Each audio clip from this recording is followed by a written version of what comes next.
Okay, good evening everyone, and welcome to Gift Readings with myself, Lady Moonlight. As you will know, if you've been following me for a while and you've read my profile, the weekly schedules have changed a little bit. We only have one free reading night a week, which is a Thursday evening. Hello. So every Thursday is free readings for all, where non-subscribers get a 1-card reading and subscribers get a 2-card reading. Monday, Tuesday and Friday is gift only reading. So if you want a 2-card reading, if you're not a subscriber, it's a swan gift. And as always, subscribers get 2 cards free every time I go live. Wednesday is spiritual chat night, and Saturday is subscribers only card readings with myself. So that's the new schedule. Hello, Lisa. Hello, Adele. Okay, Adele, I'm going to put you on the list because you are a subscriber. So subscribers always automatically go on the list. So Adele is first on our list tonight. How are you doing? Susan, hello. Susan is also on the list tonight. Okay. So we normally do readings lists. So I usually take 5 or 6 names, and then we close the list till we've done those 5 and 6 names. Then we reopen it if we've got time for more names for the readings. Hello. Susan, could you put a note in subscribers and mods just to let them know we are live? Because we do have a subscribers chat room and a moderators chat room as well. So I usually let them know that I'm coming live, but sometimes they don't see it. Hello everyone. So anyone's welcome just to come in and sit and listen to the readings. We welcome everybody in to do that if you so wish. If you do want a reading tonight, it is a swan gift for a 2-card reading. Or if you're a subscriber, you would get 2-card readings every time I go live. The weekly schedule of my lives is on my bio here on TikTok. Hello, Elaine. Okay. Hello, Mary. All right.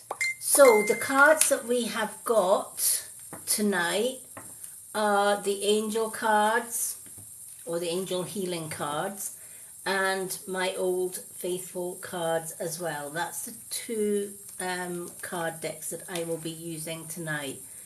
Now, in between readings, if it's quite quiet, I can do yes and no questions, because I have got my yes, no, and maybe board there as well, but we will do that in between the readings. Thank you, Susan. Okay, so just for those that are just joining, 1 swan gift gets you a 2-card reading, and subscribers automatically get a 2-card reading free when they come in. Hello, Sandra. Okay, let's put Sandra on the list as well. So we have 3 names already. Lovely to see you, Sandra. So Sandra is on the list for tonight as well. All right. So just for Susan's benefit, because she's one of our moderators, we've got Adele, Susan and Sandra.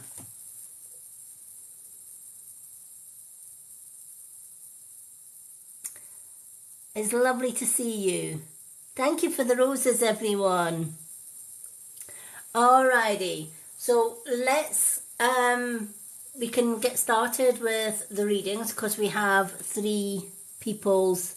Thank you, Susan. 3 people's names already. So we're going to do Adele, Susan, and Sandra. So Adele, what 2 cards would you like? Hello, Jem. Welcome in. 1 of each. Let's do 1 of each. It's lovely to be back doing readings. I had a few days break last week because I was updating websites, changing names, doing a lot of updates on my schedule, wanted to reschedule everything so that it fitted in with my busy schedule. And in between that I was doing booked readings as well. So it was a hectic week. Hello, Shannon. Hello, hello. Okay, so let's shuffle these cards and welcome in everyone. Alrighty.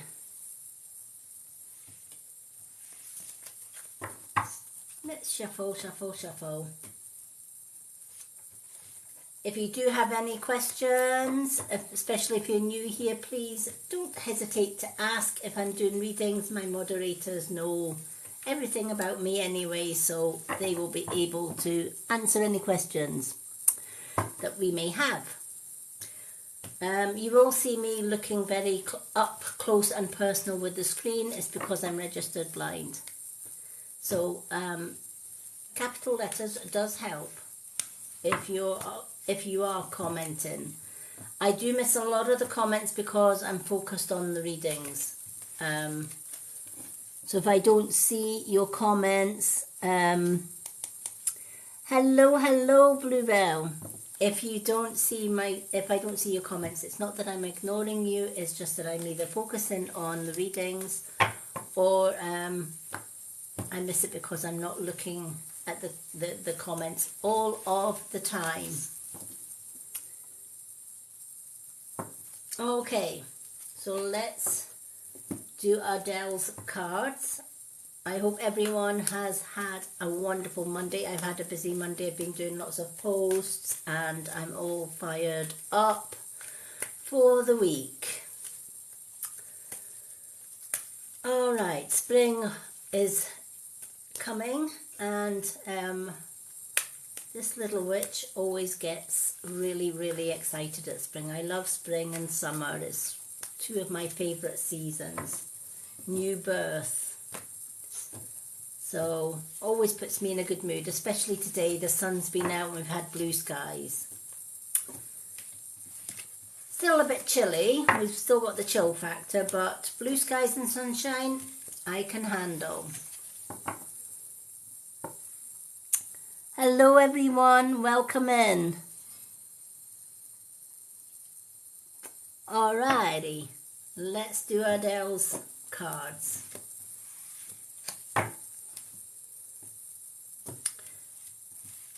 Just for Susan's benefit, which is one of our mods, I was speaking to Patricia, one of our subscribers, yesterday because I was doing a reading for her. So when Patricia comes in, even though she's a subscriber, she doesn't always want a reading, so Patricia's going to let us know when she wants a reading.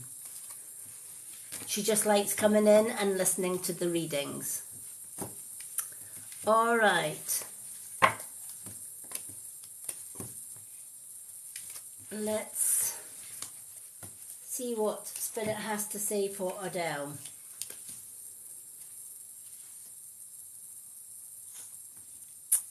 Yeah, Patricia's one of my biggest fans, I think. Lovely lady all the way from Brazil, although she stays in the UK now, but we did a reading session last night and it was lovely to actually meet her on a live video reading.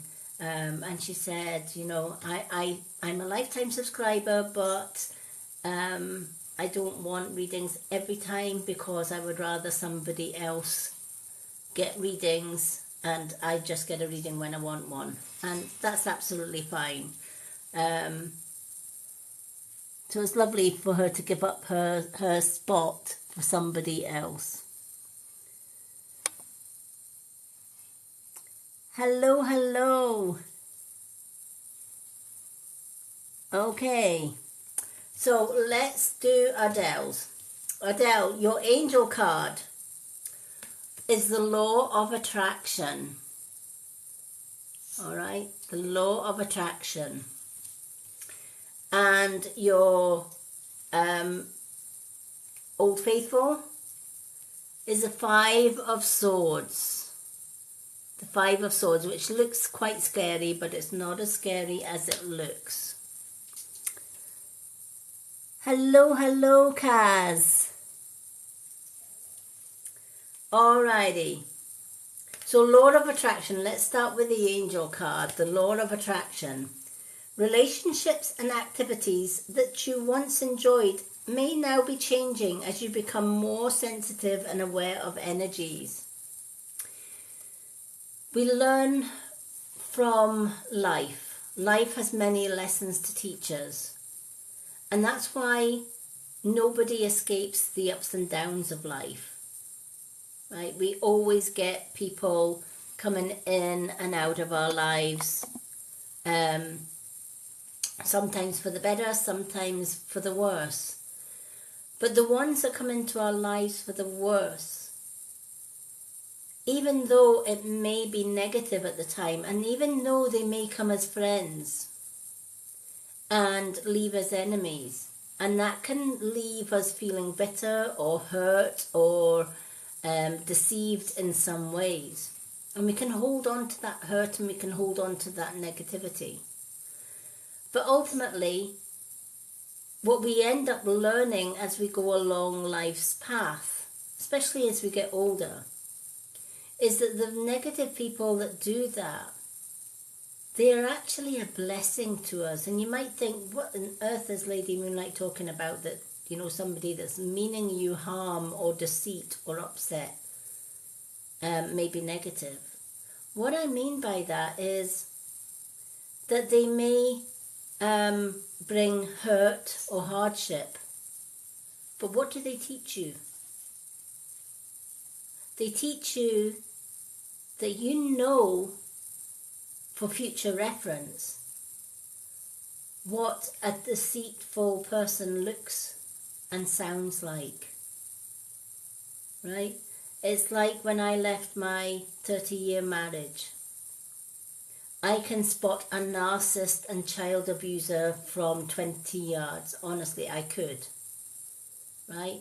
I know their actions, I know their body language, I know their chat up lines, I know all of that. And when you see past enemies as a blessing and a lesson, it actually makes it easier for you to forgive that person. Because you can hand on heart say, thank you for that lesson. One, you've taught me about the person I don't want to be, so thank you for that. Two, I now know how to look for a negative person. I now know what to look for in a deceiver or a bully or a narcissist or even an abuser of some kind. So thank you for that lesson. And because gave me that lesson, it's only right that I give you something back in return. So I give you my forgiveness. Because in my forgiveness, I set myself free from any emotional ties that you may have. And when I set myself free, I can spread my wings, fly high, and not even give you the second thought. Forgiveness is certainly freedom. And we attract our own tribes. So whatever your vibe, that's your tribe. So if you live your life with love and light, forgiveness, and learning from life's lessons, you're gonna attract other light workers. But if you are coming from a place of jealousy, of ego, of hate, or if you're coming from resentment, bullying, abuse, narcissism, that's exactly the tribe that you're going to attract, right? You certainly won't be attracting people who are love and light. You may fool them into following you for a little while by sweet talking, trying to pull wool over their eyes. But ultimately, a light worker will eventually find out the truth, and they will walk and fly out of your life. And where does that leave the negative ones? It either leaves them walking a solitary life path, or they meet somebody else who is negative. This is what the law of attraction is. But the law of attraction is also connected to karma. And it's a reminder that whatever we put out, we get back. So if we put out love and light, even towards our biggest enemies, we get that back. As for our enemies, who are sending anything but love and light, guess what? Yep, they get that back as well. Right? I always say, a bully may be strong and powerful today, but tomorrow there may be somebody bigger, stronger and more powerful than the bully, who will bully the bully. So, again, karma comes into play. And maybe a lot of people that say, I don't believe in karma. I've been around a long time, not just in this lifetime, but in previous lifetimes, to know that karma does exist. Universal law of attraction does exist. And it does deal judgment very fairly. So this card is saying, in the past, I feel there's been a lot of betrayal. And you may not have seen that betrayal. And this goes on to your second card. In this second card, which is the Five of Swords, this person has been drained. The energy has been slowly drained by people that once were friends. They came as friends. And it wasn't until it was too late that you may have realised that they weren't as true a friend as you once thought they were. Life can change. People can change. And not everybody comes, not everyone that comes as a friend leaves as a friend. Not everyone that comes as a friend is a friend. Some have ulterior motives. But we don't see it often until it's too late. Often, the only time we see it is when their negativity has brought us down pretty much to our knees. And we realise being around that person makes us feel negative rather than positive. That person may judge us. They may judge our clothes, what we do, what we say, how we say it. They may try and influence friends and turn friends against us. They may try all of this behind the scenes, Chinese whispers if you like. And the last person to know about it is us, right? The last person to know about it is Adele.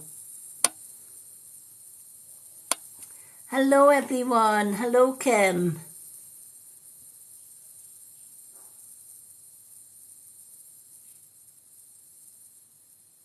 Hello, Isa. Isa is in the building. So, what does this card actually say? Together with the angel card. What it's saying is, again, we learn from the past. We learn from the people that come in and out of our lives. And with that, we also learn, how do we avoid this in the present and in the future? We can look back on our past, if not but briefly, and say, okay, this is what a bully looks like. This is what a friend who deceives looks like and sounds like. This is what an abuser or a narcissist looks and sounds like. From now on, I'm going to be more aware. I'm not going to rush into friendships. I'm not going to rush into relationships. I'm going to take my time. And I'm going to sit in silence and listen not to the words that negative people say, but to the unspoken words. It's only in silence and observation that you can truly tell what that type of person is. You will never find out what that type of person is by listening to their words, because chances are most of their words that they are saying are white lies or worse. They will say what they want you to hear. Right? And anybody can be very persuasive as far as that goes if they truly, truly want to. And abusers and narcissists and bullies have got that down to an art. They've had years and years of experience of it. And which is why so many people get hurt when the truth comes out and we are at our lowest point before we actually get to see that. But moving on from the present time into the future, you've been through the worst that life can dish up. You've seen the good, the bad and the ugly in people. So you know now who and what to avoid. Take that knowledge, be grateful for that, because that's a lesson and a blessing. And then from here on in, move only forward with negative, uplifting people. Not negative, positive, uplifting people. And avoid the negative. Right? It's kind of what I do in my everyday life. I've been doing it for years, especially since leaving my narcissistic ex behind 8.5 years ago. I can sit in silence and watch people. I can sit on a park bench and watch people walking by, and automatically I can just sense that person's a narcissist, that person's an abuser. You know, even though they're smiling, they're saying all the right things to their partners or to their friends that they're with. If you sit and observe in silence, you can actually read their body language. If you can read their eyes, the eyes are the mirrors to the soul, you can also read what type of person they are. And that comes with experience. That comes with a lifetime experience. Not everybody has that. We learn that as we go through life. So Spirit are saying to you, take the lessons from the past. Learn them in the present, so that you can go forward into the future with a positive mindset and attract positive people, uplifting people that don't judge you, that don't put you down, that think you're amazing, that tell you every day how much they think you mean to them or how much you mean to them. They're the uplifting friends, right? And your uplifting, supporting friends and family will support you in everything that you do, and vice versa. It's a two-way street. If they support you, you support them. So I hope that has meaning for you today, Adele. Hello, Kim. Love and light, see.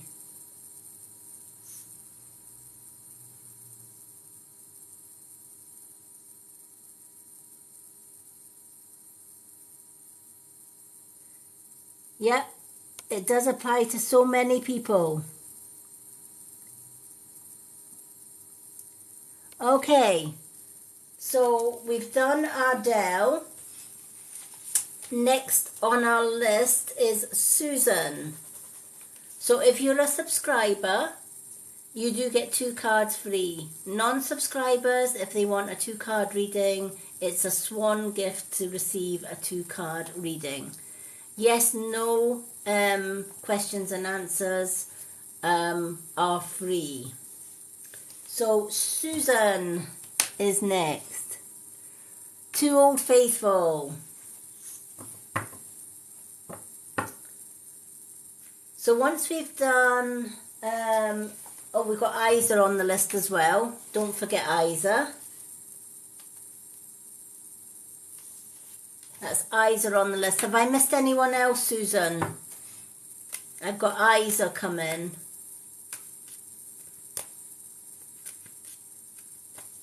We have our lovely Isa. And Mary. Okay, we've got Mary as well.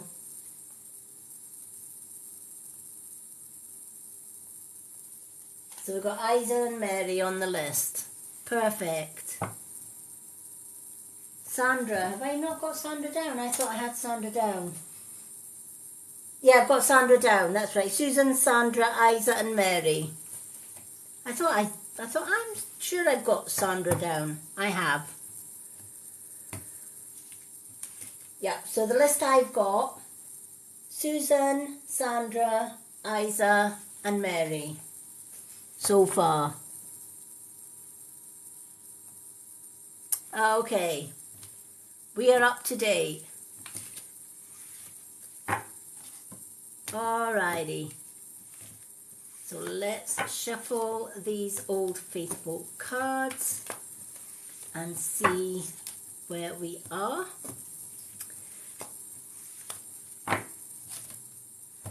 Now, for anyone that doesn't know me, I am on every night apart from a Sunday night. My weekly schedule is on my profile. Monday, Tuesday and Friday night are Swan Gift Readings night. Thursday is a free readings night. And Wednesday is a spiritual night. We will be doing a past life regression meditation this Wednesday night. And Saturday, as always, is subscriber-only readings. So all of my lives are usually around about 9 p.m. now. We had visitors tonight, so I was a little bit later than usual, but it's round about 9 p.m. I will be live every night apart from a Sunday. All right.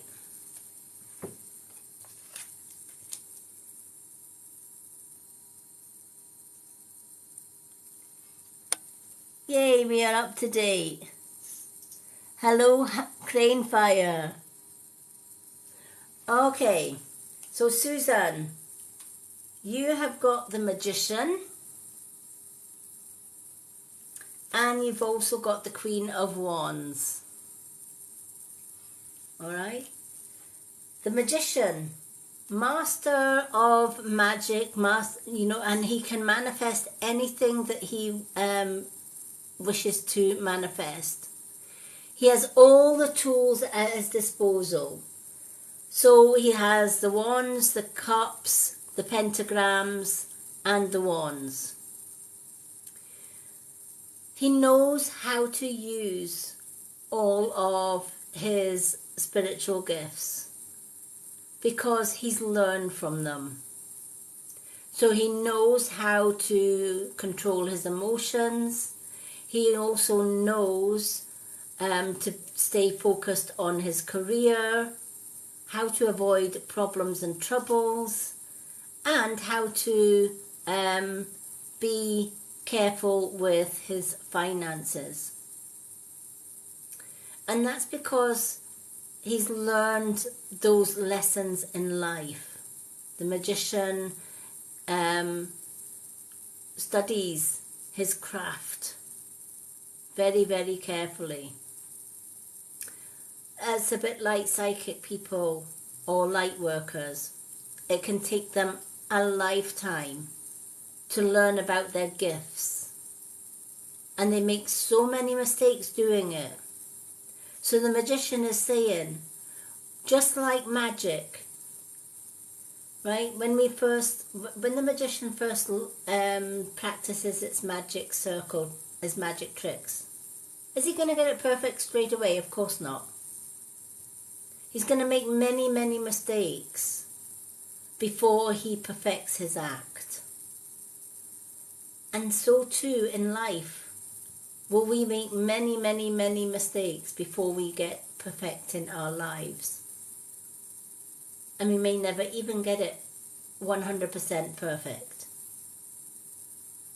We are spiritual beings living a human existence.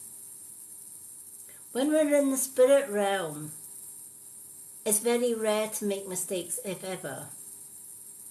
But when we are spiritual beings living in this human shell that we have borrowed for the lifetime, we work with a human brain. We have the conscious brain, which is our human brain, and we have the subconscious, which is our spiritual brain. So only when we listen to our conscious brain, we often make mistakes. But when we listen to our subconscious brain, we then learn from them. So how do we connect to that subconscious brain?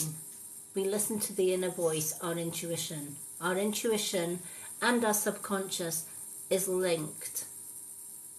If you ignore your intuition, you ignore your conscious, you ignore, gosh, I can't get my teeth in today. You ignore your subconscious brain and you more are likely to follow your conscious brain. Those that follow their conscious brain all the time and never visit their subconscious are still asleep as far as the universe goes. There is the matrix sleep state, and then there is the universal awake state. The matrix state is a state where we are controlled to a certain degree. 9 out of 10 times we're controlled with fear. You just need to look at the sea years that we've just come out of. Many people were deluded. Many people were fooled about the truth. They could not see the truth behind the sea, only what they were told by those in power, by those in authority. And it's only the light workers, the indigo children, the starseeds, that went against the matrix, that went against that control. And everything that the public were advised to do, we did the opposite. The result in that was those that followed suit became ill, trapped, depressed, and worse. Those that went against the matrix, for 9 out of 10 times they were healthy. And you might say, well, how is that then? Right? Because we saw above the truth. So the magician has to make all these mistakes before we see that. It's only when, it's only by realizing that I got sick when I took pharmaceutical medicines that I realized it wasn't anything that I was eating per se that made me sick, but the medication that I was taking that made me sick. Only when I changed to herbal and natural was I at my most healthiest. Hello, Diane. Lovely to see you. Diane, would you like to be added onto the list today? I know even if you're not there, I can still pick 2 cards for you.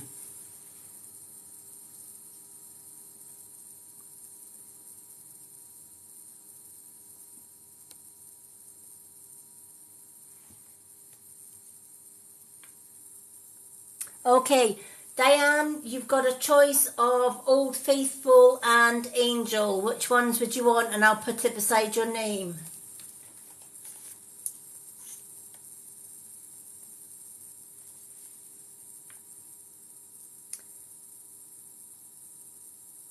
Hello, Diane Lee. Angel, okay. Diane will give you 2 angels and you are on the list. So going back to Susan, the magician is asking you, what is it you've learned so far from the past up till now? Not just about people that come in and out of your lives, but about mistakes that you've maybe personally made yourself. What is the lessons that you've learned about maybe the foods that you eat or the products that you use? Are those products friendly with your body? I know that if I have chemicals of any kind, my body reacts in not the nicest of ways. So I avoid chemicals at all cost. Even though really in this matrix life that we're living, it's very difficult to avoid 100% chemicals. The earth is polluted, and as soon as you step out your door, you can't escape some kind of pollution, because pesticides, petrol, oil fumes, pollution from factory chimneys, etc. They all fall onto the ground at some point.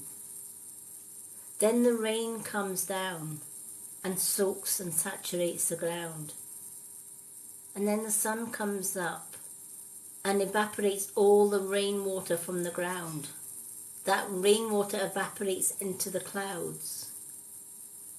And eventually those clouds gather and fall as acid rain. Many, many centuries ago, rain was as pure as the waters in the fountain streams and rivers and oceans, because there was no pollution. But nowadays, whenever it rains, you're guaranteed it's not the purest of water. It will have an element of pollution in it. Add to that, you know, the amount of cars, planes, trains that we have, even buses, lorries, etc. All adds to that pollution. Plastics. There is way too much plastics on the earth, etc. So even learning about these things, that was the card of the day today, and so many people resonated with today's card of the day because it was all about chemicals. It was all about avoiding plastics, making sure that we did our own small part or paid our own small part in trying to avoid as much chemicals as we can. We can't avoid all because of the pollution that's there, but we can limit it. So an example of that for myself is I turned away from laundry powders that had plastics in it. I now use Earth Breeze, which is laundry sheets that come in paper packaging. That paper packaging, once the laundry sheets is finished, can be recycled, or it can go into the earth to feed my plants, flowers, etc. because it's biodegradable. Where possible, I grow my own herbs, etc. And eventually this year I'm hoping to turn our garden into a little vegetable patch as well, so that I can grow my own vegetables without chemical pesticides, doing my small part. Small, tiny steps. I avoid pharmaceutical medicines at all costs and would rather go herbal. And those little baby steps may not seem a lot, but they're they are huge. Because if everybody took those little baby tiny steps, we would all make a difference. One good thing about being registered blind, I will never be able to drive a car. So that's another limitation of pollution. So I do whatever I can, and we can all play our part. And it's all down to choice. We can either ignore it and pretend it's not there, it's not existent, or like the magician, we can turn it around and make it a positive. So the magician is saying, look at all aspects of your life, your emotions.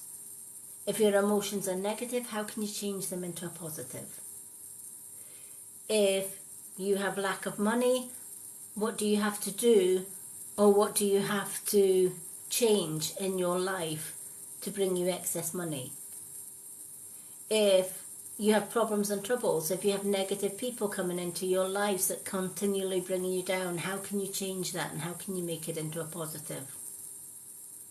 And then of course with career goes hand in hand with finances, right? If you want to be successful in any career, whether it's our own business, whether it's working for an employer, what we put in, we'll get back out. If we don't do the work, we don't get paid, right? If we don't show up, we don't get paid. So the magician has learned all of this, and he's turned it into a positive. He's developed and perfected his craft. And we do that throughout life. It may take us many years to do that, but we eventually do that as time goes on. Hello everyone and welcome.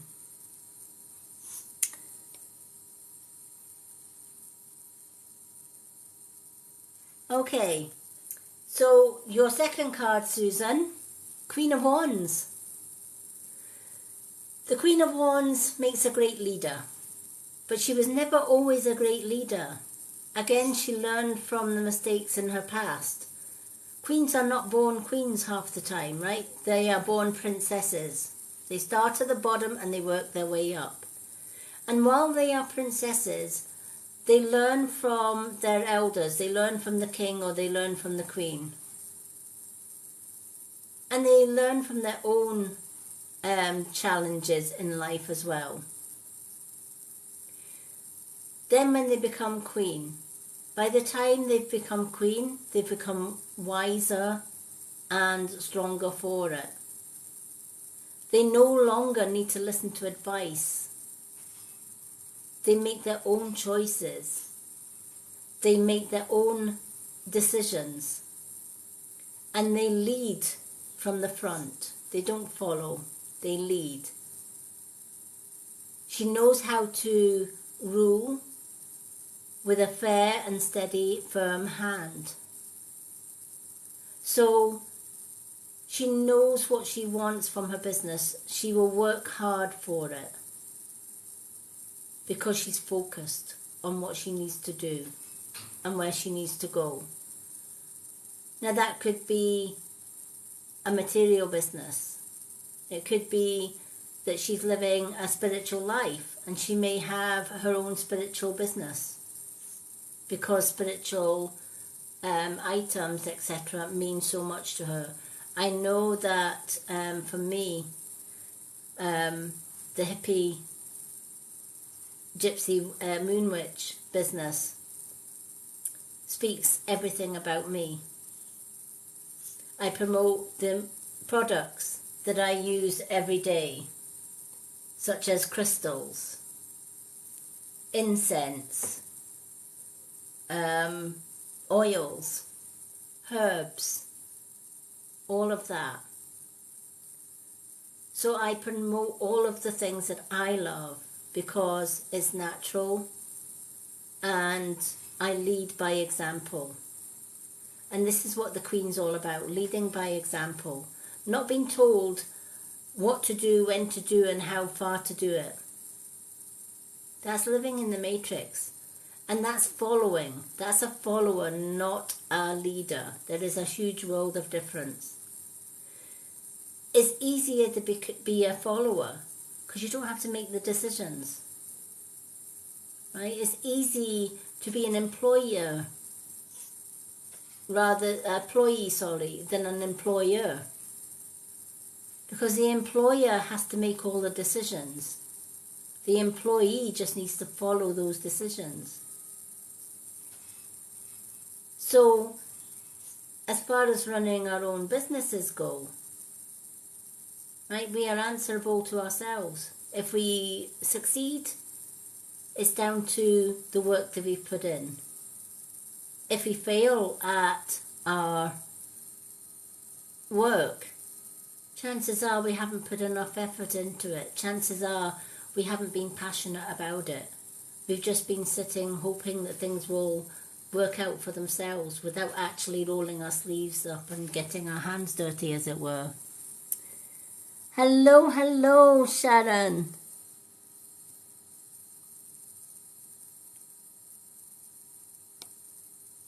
So, the moral of the story with the both cards, tying both your cards together, is learn the lessons of the past. Know that there is nothing that is impossible to do. You just have to take the lead, take charge, right? Choose the people that you want around you. So that could be positive or negative people.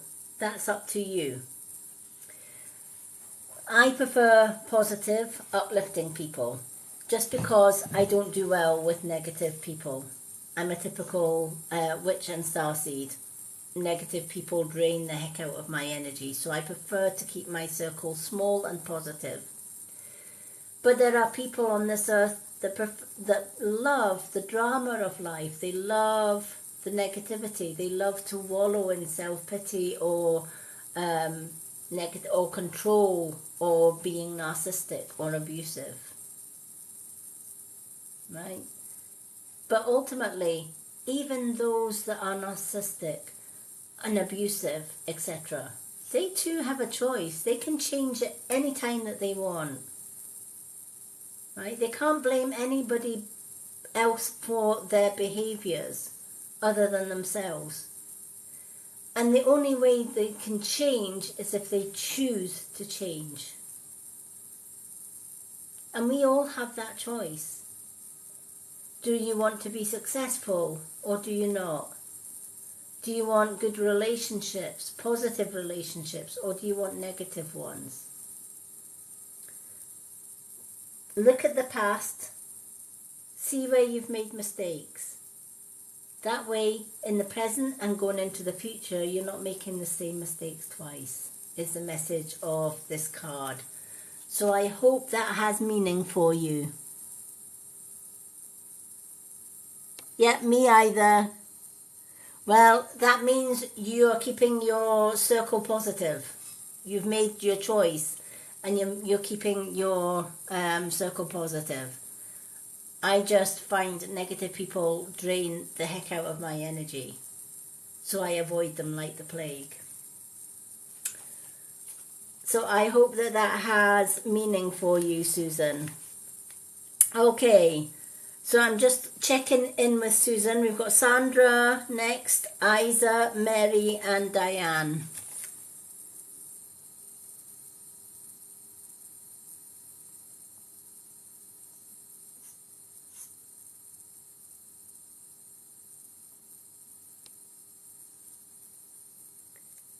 Angel for...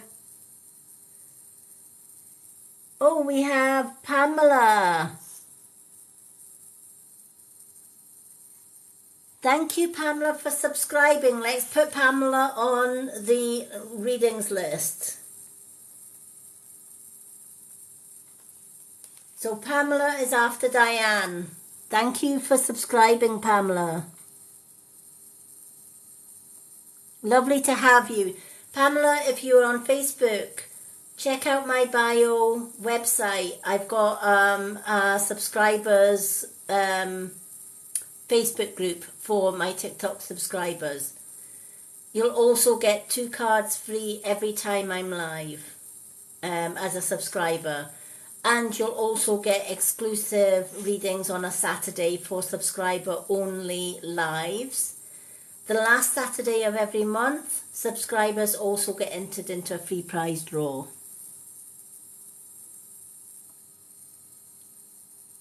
Okay, so you are now on the readings list for tonight. So Sandra wants angel cards. Let's pick 2 angel cards for Sandra.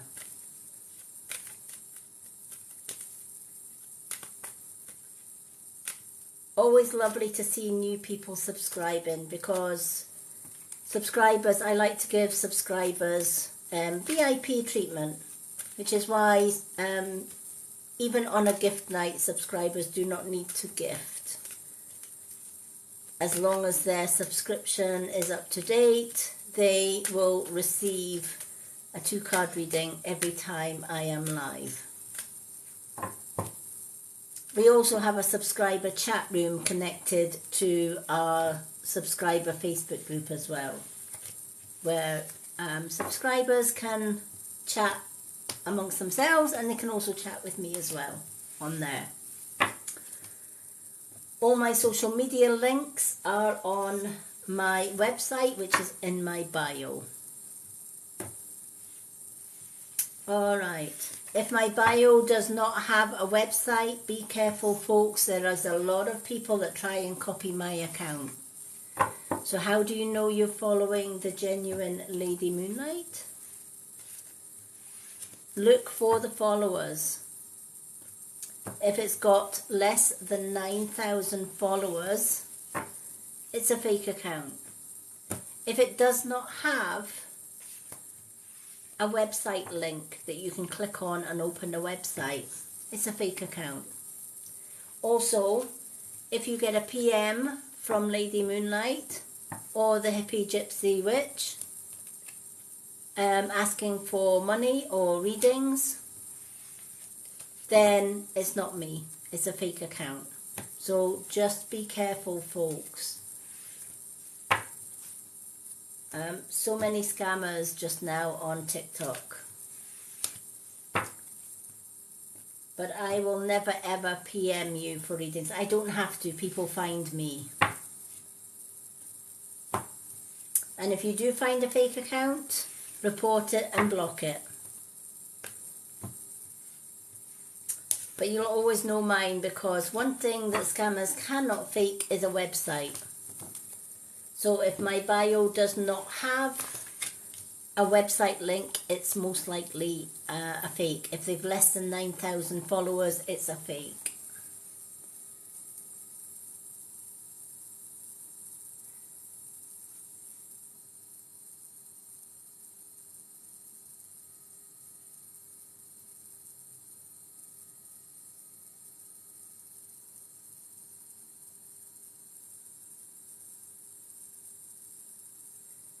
Exactly, Diane. You know, negative people teach us so much. Hello, Italy. Hello, Ocean. Lovely to see people from all over the world. But yeah, negative people can teach us the type of people we don't want to be. And often, negative people push us towards the light. Push us towards the spiritual journey. I know I had my fair share of negative, abusive and narcissistic people in my life that pushed me further and further to the light rather than to the dark. And that's not just in this lifetime, that's in many past lifetimes as well. Okay, Sandra, singing and dancing is your first card. I love this card. And we've also got the indigo. The indigo is the indigo child. So the universe is letting you know, whether you know it or not, you are an indigo child. So let's start with the indigo. The person you're inquiring about is an indigo. meaning a highly sensitive, natural-born leader, even if they don't feel like they are, right? So you may be called to do different things. You may be naturally wanting to do healing work. You may naturally want to be helping people. You may have an empathy for the sick or the elderly or animals, right? You may feel negative around or bad around negative people, right? You may be getting a lot of deja vu. All of these are signs that you are an indigo child, a spiritual child, i.e. A spiritual being living a human existence here on earth. So what does that mean for you? What that means for you is that when the indigo child card is coming towards you in this reading, it's saying it's time to pay attention. It's time to see reality from unreality, truth from lies, clarity from illusion. If we live in the matrix, everything that we see and believe to be true is all an illusion, sent to reel us in, sent to control both body, mind and soul. But if we are out with that matrix, we see behind the lies and the veil of illusion, and we are able to rise above it. An indigo child will be somebody that doesn't feel that they fit in with normal society. They may feel an oddbod. Some people may even call us weird or strange because they don't understand where we're coming from. And if this sounds very much like you, then you're definitely an indigo child.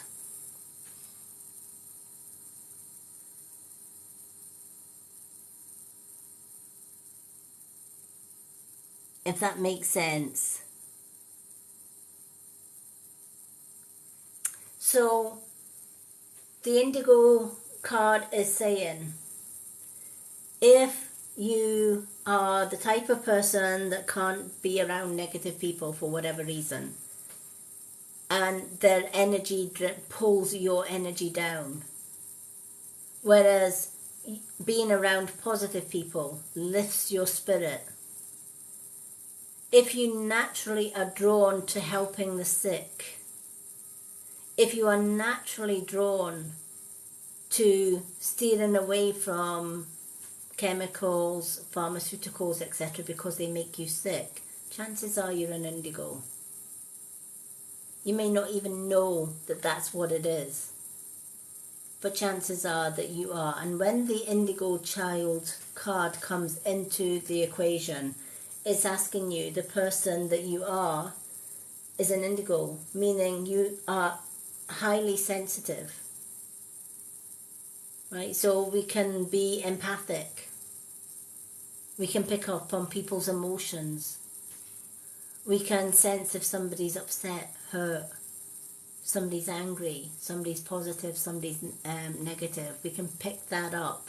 We read it, our intuition, our guiding system picks that up.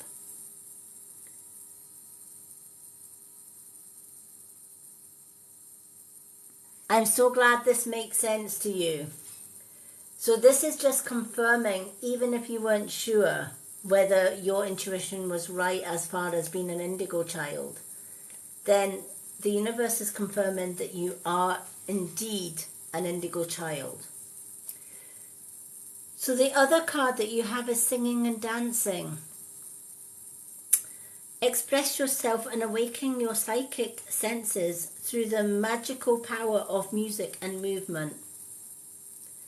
Do you know, when we are children, if we look deep down within, That inner child that we once were never died. It's still within us. It's still part of us. But as we get older and we get into adulthood and we kind of get sucked in somehow to the matrix, if we are sucked in too deeply, that inner child is buried. And we forget how to be that inner child. And you might think, well, why would I want to be a child again, right? Why would I want to dig up the inner child? I'm an adult. I should be an adult. But the inner child can teach us so much. As children, our chakras are wide open. And we can receive messages from the divine naturally. Right? As we get older and we get sucked into the matrix, that inner child slowly gets buried by the matrix. And we forget the simple things. We forget about how magic the world is. You know, when I dig up my own inner child and I look back on my childhood, I remember the magic of making daisy chains, of dancing in the rain, splashing in puddles, digging in the earth, playing in the sand, rolling my trousers up to my knees and wading in the water, and just singing and dancing. Children automatically sing when they're skipping, when they're playing, they're either doing nursery rhymes together, or they're doing skipping songs together, or they're just singing because they're happy. But when we get older, we forget how to sing and how to dance. We're taught that we have to behave and act in a certain way.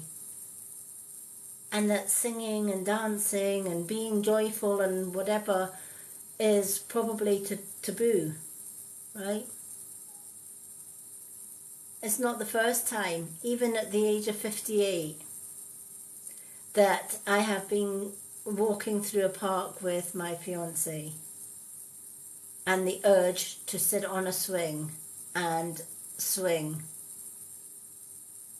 Do I fight that urge? Hell no, I'll go on the swing and I will swing high. I'll go on the roundabout and just let the world whirl around me. Right? I'll bring out the inner child. Singing, dancing, music is all part of my life. It's a huge part of my life. When I'm doing the housework, I will sing. When I'm meditating, sometimes I will chant. I play many musical instruments. When I've got music, chanting, dancing, and rhythm in my life, I bring out that inner child. And I bring out the magic of the world around us. I walk in the woods and I smell the flowers and I hug the trees. I collect the herbs. And I just embrace nature. That's when I'm at my happiest. But if I'm pulled into the matrix, which is a control element, I then feel that inner child is getting buried and buried deeper and deeper. We forget to sing and dance. We forget to uncover, unbury that inner child and bring that inner child out. The child that was never polluted with the earth and those in power's control. As children, we didn't bother about politics. Politics meant nothing to us, right? Working for a 9-to-5 job for a pay meant nothing to us. But what did mean something to us was making beautiful necklaces and bracelets through daisies, exploring nature, using all of our senses, feeling the wind in our hair, the sun on our face, the rain. My mother used to call me the weird child because rain, sun or shine, I was always wanting to play out. thunderstorms. I was always wanting to play out in a thunderstorm. And it's because nature has always been there for me. It's always been a huge part of my life. I've never, until I got married and lived a 30 years marriage with an abuser, I then felt that inner child was getting lost. And I felt I was getting sucked further and further into this place that I didn't want to be. This matrix, this control, this world of abuse and illusion, until I fought to get away from it.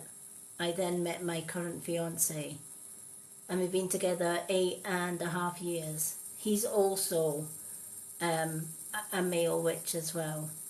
So the things that are important to me are the things that are important to him.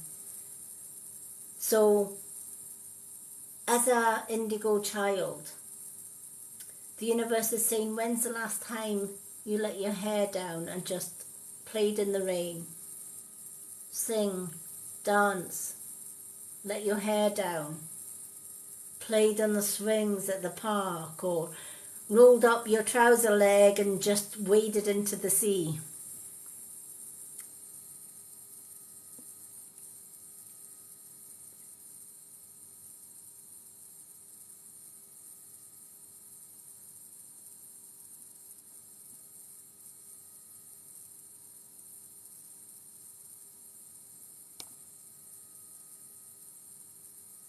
Hello, Erica.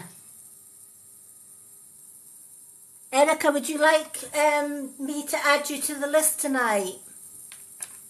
I can still choose 2 cards for you. Even if you're not watching, I can put the 2 cards because it'll go onto the YouTube channel. So, Sandra, I hope this has meaning for you. Time to bring out that inner child. Time to embrace, all work and no play is not good, especially for indigo children. We need music, we need song, we need dance, and we just need to be free from the matrix.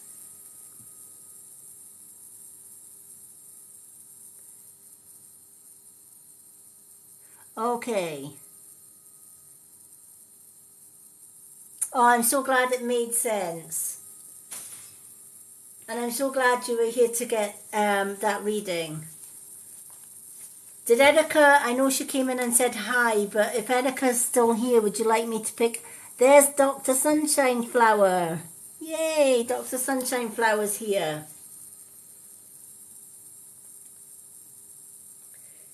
Okay, do you know what? I'm going to put Erica's name down and Dr. Sunshine Flower's name down as well.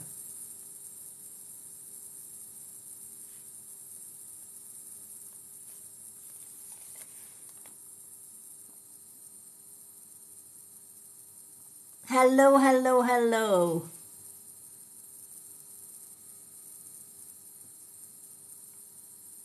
Lovely to see everyone. Okay, I'm just going to check in with Susan just to make sure I haven't missed anyone on tonight's list.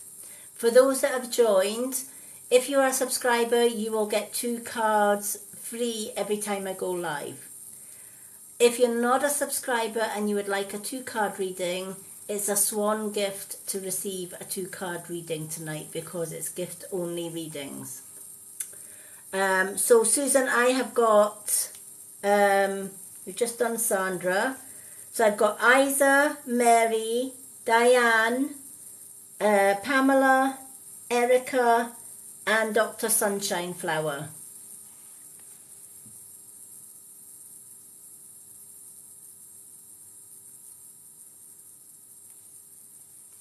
So hopefully I haven't missed anyone. Up to date, thank you. So we've got 1, 2, 3, 4, 5, 6, 7, 8, 9. So if we do another 5, so if we do Isa and Mary, and after Isa and Mary, we'll take a little break and we'll do 4 or 5 yes/no questions. And then we'll do Diane, Pamela, Erica, and Dr. Sunshine Fire. Okay, so Isa, what 2 cards would you like? Angel or Old Faithful?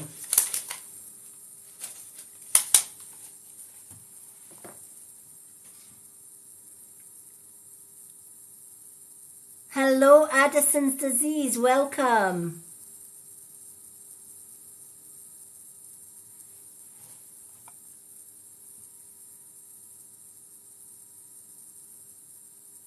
Good night, Diane. Take care.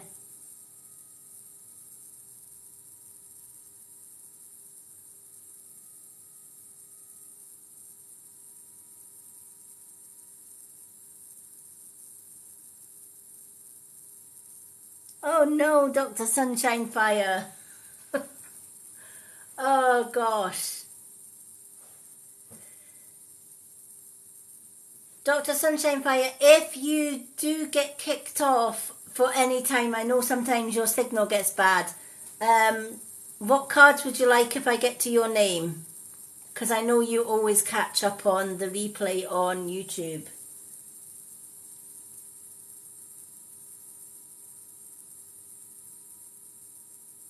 Oh, it's freezing. All right.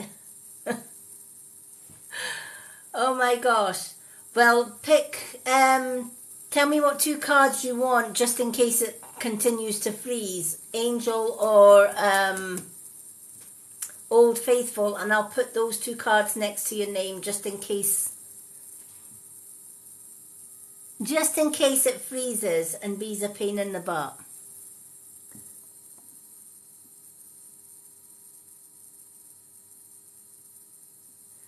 Okay. Do we still have Isa?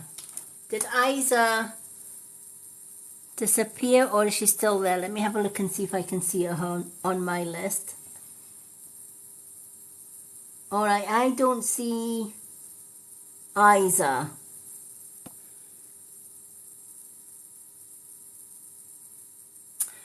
So I'm going to pick one of each for Isa because I don't like missing Isa out. So I think maybe Isa's either busy or she's got booted, one of the two. Susan, can you message Dr. Sunshine Fire in the subscribers chat? Ask her what 2 cards she wants, just in case she can't comment, because I know sometimes her TikTok plays up. Just so that I can make sure she gets the cards that she wants. Alright, let's shuffle one of each for Isa.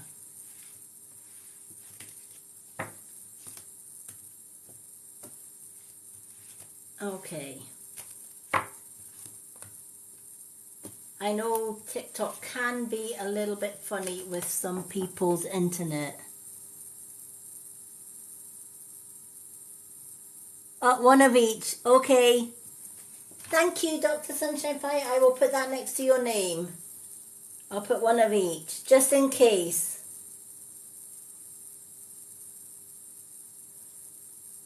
Okay. So let's do Isa's.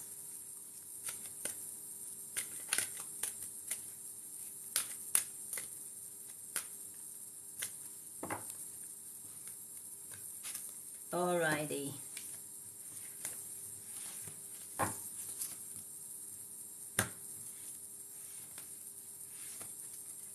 So we'll pick an angel card and an Old Faithful card for our Isa.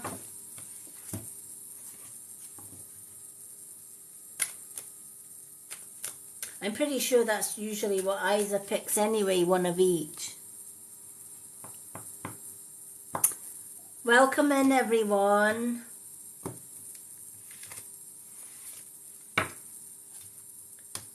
Now for non-subscribers tonight, if you would like a 2-card reading, it is a Swan gift. If you are a subscriber, you will get 2 cards free. Alright. Let's shuffle these cards. Thank you to those that are wanting to join me on camera. I don't always accept everyone on camera when I'm doing readings because it deters me from focusing on the readings. All right. Isa's card, Archangel Michael. I know Isa works with Archangel Michael quite a lot. And the Three of Swords as well is Isa's one. Archangel Michael. You're working very closely with this powerful archangel who's protecting and guiding you through any situation. Archangel Michael is the power punching archangel. That's what I call this angel. If you've got any problems, troubles in your life, Archangel Michael is waiting to help. But he can't help against our free will.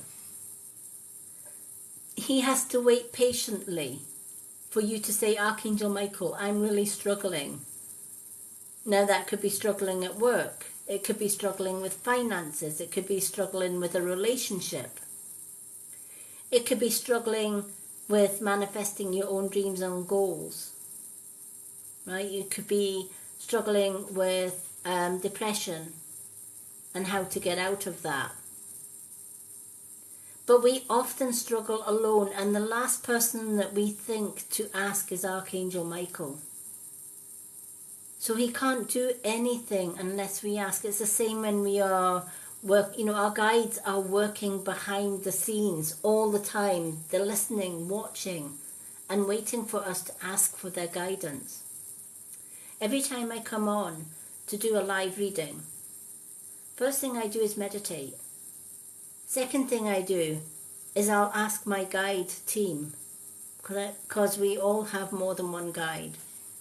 So I'll call in my guide team and I'll say, support me with my work tonight. Support me with the readings. Give me clear and accurate and precise messages with every card that is picked. When I'm doing Reiki healing, I do the same. Archangel Raphael, Goddess Isis, help me with my healing work. Send Reiki where it needs to go. Guide my hands to where they need to go,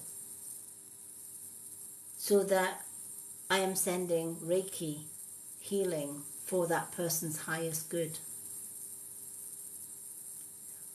We often think it's the universe and our guides that demand of us. It's us that demand of the universe. And if we're not asking the universe, if we're not asking our guides, if we're not asking our angels for help, they are basically sitting on the sidelines, waiting and waiting for you to ask them. It's a bit like life on earth. You get some people that are so stubborn and independent that even though they need help, they refuse point blank to ask for that help. They would rather try and struggle than try and ask for help, because they let pride get in the way. Too proud to ask for help. Right? They think that it's going to damage or dent their dignity if they ask for help. So they go without help and they struggle. Whereas those that are more open are more willing to say, I'm really struggling just now. Archangel Michael, help me out with this. Or they'll talk to a friend, a supportive friend or family member that they trust. So Archangel Michael is coming into your cards today, Isa, to say, what is it you need help with? He already knows what you need help with, but he needs you to ask him for that help. Going on to your second card, Three of Swords. The Three of Swords is letting you know that Archangel Michael knows where you need help. The Three of Swords talks about past, present and future. You're holding on to something that is deep-rooted in the past, that is buried within you. Often things that are negative in the past, we bury within ourselves. We try and forget it. We try and bury it, put it to the back of our minds. But every time we carry that with us, hidden or not, it weighs us down. And eventually we get to a point where we have to actually sit and ponder and look back on the past. And we have to find a way of letting it go and putting it back in the past where it belongs. After all, the past is the past for a reason. It's past, it's done, it's gone. We can't change it. We can only learn from it and make things better. So if it's people that have hurt you in the past that you're holding on to, remember what the lessons that brought. Look at it not as a negative, but as a positive. Those people that hurt you in the past taught you a vital lesson. One, they taught you the type of person you don't want to be, right? Because you don't want to hurt other people. So they taught you the type of person you definitely don't want to be, because you're not the type of person that will hurt anyone. Two, they've also taught you the type of person that you need to stay clear of. Because to be involved in such negative people can mean more hurt in the present and the future. So instead of feeling that you are a victim of abuse or a victim of being hurt by others, look at the bigger picture and say thank you for the lesson you've taught me. You've taught me the type of person I don't want to be. And you've taught me the type of people I don't want in my life. So I'm going to clear out all of my friends lists on a regular basis. I'm going to remove the negative people and keep only the positive, uplifting people. So thank you for the lesson you taught me. I'm now able to do that. And because I'm now able to do that, I can then hand on heart say, I forgive all the wrongs that you did for me. My forgiveness cuts the tie, cuts the emotional link from me to you. And I'm able to find my wings and fly away from you as far as possible. You no longer have an emotional, mental tie on me. And I wish you well with your life as I walk away from yours. And you have no regrets. So, in the present time, this card is saying, look back, if but briefly, on the past. Forgive, learn the lessons from it, forgive those that did you wrong, so that you're able to then let it go in the past. And then you're not going to carry it into the future. What's the alternative? The alternative is not to forgive, not to move on from there. In which case, this is where the tilted sword comes in. This is where the sword is not strong enough to stand up on its own. And this is where you could fall or falter. That stone, that burden will just become heavier. And it can weigh heavy on your mind and maybe even cause illness or even more stress. You want to avoid that at all cost. So in the here and now, in the present moment, find a way to learn from the past, to forgive it, so that you can move on and leave it behind in the past where it belongs. So I hope when you get to see these cards, Isa, that has meaning for you.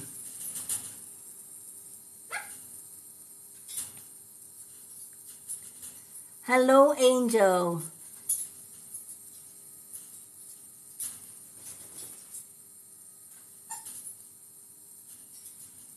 Okay.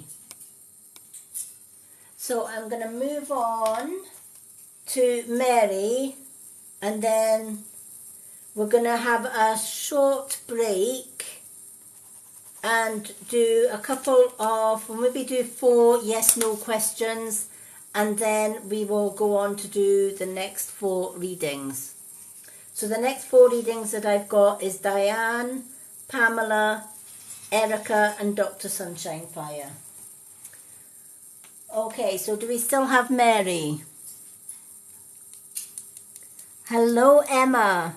Welcome in.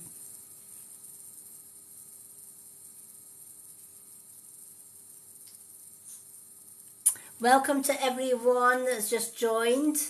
If you would like a reading tonight, a swan gift gets you 2 cards. If you are a subscriber, you will get 2 cards free every time I'm live. You don't have to gift if you are a subscriber. My free readings night is a Thursday evening. But everyone is welcome to sit and listen to the readings if they so wish. Everyone welcome. Okay, do we still have Mary?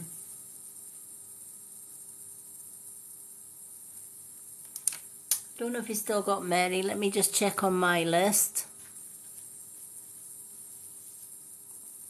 We got Dr. Sunshine.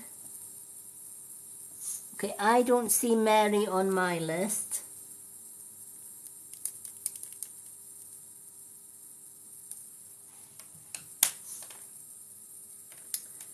Okay, what I'm going to do with Mary, because I don't know what card she wants, I'm just going to put her right at the bottom just in case she comes back. Alright. So, we're going to do, of course we've not got Mary. I know Diane's away just now. Do we still have Pamela?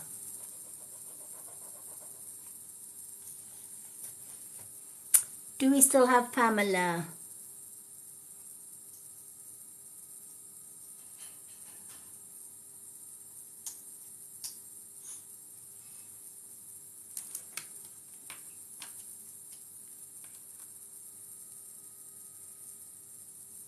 Let me just check my list to see who's all here. Yep, I see Pamela on my list.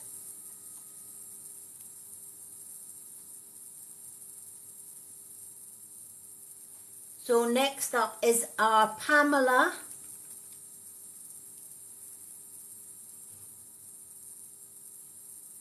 Yay, Pamela, what cards would you like? You can choose any 2 cards.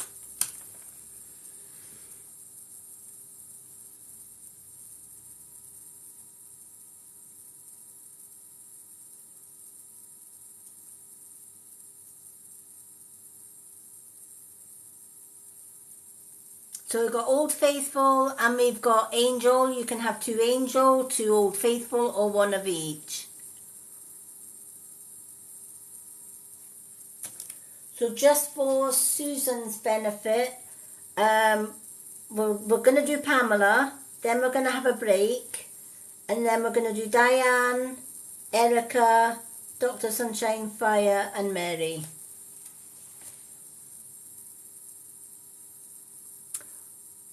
Old Faithful. Okay, let's do 2 Old Faithful.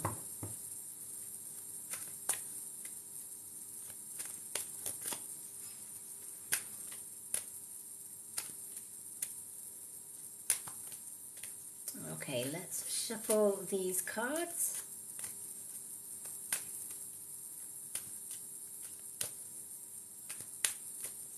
These Old Faithful, I call these Old Faithful because they have been, as you can see, they are kind of discoloured now because they are years old. But I won't part with these cards because they have been my companion for many years. And they work so well with my guides as well. All my cards work very well with my guides, but my Old Faithful have been with me. They were my actual very first set of tarot cards. Now, I am not a tarot reader or an oracle reader. I am a spiritual reader. There is a big difference. I don't follow tarot or oracle rules. I use the cards purely for guidance only. Whoops. Okay, we have a card that fell out of the deck. So we're going to pick that one.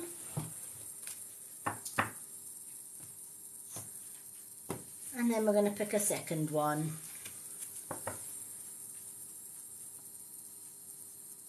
Thank you, Susan. Alrighty.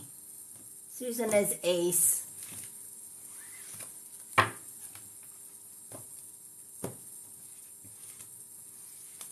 She comes well equipped with a 14-inch heels and a notebook and pen for keeping me right with my readings list. Yeah, don't mess with our Susan. Alrighty.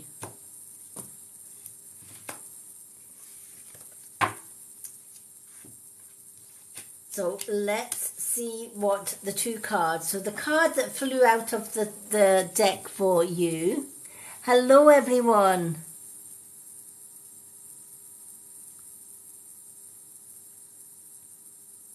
Hello, Lucy. Would you like two cards? I know you're at work. Would you like to be added to the list? And if so, is Old Faithful and Angel cards tonight?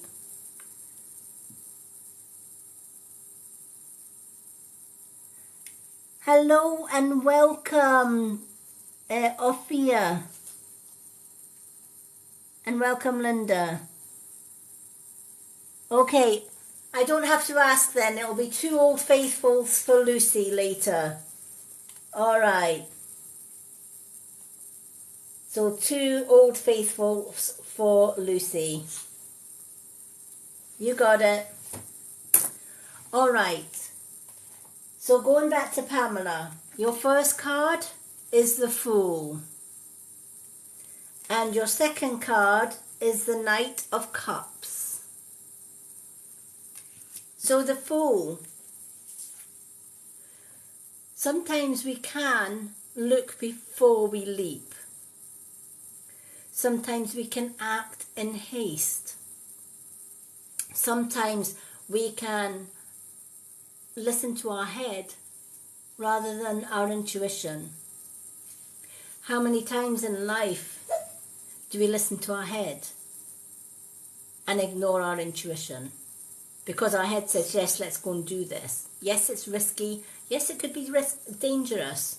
Could be hazardous, right? It could bring us down. But it's adventure, right? Our head is telling us it's adventurous. Let's, and we've got maybe friends saying to us, oh, are you a chicken? Are you a coward, right? And your intuition is screaming at you, don't do this, right? It's like somebody that loves to climb trees. They've maybe been climbing trees reasonably well for years, and they know the weak branches and the strong branches. And they see you coming along and they'll say, come on, let's go and climb a tree. And you've probably never climbed a tree in your life. And your intuition is saying, don't do this.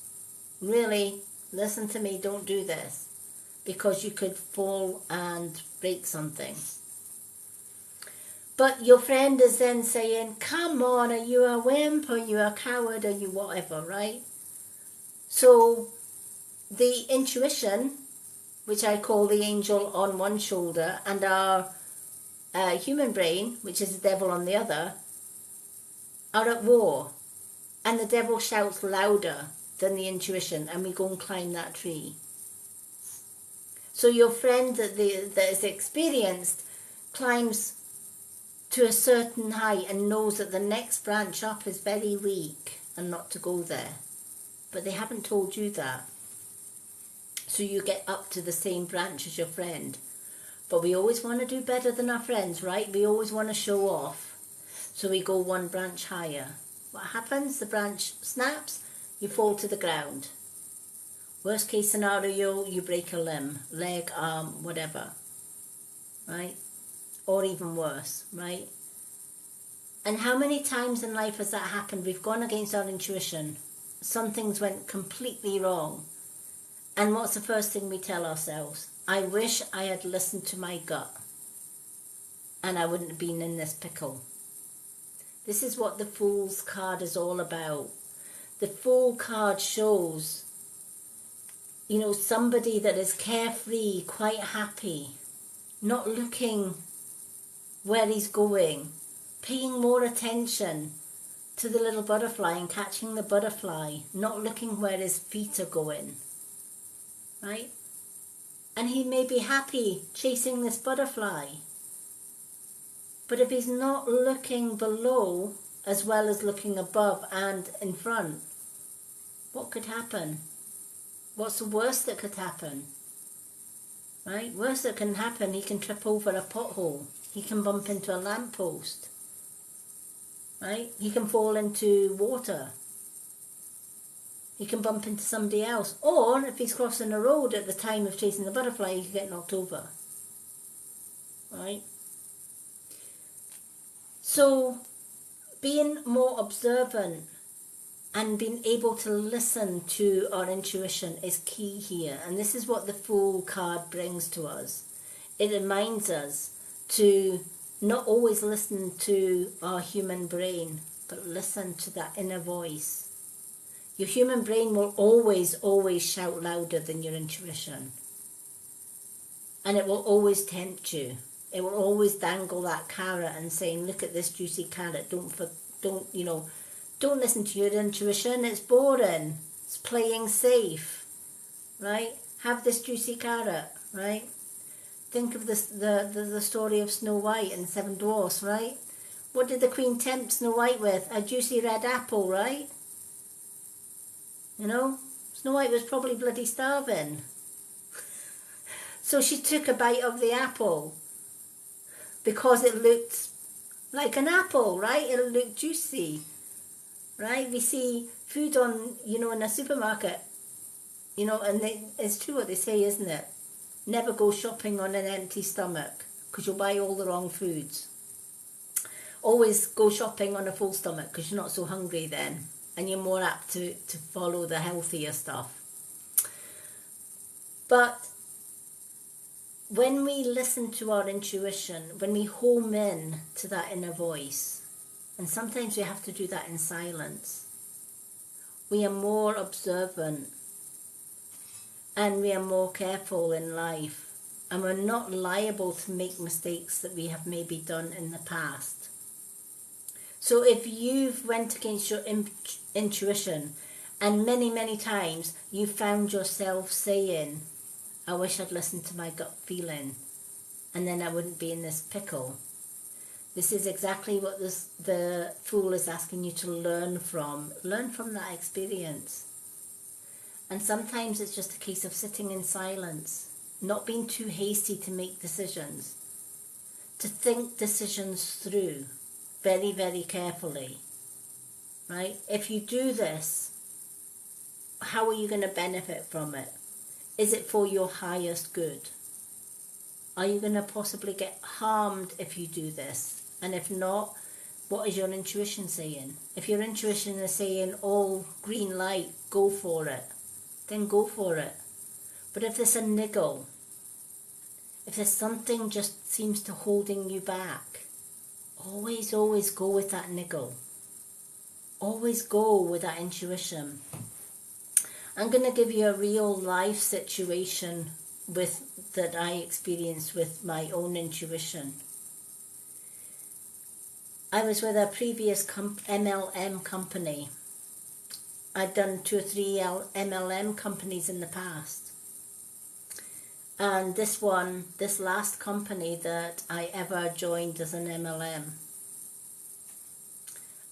thank goodness I listened to my intuition, because it then brought on the fact that never again am I wanting to work for an MLM company, which is multi-level marketing, right? Those companies that have compensation schemes, right? But there's a lot of hidden traps in those compensation schemes. They will always tell you, it's not a pyramid scheme, but it is. Because what happens behind the scenes of an MLM company is that those at the top, right, the manager or the owner of that company hires 2 or 3 top leaders, and they pay those top leaders a significant amount of money to pull in people like yourself or me. Then what happens is they then say, if you pull in X amount of people, you'll earn so much commission, right? And then you'll get manager's job. That's not how it goes. So the person then thinks, oh, this sounds great. So I'll bring in 100 people, and I'll get the commission for those 100 people under me. That's not how it goes. The people at the top that have been paid the highest amount continue to pay the highest amount because they brought in this 100 people. And then they persuaded that 100 people for a lower amount of commission to bring in another 100 people. That lower amount then goes lower even still. The only ones that benefit are the ones at the top. Now, what happened with my intuition story, cutting a long story short, was that I loved the herbal remedies, but they were super expensive.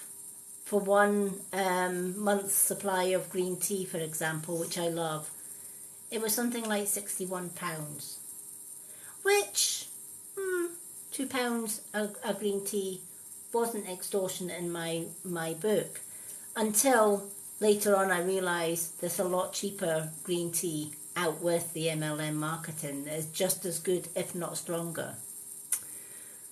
So I was committed to it because it was all natural, etc. Then somewhere along the line, those in power decided we're changing it. We're bringing this brand new complete health system in. So you can get 4 supplements, 4 different types of supplements that is going to give you good gut health, which is going to give you better brain health, which is going to help you lose weight, which is going to work with your metabolism, which is going to also be good for older women who are going through menopause. It's an all-in-one system for a mere sum of £250 a month for this complete system. Now, my human brain was saying, oh my gosh, all that a natural supplement, right, for a month, that's great. But my intuition, my gut was telling me, oh, hold off. Don't do it. Don't buy that. No matter how glittery and golden and realistic it sounds, just don't go there. And every time I went to go and put it in my basket, that intuition got stronger and stronger and stronger. Even though my human brain was saying, go for it. That's a bargain. Complete health in one bundle and all natural ingredients. Until what I found out was, one, they had employed somebody else at the top to bring in that system. That person wasn't as legit as he made out to be. This person that they brought in the whole system. And when we dug a little bit deeper, we found there was one ingredient in that health bundle that had a banned substance. It was a banned drug.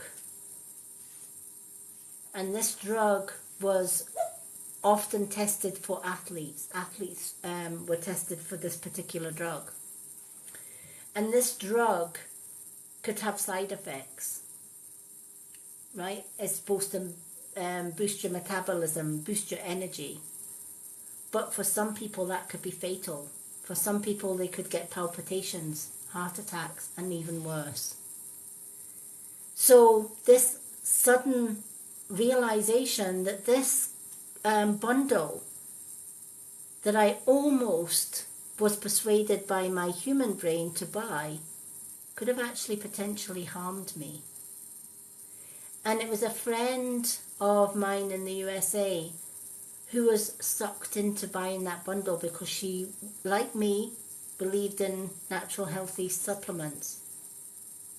And she found, oh, I've got great energy, I'm buzzing, I'm kind of flying around the house and I'm doing all this housework. So she gave it to her mother-in-law, and her mother-in-law got seriously ill with it.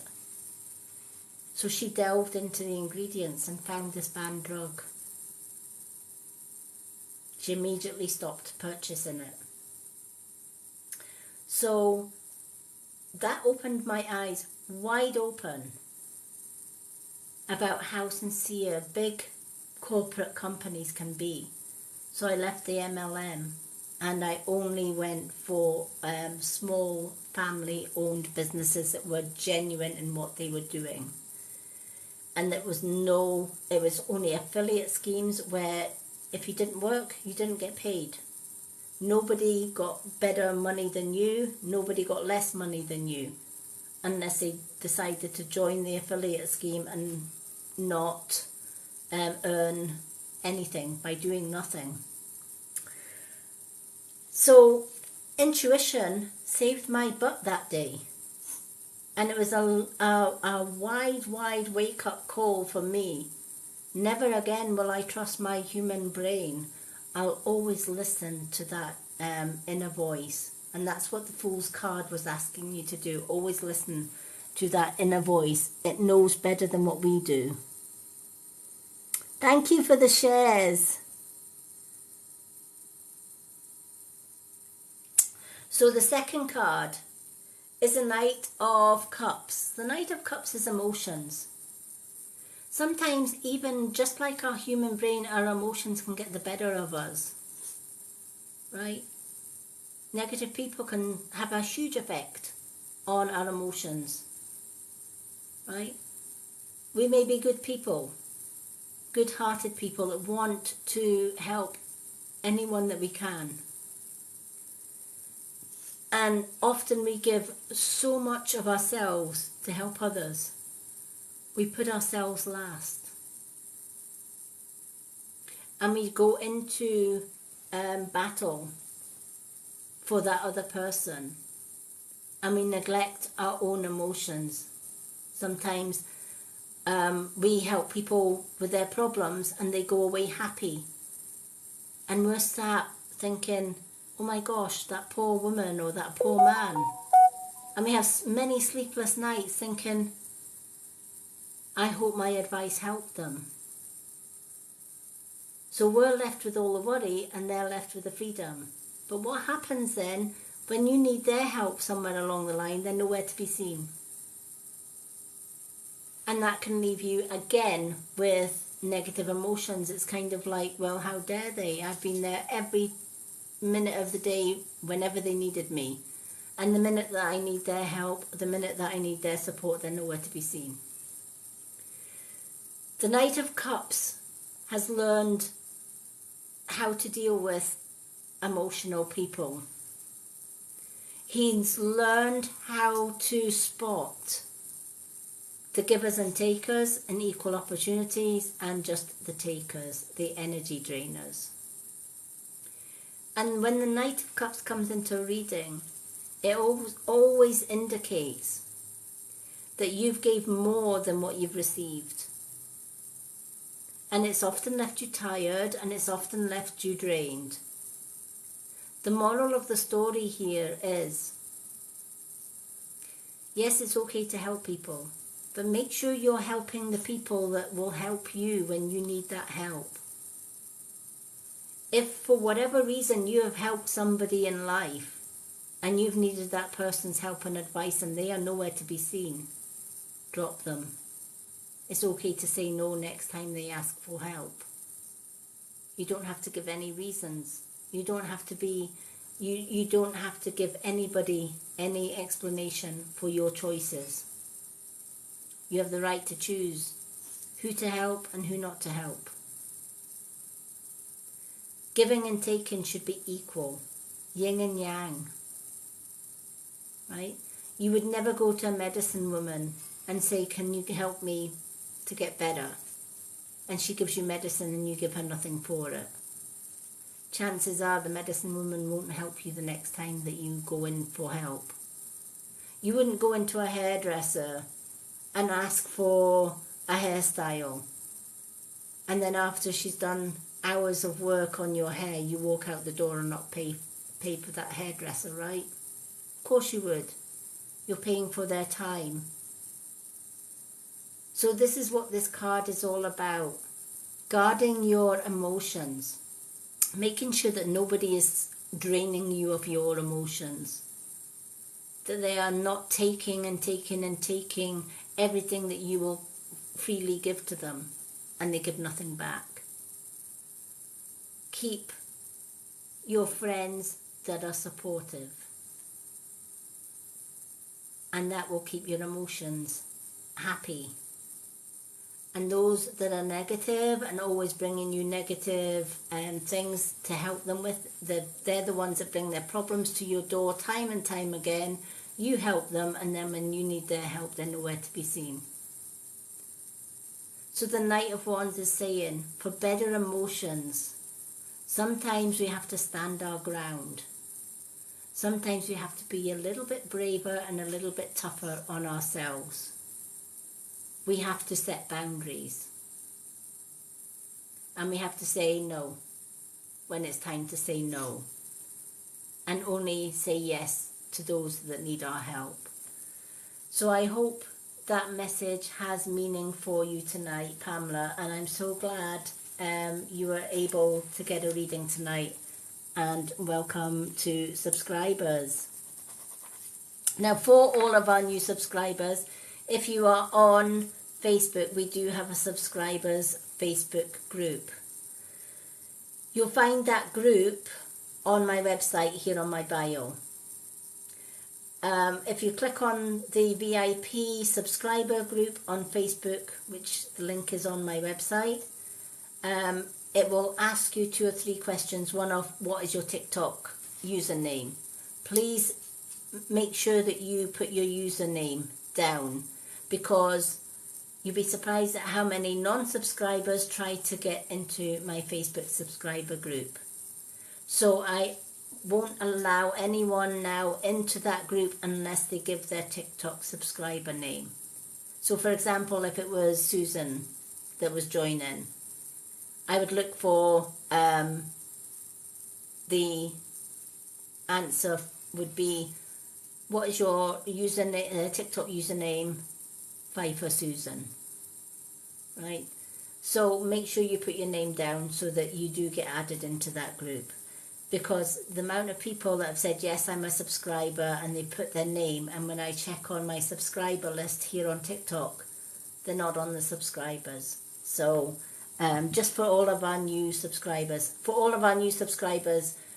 that don't know the benefits of my subscribers, when you subscribe to my TikTok, you are subscribing to get 2 free card readings every time I go live.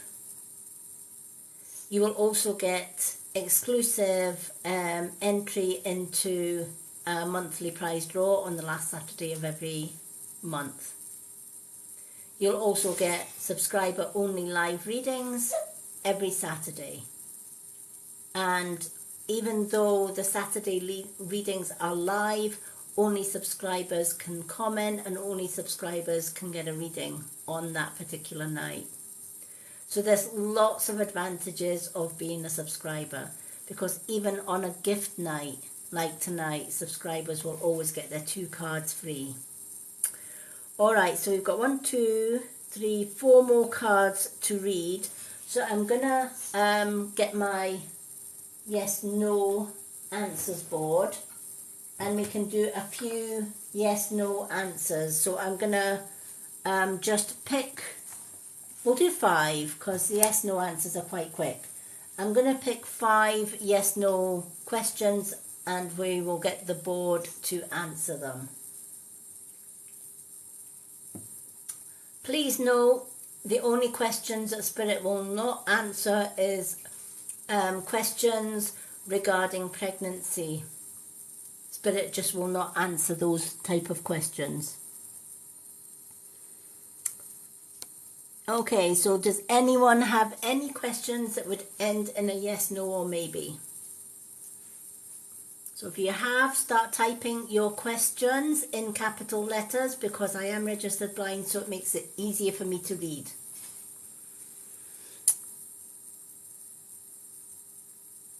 Yes, no questions are always free. Just putting that out there.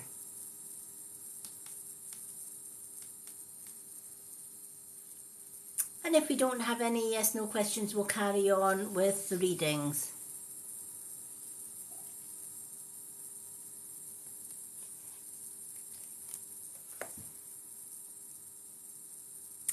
Okay.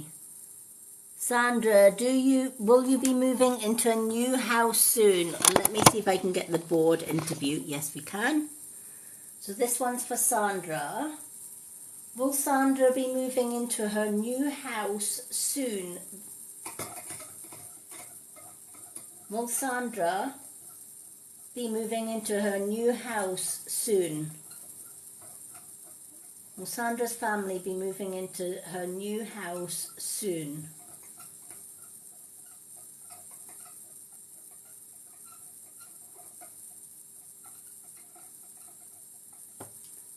Okay, now it's gone to no, but then again, soon is a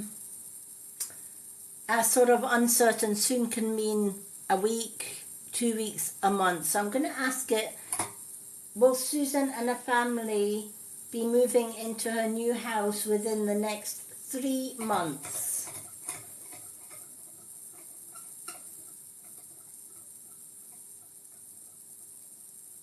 Will Susan and her family be moving into a new house within the next 3 Earth months?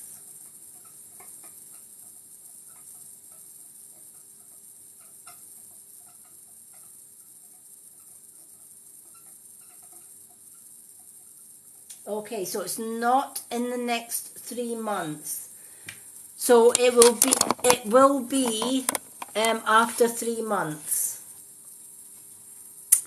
Okay, do we have any other yes, no questions?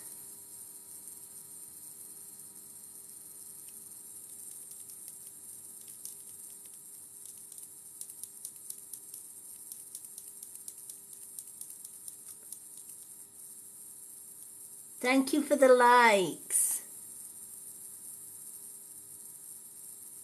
Okay.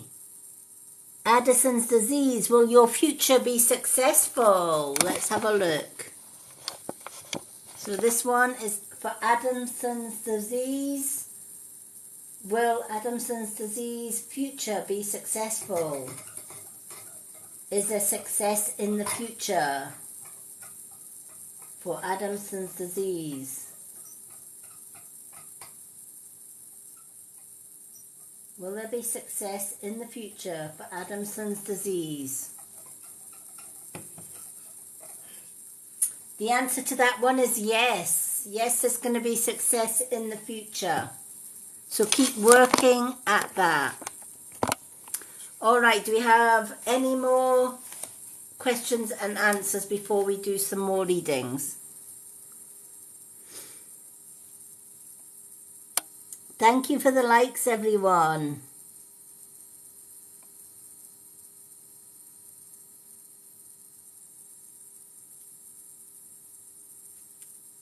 So does anyone else have any yes, no questions and answers before we go on with the next 4 readings on the list?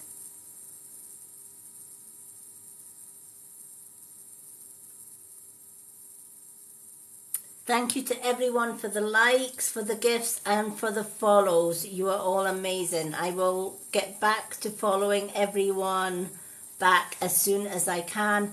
I have absolutely hundreds on my list to follow back.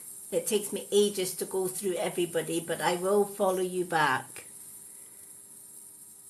Thank you for the follows. Okay. Do we have any yes/no questions before we carry on with the readings? Welcome to everyone that has just joined. Tonight is gift readings night. To receive a 2-card reading is a swan gift. Subscribers get 2 cards free every time I go live. Thank you for the follows, everyone. Hello, Captain CJ. Captain CJ is in the house. Okay. Do we have any more yes/no questions?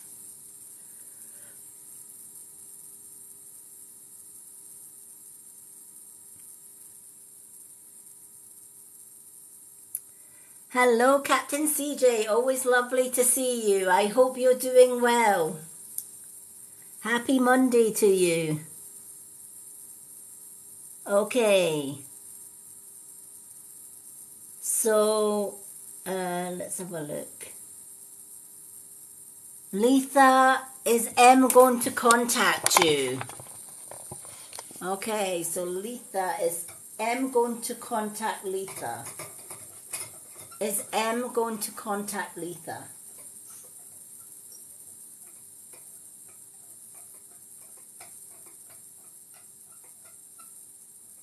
Is M going to contact Letha?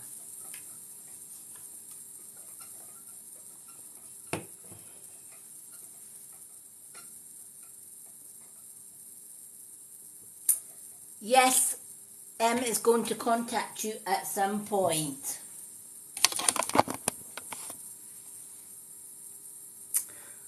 Okay, I think we'll do one more yes/no question and then we'll carry on with the readings list. You're more than welcome.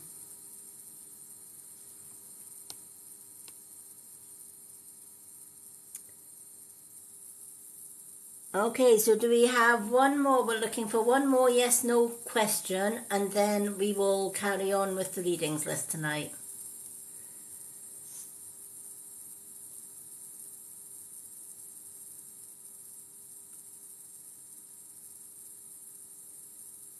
Hello, Maggie Moo. Welcome.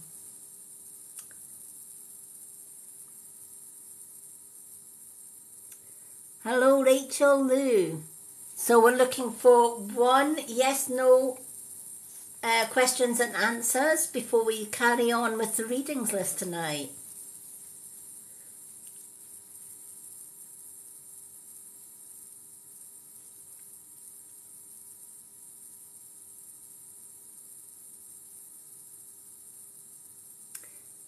Thank you for the likes, everyone. Okay, for all the new people that are just coming in, welcome to gift readings.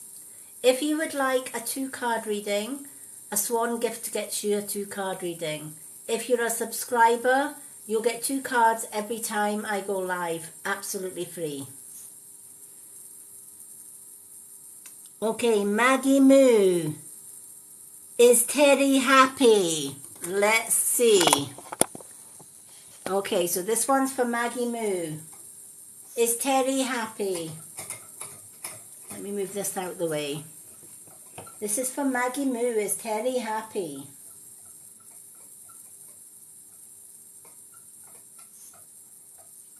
Maggie Moo would like to know, is Terry happy?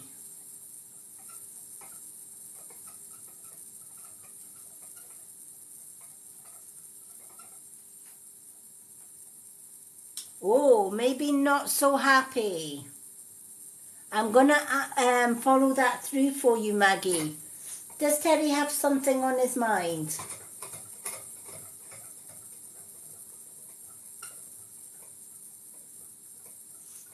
Is there something on Terry's mind that is troubling Terry?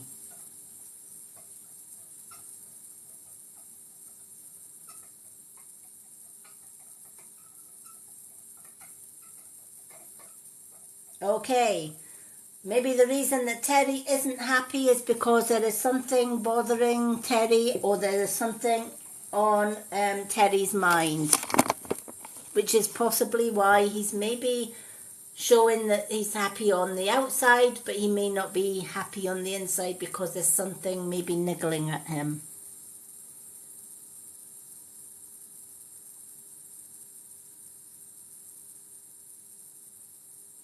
Ah, okay, Lucy.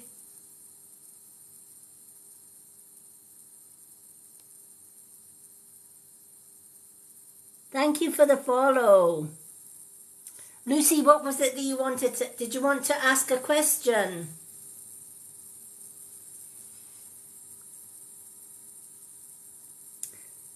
Thank you, everyone who is following. Thank you for the likes. Thank you for the gifts. You are all amazing.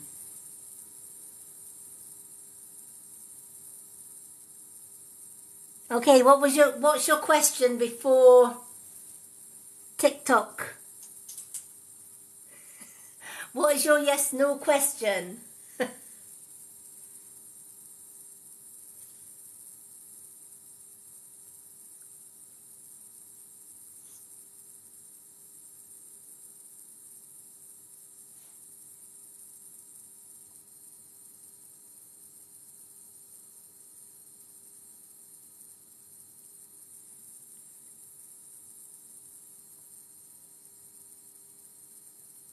So this one's for Lucy. We'll do Lucy's yes/no question and then we'll carry on with the, tonight's readings.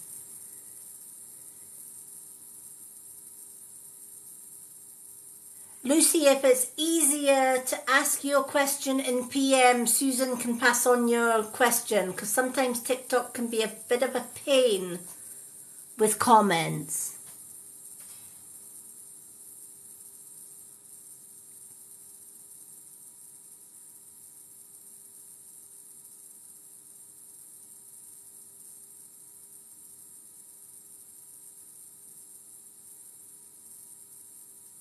I'm seeing Lucy's likes, but I'm not seeing Lucy's question.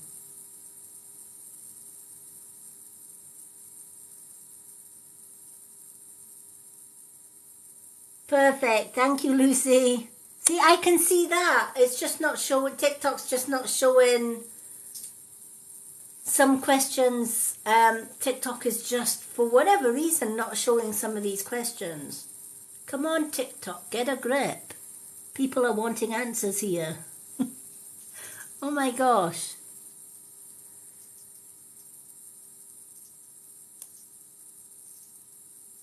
I know, see? Silly TikTok. I'm getting that loud and clear, but it's just not sharing your questions. Yeah, question issues. Oh my God, TikTok is having a meltdown.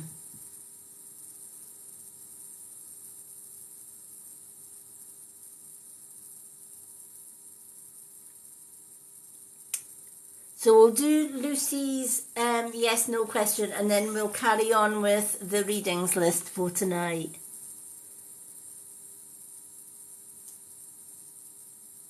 Honestly, it did that the other night as well. We could see all comments apart from when people started typing their questions and answers. And for whatever reason, we didn't see the questions and answers. Absolutely crazy.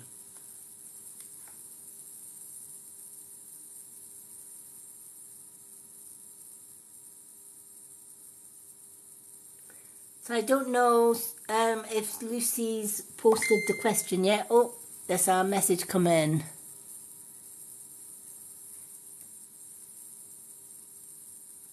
Let me see if I can get Lucy's question from here. Sometimes I can. Let's have a look. Doo-doo-doo.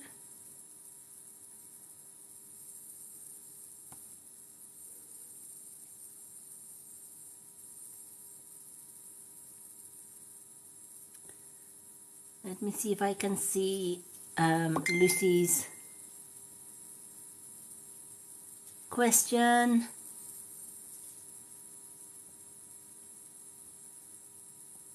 Okay, I can't see it my end. All right, Susan, can you check Mod's chat for me, please? So that we can get Lucy's question.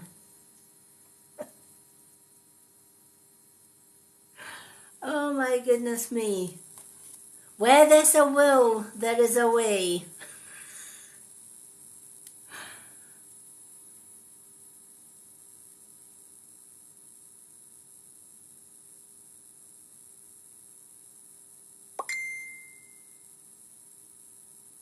Yeah.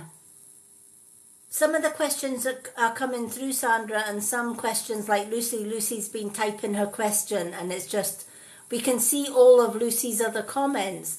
We just can't see her questions and answers.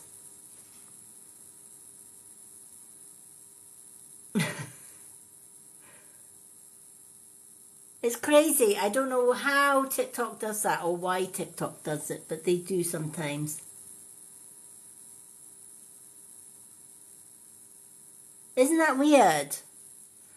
Right, let me just see if I can see. Okay, my mod chat. Let's have a look. Let me go to Messenger.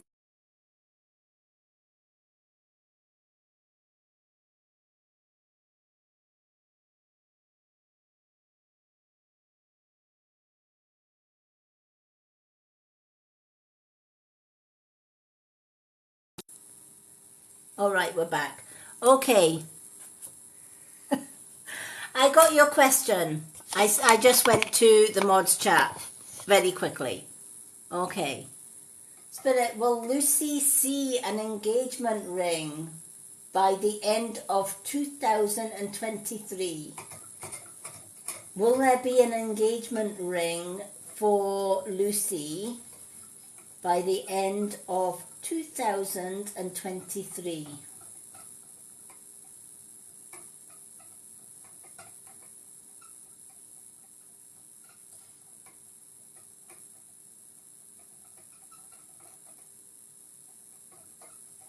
Yes, there will be an engagement ring by the end of the year for you, Lucy. So there will be a ring for you by the end of this year.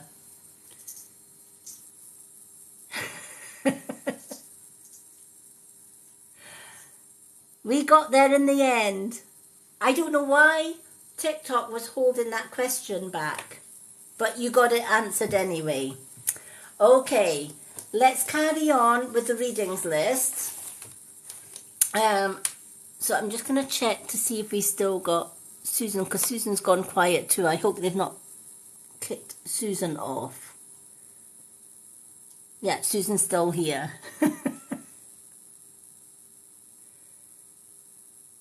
Ah, see, you were expecting it to be maybe. Nope, it was a definite yes. All right, so I'm just going to check with Susan. Susan, I've got Diane, Dr. Sunshine Fire, Mary and Lucy. Have I missed anyone on the list? Let me just check to see if who we have. I know we've got Dr. Sunshine Fire. I don't think we've got Diane yet. I think Diane went away.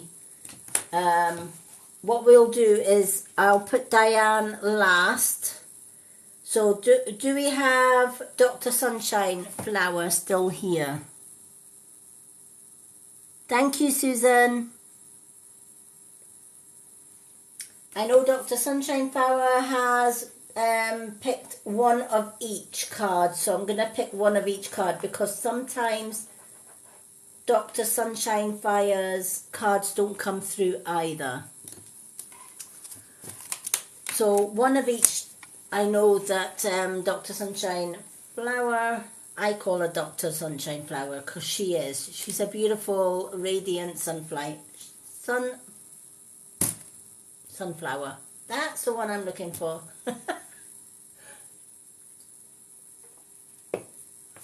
All right, let's do one of each. You can tell it's going to be one of these nights, huh? Alrighty. Even Rio agrees. It's going to be one of those nights, isn't it, Rio? Alright. For everyone that doesn't know, this is my little sidekick, Rio. He's a little African grey parrot. He's one of two. The other one's in the living room with his dad. Alright. My fiance and the other parrot get on really, really well. The other one's very much a man's parrot. This one's definitely a mummy's boy. So Rio always comes into my readings now. Otherwise, he just nips my fiance's head to get into the readings.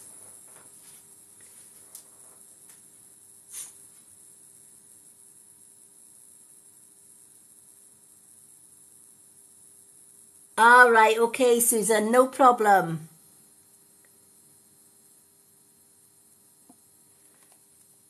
Don't worry if you have to go. If you have to go, I got this. Oh dear. Alrighty.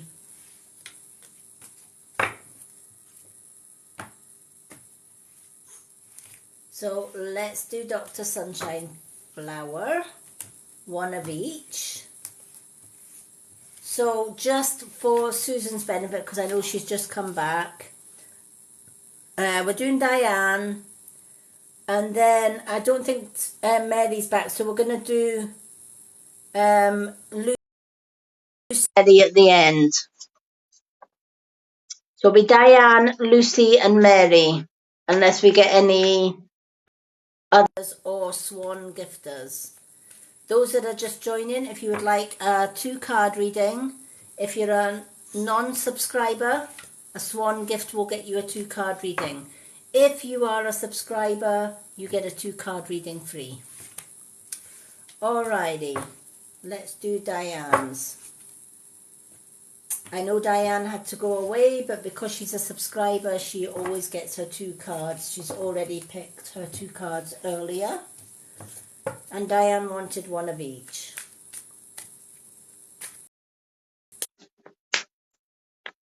Thank you to everyone that is trying to join me live on camera. I'm focusing on what Spirit are telling me. I don't invite people on camera with me because it can distract me from listening to what Spirit are telling me during each card reading. So it's not that I'm ignoring your request to join me on camera, it's just that I don't accept camera invites while I'm doing readings. Just because it can put me off.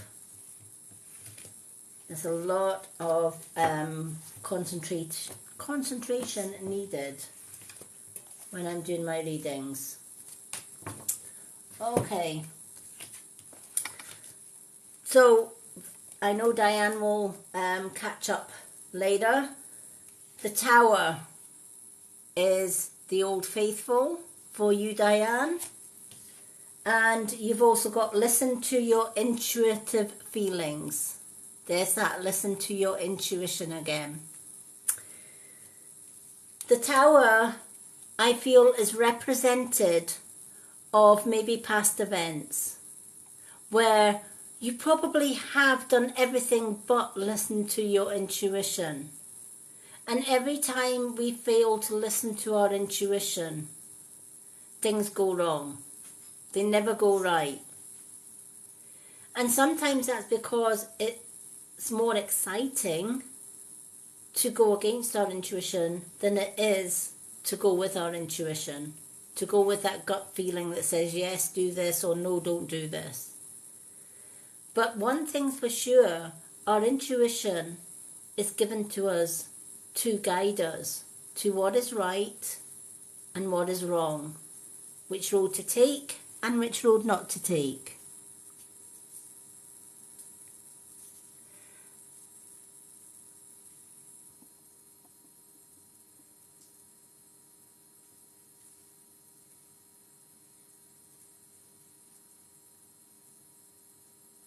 Okay. So the Tower is saying, learn from that experience, right? Sometimes we don't. Sometimes we just think, well, I went against my intuition and it didn't go wrong. It didn't go right this time, but it'll be fine the next time, right? And we keep making mistakes. Often as well, it's not just about intuition that we make the mistakes. It's about doing something that is negative or negative thinking.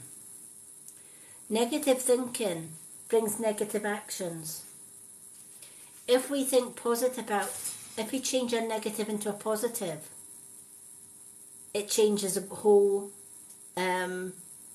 ball game.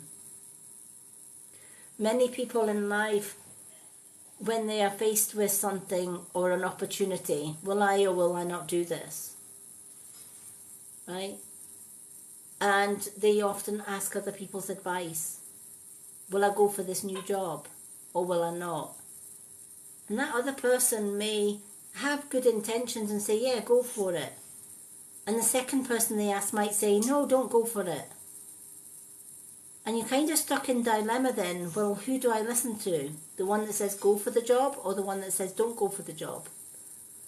Well, what are those? Why are they so different? Why are those two people so different in their answers? Well, the one that says go for it is probably the one that is supporting you, that is rooting for you, that is saying, well, you're asking whether you should go for it. Yes, you should definitely go for it.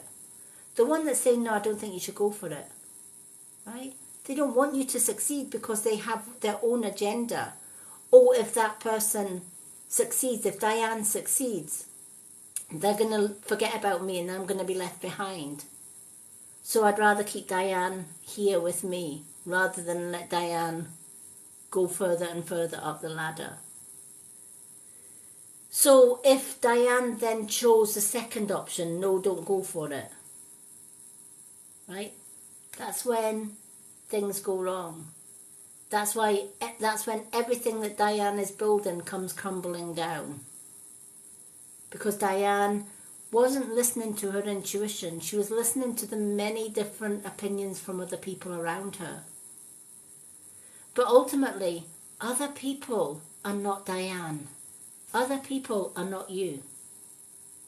So we should always listen to our gut instinct. So, for example, if there was a job, is this job something that I can do? Am I qualified for that job? Am I the best person for that job? Yes, I am. Well, if the answer is yes, yes, yes, yes, yes, all the way on your tick list, go for it. If your gut feeling is saying, what are you waiting for? Go for it. Then go with it. But if there's any hesitation, if there's that little niggle in the gut, that little voice that's saying, nope, don't do this, then don't do it. Sometimes as well, when we are surrounded by negative people, we automatically negative think. So we automatically put ourselves down without even realising it. I'm not good enough for this job. I can't do this.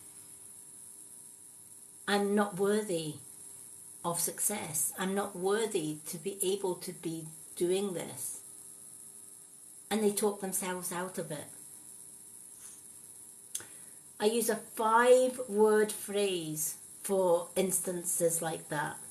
And it's so easy to remember, just 5 words. Cancel, clear, delete all negativity. So when I hear myself saying, I can't do this, I'll say cancel, clear, delete all that negativity and replace it with I can and I will do it. Instead of saying I'm not going to be successful, I can and I will be successful. Instead of saying I'm having a crappy day, I'm going to have a bloody good day and nothing is going to get me down. When you change any negative thinking, any negative words into positive thinking and positive words, you can change things up. One thing that I love doing is working with a throat crystal. So you can work with something like lapis lazuli. Lapis lazuli is great for the throat chakra and clear thinking. So if you find yourself thinking or saying negative things, you can use lapis lazuli. Simply place it at your throat chakra and say, help me to decide. Do I do this or do I not? Give me clarity. You can also hold it in your hand and you can meditate with it. With towers such as this one, as a point at the end for a purpose. If we place the tower this way, where the point is away from our throat chakra, we're asking that crystal to draw any negative thinking, any negative words away from us. And if we point the crystal towards us with the point, we're asking to bring positive energy and positive words and thoughts. This can be handy if you've got a speech to do. So you can turn it this way and say, help me with this speech. Help me to speak my truth. Help me to be honest. So crystals can have a huge part in helping us with our intuition, depending on the crystal that we decide to use. I use crystals in everything. I always have my black obsidian crystal with me to ward off negative. I always have a huge circle of light around me to protect me from negative people and negative energies. I always have black obsidian crystals in all the rooms of our home to protect our home, as well as selenite. I even have a selenite wand or a selenite tower that also keeps negativity away. So we can listen to our intuition to stop us from repeating negative patterns from the past. And we can clear negative thinking from the present into the future by saying, cancel, clear, delete that negative thought and replace it with a positive. Your angel card is listen to your intuitive feelings. Listen to that gut feeling. What is that gut feeling saying? Is it saying hold off, don't do this? Or is it saying go full steam ahead? Your body is receiving accurate messages from the divine. So Spirit are clearly telling you with both these cards, the reason things go wrong in your life is because you are not listening and you're not sensing the messages, the accurate messages that your body is telling you. Those messages are from your guides. Your guides will tell you what is right and what is wrong by interacting with your intuition. Right? So they will bring you messages to your sacral and your solar plexus. That's where we hold our intuition. They can help as well by getting us to speak truth and being honest with our speech. Working with honesty and integrity earns you respect and you have no regrets after it as well.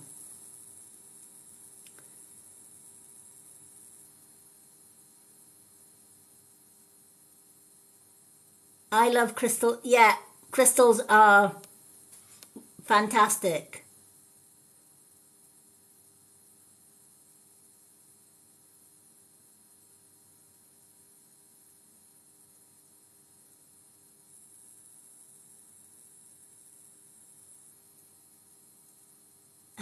hello. For everyone, especially those that are asking, is there any messages for you today? If you would like a reading tonight, a swan gift is a 2-card reading. Or if you're a subscriber, you automatically get a 2-card reading every time I go live, absolutely free. But you are all welcome to sit and stay with us and listen or tune into the readings.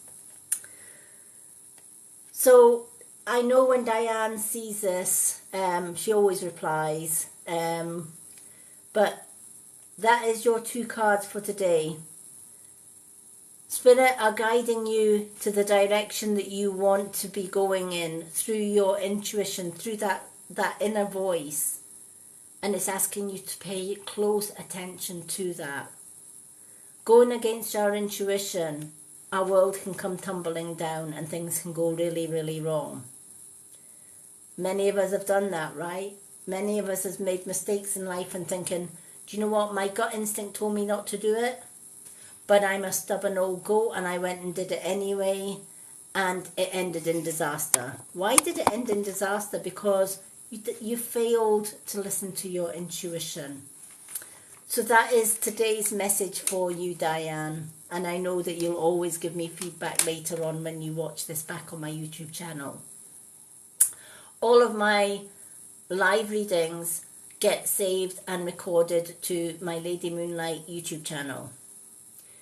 You'll find my YouTube channel link on my website here on my bio.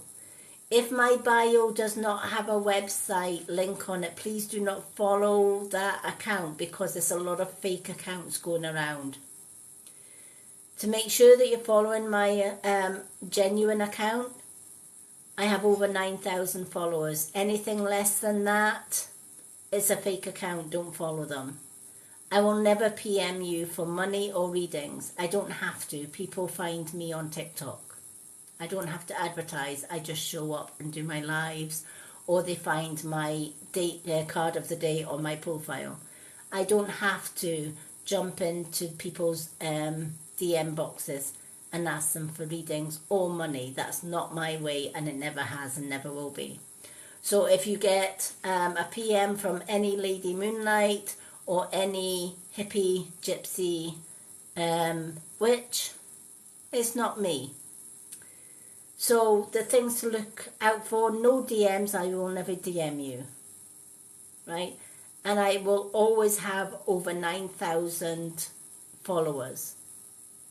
And I have a clickable website link. So if you go to my profile page and there is no website, then it's not me. So be safe, everyone. There is a lot of scammers out there. Hello, Jenny.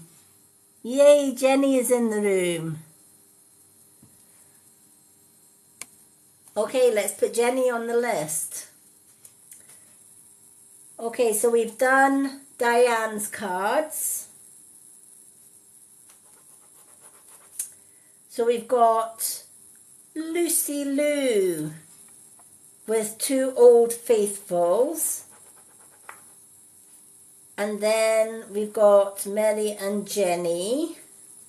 But let me just see if Mary is back, because she was here earlier. If not, we will put Jenny before Mary.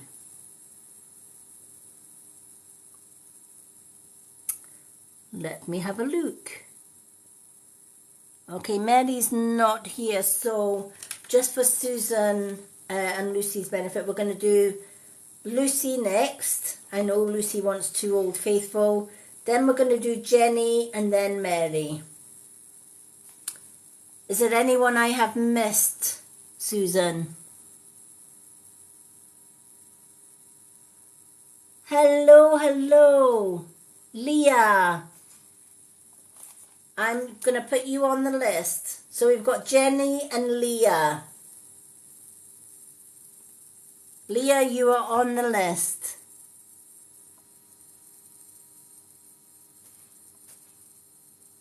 Hello, Lorraine. Thank you, Susan. So we've got Jenny, Leah and Mary. So Jenny, what 2 cards would you like? Oh, sorry, we've got Lucy first. Ah, Lucy, Jenny. Right, let me get this right. Right, we've got Lucy, Jenny, Leah and Mary.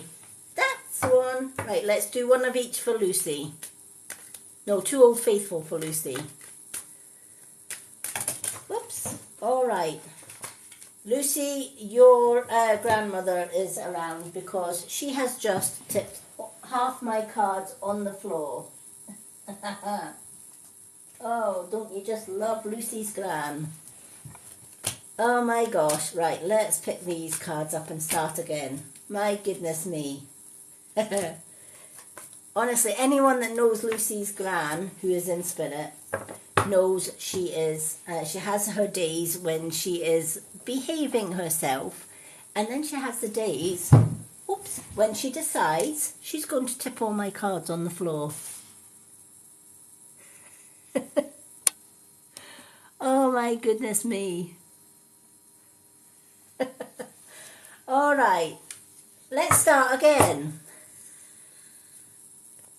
We are shuffling these. Right, I'm going to put these cards over the table.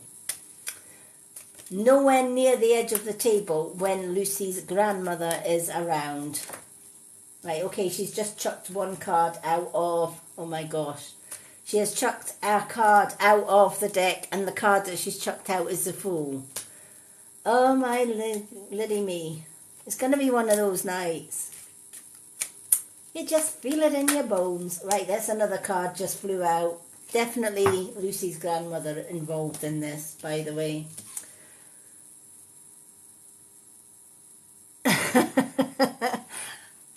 Yeah, I love your nan as well. She makes me work by picking up cards from the floor. But honestly, I do love your nan. Okay, so I'm going to go with the first card, which is the Fool. Now, the Fool doesn't mean to say in the slightest that Lucy is a fool. That's not what your nan and not what Spirit are saying. But what this Fool card is saying as well is everything is going absolutely fantastic in your life at the minute, right? And that fills you with confidence, and you know, when everything goes right, it fills us with confidence. And we kind of just go along, skipping quite happily along, right? And we think, life is good, the sun's out, the sky is blue, and everything is going in my favour. My work's positive, my home life's positive, my love life's positive. What could possibly go wrong, right?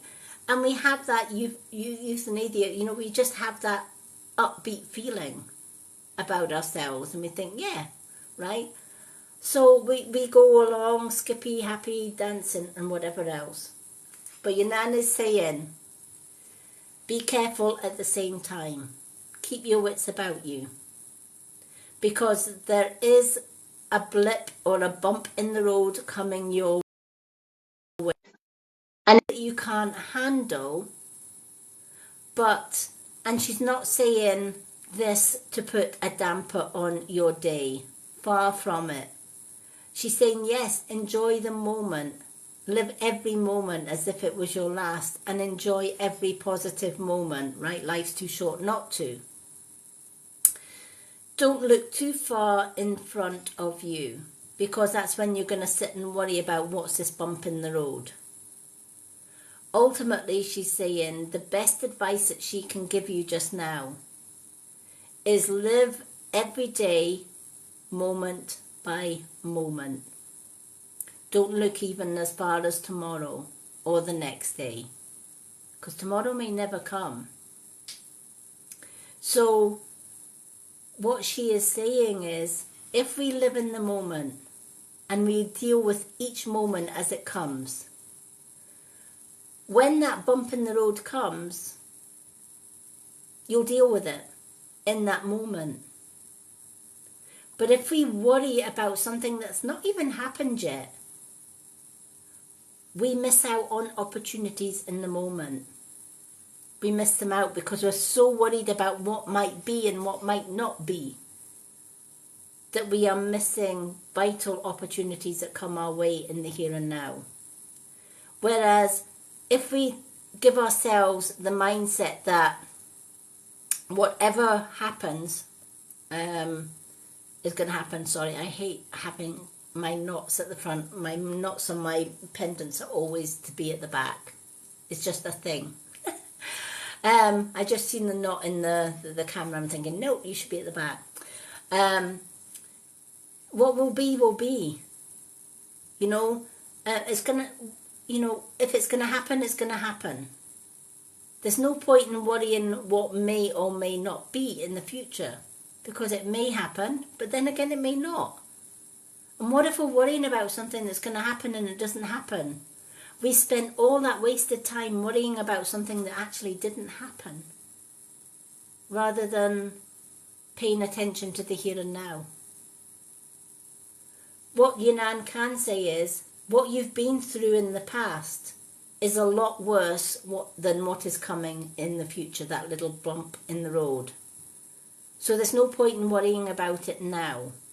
Deal with it when it comes. In the meantime, enjoy every moment. Make every moment count. Make every opportunity count. That way, we don't live our lives with regrets. We've lived every moment. We've taken every opportunity. You know, my dad used to say, don't put off till tomorrow what you can do today, because tomorrow may never come. Such a wise man he was, right? And it's true. Why should we put off doing something today that we can quite easily do today and save it till tomorrow, and then tomorrow may never come? If tomorrow never came and you put it off till tomorrow, you live with the regret of that. So, you know, have no regrets. Live each moment. Every moment is precious. Every moment is special. And we should never ever waste a single one.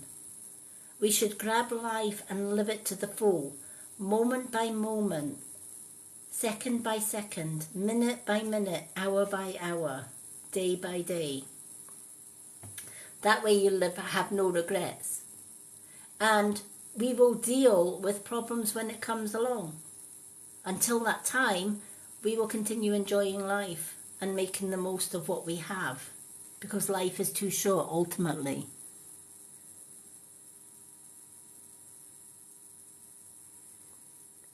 I'm glad that means something. I'm glad that resonates. Justice. Why worry about the things from the past? The people that have hurt you, the people that have done you wrong. Ultimately, everyone is responsible for their own individual words, thoughts and actions.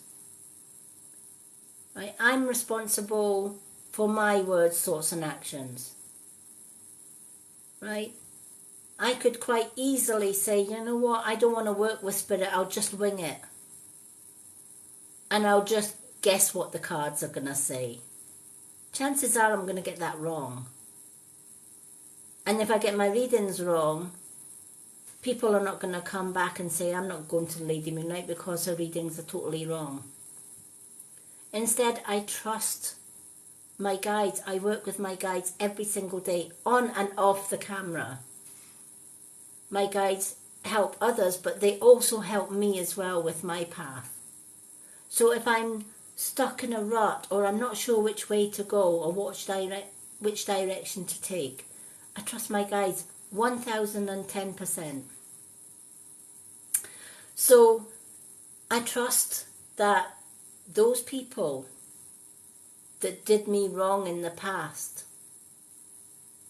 I forgive them. They taught me the type of person I don't want to be. They also taught me that the type of person I don't want to be around. So I will avoid that type of person in the future and carry on regardless. But the past also teaches me that I can walk away from my enemies and forgive them. Does that let them off the hook? No. right? Because their words, their actions, they will have to face the karma that comes with that. Because one thing that I know through my life experience on this life and many past lives is that what we put out, we get back in. If we put positive, loving, light force out, we get all of that back. If we live our lives and we speak our truth with honesty, and we do our work with honesty and in integrity, we get that back and we get respect. But if we decide to lead our lives hurting other people, making other people's lives a misery because maybe our lives isn't as good, somewhere along the line, somebody's going to come along and make our lives even worse misery. So a bully who bullies somebody, somebody's going to come along who is bigger and better than that bully, and they're going to bully them. Right? Somebody that is narcissistic or abusive and controlling, right? They may get away with it for so many years, but eventually somebody comes along and controls them. A lot of abusers, their karma is being caught out. And who's going to control them? The prison system. Right? Many years ago, one of my daughter's many exes tried to drown my granddaughter. Thought he could get away with it. He was jailed for 4 years and served 5 years for bad behaviour. Right? He had control of a child. He almost controlled taking that child's life.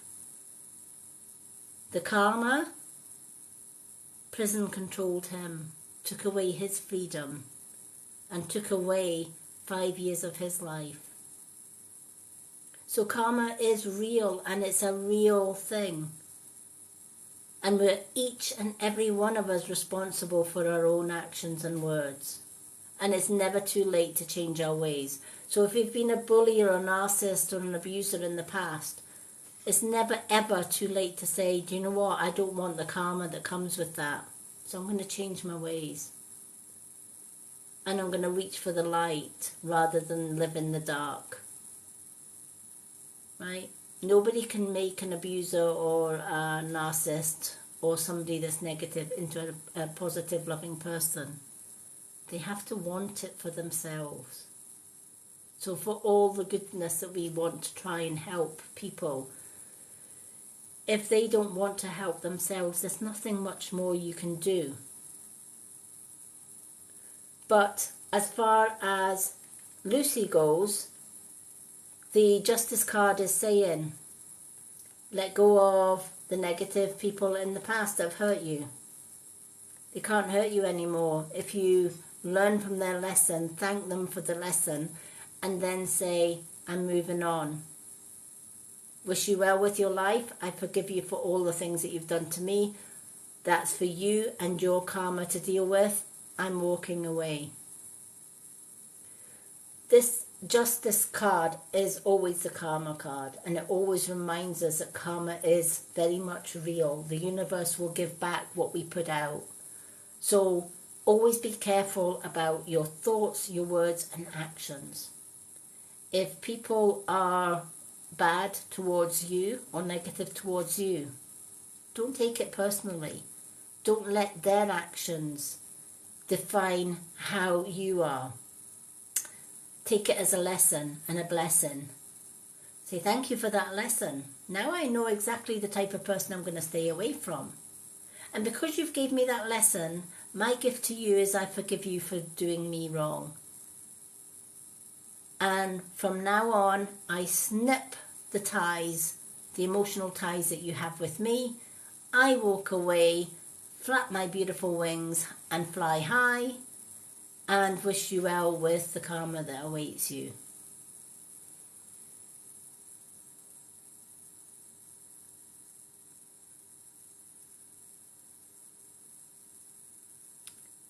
Yep, definitely.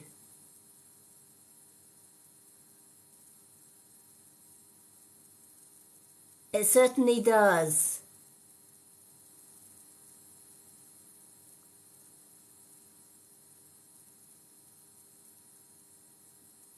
Yeah, and you know, it's true. I've seen karma work its magic all the time. It's very just. If we put good out, we get good back. If we put love, light, understanding and empathy out, we get that back in tenfold. It's not my place to judge those that have done me wrong in the past. That's not what I'm here to do. Right? Abusers may have many, many reasons for abusing. Their parents may have been abusers and that's all they know.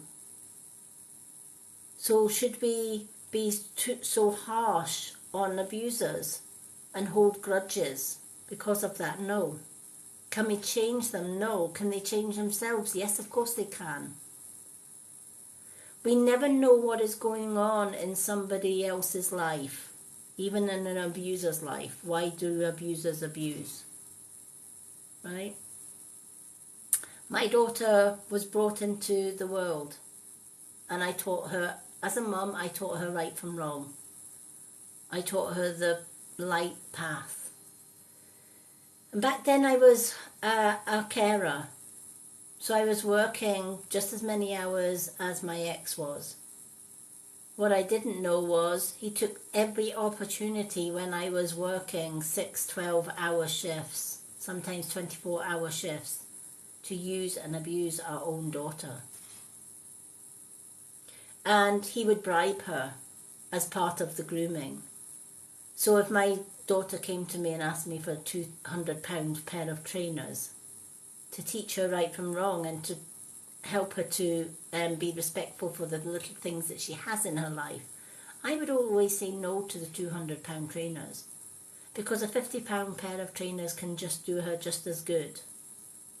And then she would go to her dad and her dad would say, yes, no problem, there's £200, get your trainers. What that taught her in later life was that only the most expensive things. So she would buy, when she had her own children, she would buy £70, £80 hats for her little baby to wear. That £70 hat, you'd be lucky if it lasted a month, because babies grow so quickly. It turned an innocent child into an abuser herself. And my daughter now abuses her own children. And she's been in front of the child panel, etc., etc., and continues to get away with it because the authorities are terrible. Could she change? Yes, if she really, really wanted to, she could. What turned an innocent child who was taught by myself right from wrong into an adult who abuses and uses her own children, her father? So, even though there are wicked and evil people out there, we don't know their circumstances. And we should never judge them. That's not our place to judge. That's karma's place to judge. It's not our job to try and insist that they change their ways. We could try everything in our power. And believe you me, for 30 years I tried to change my ex. And it never worked. The more I tried to change, the more he used and abused. He was a narcissist and a child abuser and still is to this day. So there was nothing I could do to change him. There was nothing anyone could do to change him. The only one that could change him was him. That was his choice, his responsibility. His words, his thoughts, his actions were his responsibility alone, not mine. Luckily, I broke free of that abuse. But so many people can't. So, always be careful of your thoughts, words and actions. And don't be quick to judge somebody that is wrong for you. That's not our place to judge. Learn the lessons from it. i.e. I'm going to stay away from abusers from now on. I'm going to stay away from anybody that bullies or abuses children. I'm going to stay away from narcissists because that's not the type of person I want to be. And leave karma to be the judge. As long as we focus on our path, what is right for us, as long as we speak our truth, then we can't go far wrong. Leave karma to do the hard stuff. And just be mindful of what you yourself put out. And don't be so harsh to hold the hurt in that other people hurt cause towards you. Because when you hold other people's actions and words, and it hurts deep, and it does, you are allowing them to have an emotional tie to you. How do you break that emotional tie, even though they're not in your life? You say thank you for being an abusive son of a gun. Thank you for being a narcissist, because you taught me how to spot a narcissist. You taught me the type of person I don't want to be. You taught me that never again will I allow anybody to undermine or put me down. And I thank you for that. And because you taught me that vital lesson, I'm going to forgive you. And I'll leave you with karma. And then I walk away. That's how we should deal with negative people, narcissistic people, controlling people. And we should never own any of their actions. The only actions only words, thoughts and actions that we should ever own in life is ourselves. Don't own anybody else's. That's up to them. So I hope that helps, Lucy. And I hope that makes sense.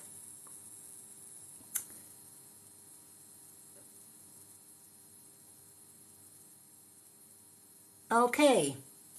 So we have Jenny, Leah and Mary. Did Jenny come back? Let me have a look. Let me see if Jenny's still here. Our Jenny.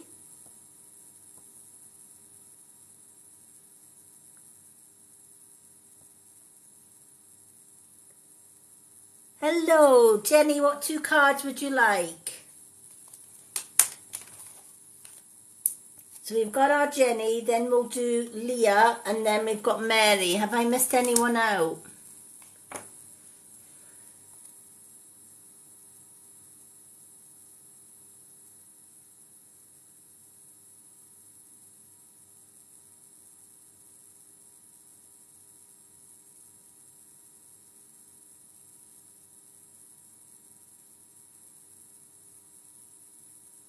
Okay. One of each for Jenny. Let's do one of each for our Jenny. Thank you, Susan. Whoops. My goodness me. I think Lucy's grandmother is still around because my cards are still flying. Right, let's flick these. Let's shuffle these cards. It's going to be one of those nights. We have nights where not one single card goes flying, and then we have nights like this where cards go flying. Alrighty. So let's shuffle these cards. Now, as I'm shuffling, sometimes when I'm shuffling cards, I get names given to me by Spirit. So I am getting the name David, a gentleman in Spirit by the name of David. And I feel that this David has not been in Spirit very long. So if anyone can place a David who is in Spirit, I feel that this gentleman is not very old. Maybe middle-aged. So if anyone can place a David.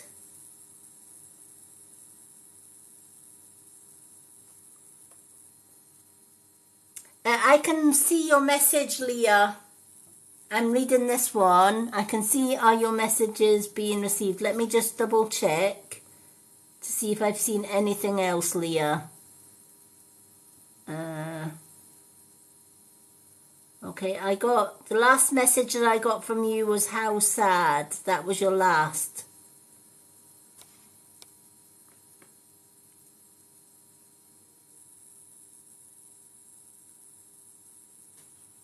Okay, Susan, is this David that you know in spirit? Is he in spirit?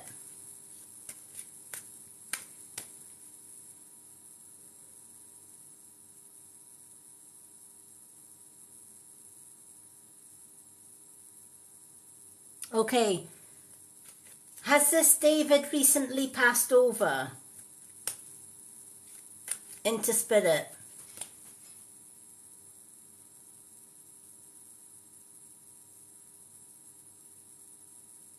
I feel he hasn't been in spirit long.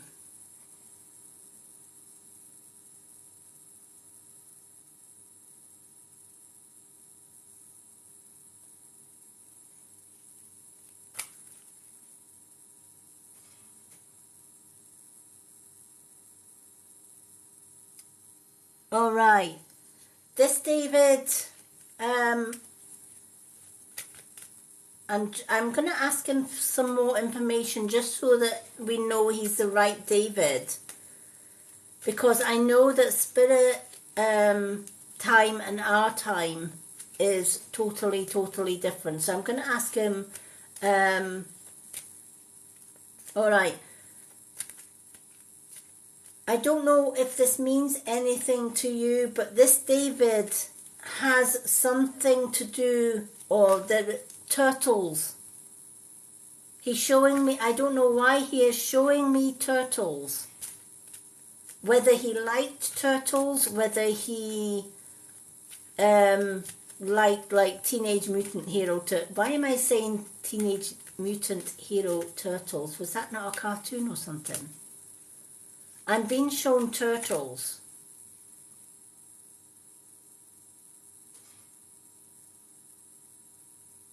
So I'm asking him for something that could confirm who he is. And he's showing me turtles.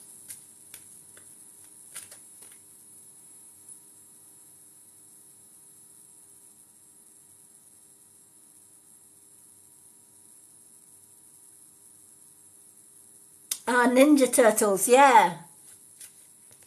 Was it Ninja Turtles or was it Mutant Turtles? I know there was a fad going around many years ago and it was cartoon turtles of some kind. Not that I watched many cartoons, but I did hear a lot of kids talk about turtles. But for some reason he's showing me turtles. So I don't know if this David that you know, Susan, is if turtles have any meaning. Also the sea. Was this gentleman connected to the sea, or did he like the sea? Because I see sand and sea and shells.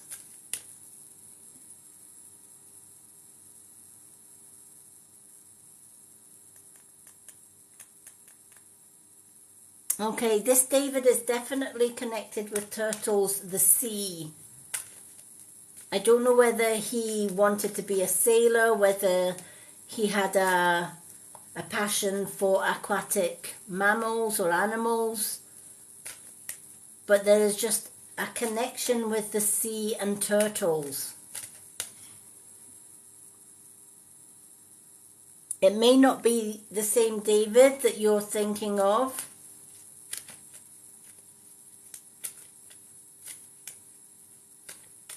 This David, I feel, could be also connected with sailing. Maybe he was a sailor. Maybe he was in the Navy.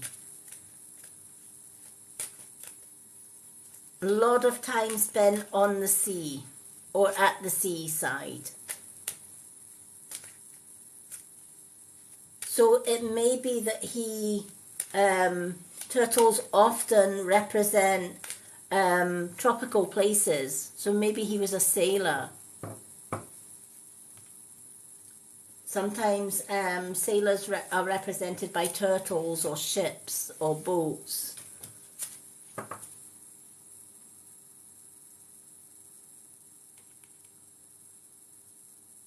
Okay, was the David that you are thinking of, was he in the Navy?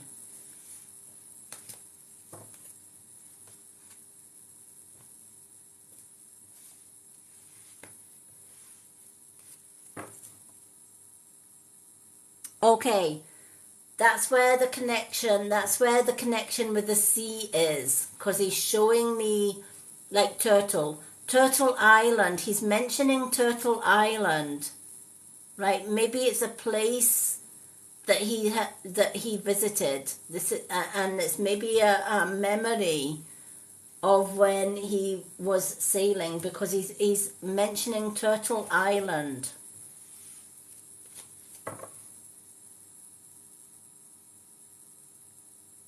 He was happiest when he was at sea.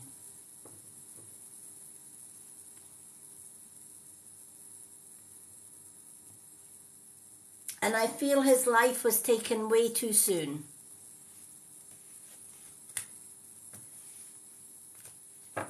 If that makes sense. So his life was taken way too soon. It's almost like it wasn't his time.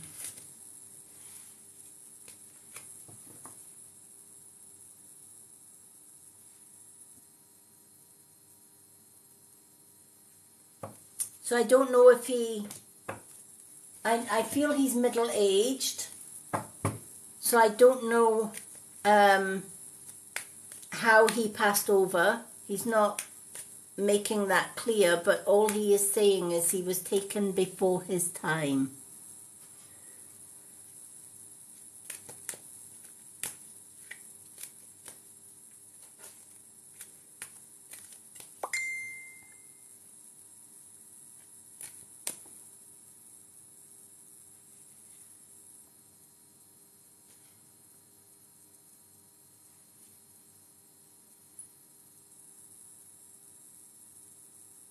Okay, I would say that's pretty much middle-aged. I always see 50s as middle-aged. So that would fit his description from the man that I actually see. So because you're confirming that he's definitely with you, and he's wanting you to know he's watching over you and your family, and he sends so much love your way. So he was just wanting to acknowledge that he is there for you and is there with you.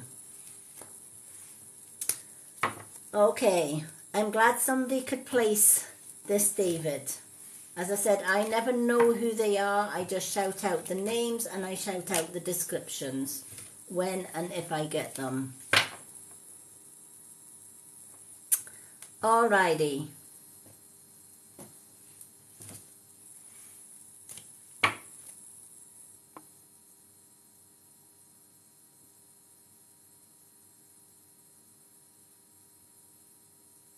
I'm just seeing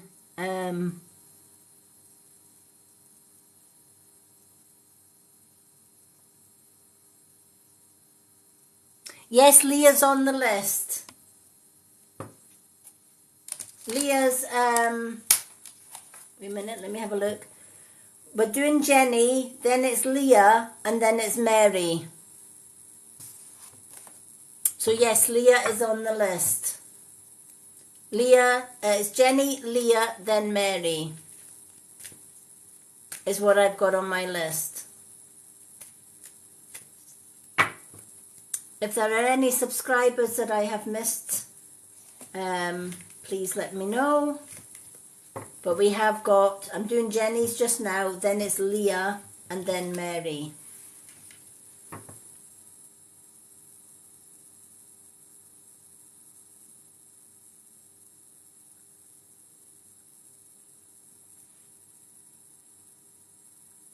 Oh, 40 for middle age. I've always, yeah, when I was younger, people always told me that 40 was, like, life began at 40 because 40 was middle aged. But Spirit tell me, 50. A lot of people can live to 100 sometimes and more. So my guides always said, middle age can be 50 on average. It depends on how healthy we are and what type of lifestyle we lead, and often whether we have health issues when we are born. That has a big thing in it as well. But I think middle age tends to change with the centuries, as back in my mum and dad's day, 50 was middle aged. And if you were 80, 90-year-old, you were kind of getting elderly. A lot of people lived a lot longer lives back then. But then again, they were healthier back then because there was not a lot of processed foods, etc., that we have nowadays. Everything was cooked from fresh. There was no pesticides or stuff like that. And I just think depending on the lifestyle that we lead and what we are programmed to think is right or wrong, I guess my dad always used to say, you're only as young and as old as you feel. Which didn't help me as I was growing older, because some days I felt 20 and other days I felt 90, which I loved his theory, but in practice it didn't kind of work. So I guess opinions change as years go by. Dr. Sunshine Fire, we did do 2 cards for you. So when this gets played back, we have got your 2 cards done.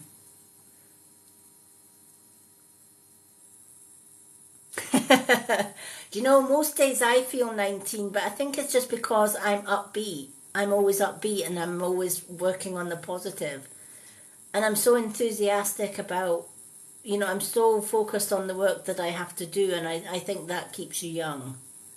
Don't get me wrong, when I was in my previous marriage, OMG, I looked about 90. The stress was showing on the inside, but it was also showing very much so on the outside.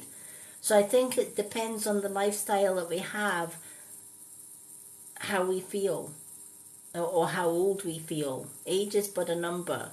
It all depends on the lifestyle and how much stress we are putting on ourselves in a day-to-day basis.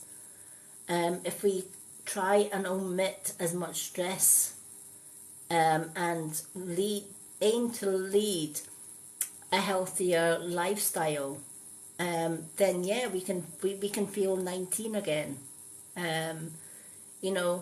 But if we live an unhealthy lifestyle and we're kind of putting a lot of chemicals and toxins in our body, etc., probably we feel a lot older, or we allow stress to take over. Stress can block our chakras and can put us in a not so healthy state of mind and body. So yeah.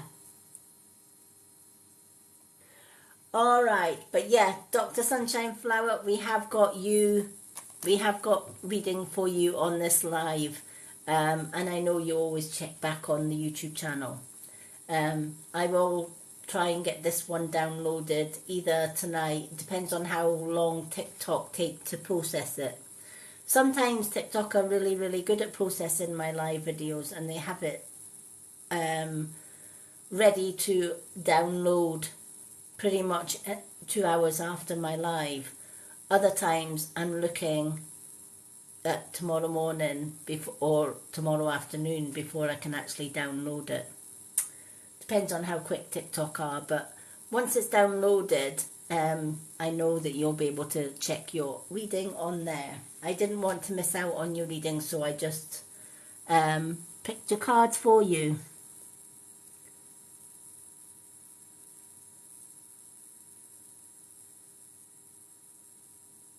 That is pretty good going.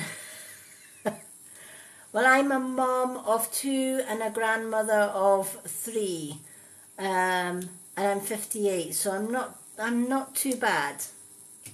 I don't even feel 58, to be fair. I probably feel about 30 some days. Don't get me wrong, there are days, especially when I'm surrounded by negative people, and I have to put that bubble around me, because if I don't, then yeah, I can feel pretty old pretty quick. But yeah, I'm always positive minded, I'm always uplifted, you know.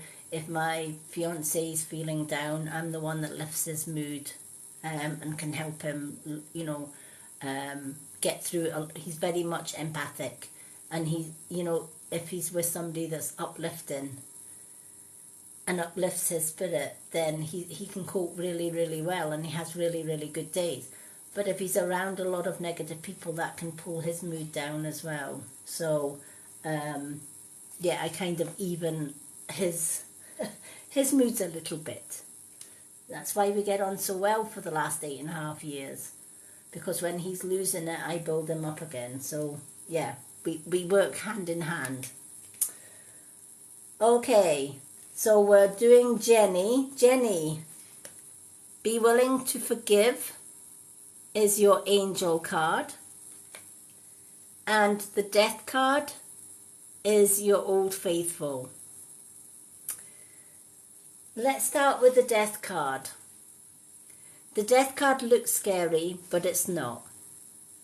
The death card is asking you to close the door on the negative past. Be forgiving. Learn to forgive those that have hurt you.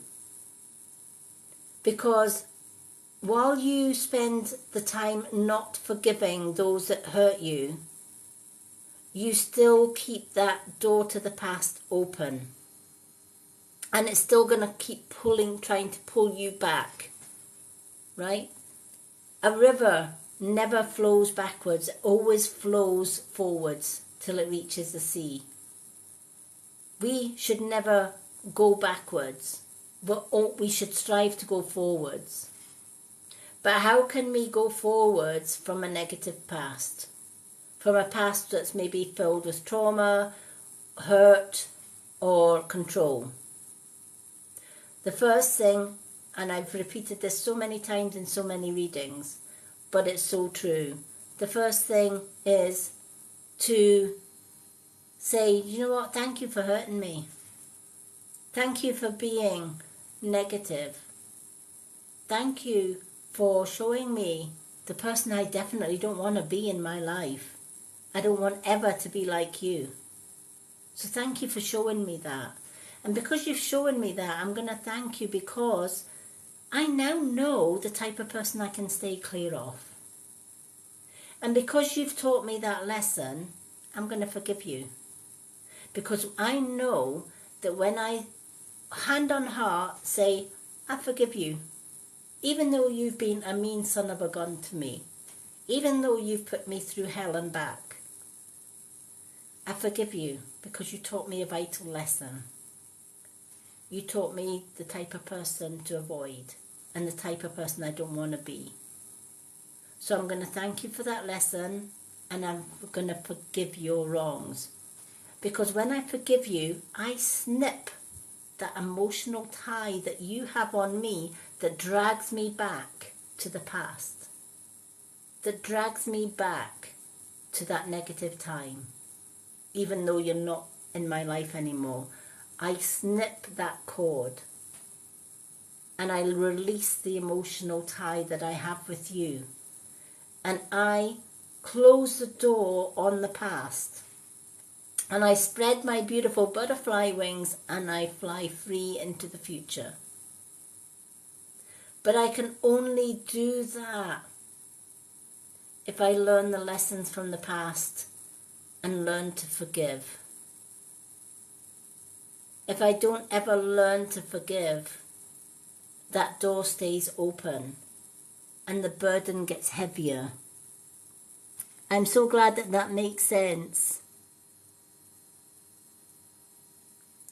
So it's time now to release all the ties from negative people that have hurt you in the past. Even if you don't see them anymore, you can still pass on that message to the universe. You can say, universe, everyone that has ever hurt me in the past, please, I want to say thank you. Thank you for the lesson it taught me. And I also want them to know I forgive them. I hand on heart wholeheartedly forgive them. And I cut the emotional cord. I wish them well with their life. I hope they change so that karma doesn't come and bite their backside. But that's not my responsibility, that's theirs. So I'm cutting the tie. I'm closing the door on the past because I no longer want to be connected. From this day on, these people have nothing to do with me or my life, and I walk away. I choose to walk away and not give them another thought. And then I'm true to myself. I'll fly high. I will come out of my little caterpillar dark cocoon. I will spread my beautiful wings and I will fly high. And I will remember the lesson that person or those people taught me. And I will avoid negative, controlling, narcissistic or abusive people because they don't serve my higher purpose. And they're not my vibe, my tribe. So thank you for the lesson and I forgive and walk on. That goes hand in hand with your angel card, which is be willing to forgive. All right? The hardest thing that you are struggling with right now is how to forgive somebody that's done you wrong in the past. Ask the angels to clear your mind and body of past pain and in exchange for peacefulness. Because when we forgive, we fly free. So we can either ask the universe to help us to pass that message on to those that did us wrong, or we can ask our angels or our guides. Sometimes, especially with my ex, I usually say to my guides, please pass on to my ex's guides. Thank you for being the narcissist and the abuser that you were. Also pass on my forgiveness because he taught me a vital lesson. So I forgive him and I leave him to karma. Now I know, hand on heart, that my guides will pass on to his guides that exact message. Job done. I've snipped the cords and I've flown free. It can be as easy or as hard as you make it to forgive. And you're going to have to want to forgive. You're going to have to find it really deep down in your heart to forgive that person and actually mean it. Just saying I forgive you and not actually meaning I forgive you and still holding that grudge is a wasted type of emotion. You have to be sincere and ready to learn the lesson and forgive. And if you're sincerely ready to learn that lesson and forgive and close the door on the past, the present and the future is going to work out so much more positive for you. So I hope that that helps and has meaning. I'm so glad it means something. Hello, Sharon. Okay, we got Sharon Adam as well. So we got Leah next.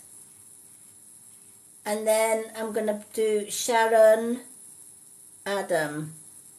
Because I don't think we've got Mary back. Let me just check. I'm just going to check to see if Mary is back. I don't think she is. No, Mary's not back. So, Leah is next, and then Sharon Adam. Have I missed anyone, Susan?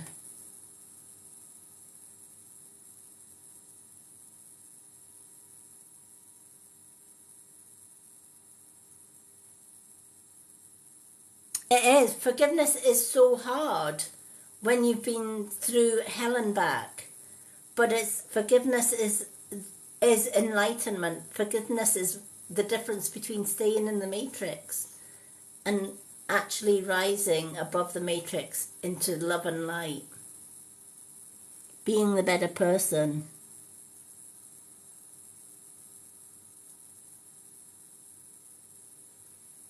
Okay, thank you, Susan. All right, Leah. What 2 cards would you like? So we've got Leah and Sharon Adam.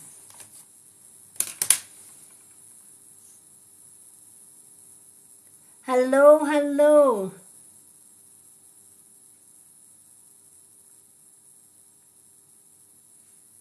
Welcome in, everyone. So for those that are just joining, welcome to my gift readings night. If you are a subscriber, you get 2 cards automatically free every time I go live. If you're a non-subscriber, to get a 2 card reading, you would need to gift a swan to get on my readings list tonight. Okay. So do we still have Leah, Susan? Is Leah still on your list? I'm sure I saw her on my list. Yep, she's still there.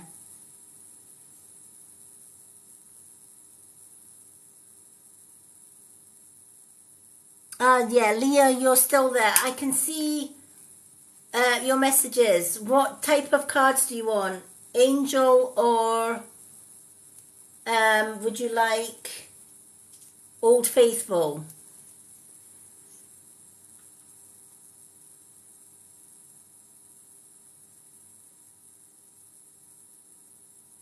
TikTok has been really, really funny with comments just now. Some of the... I can see, Leah, why can't anybody read my messages? I can see that one, Leah.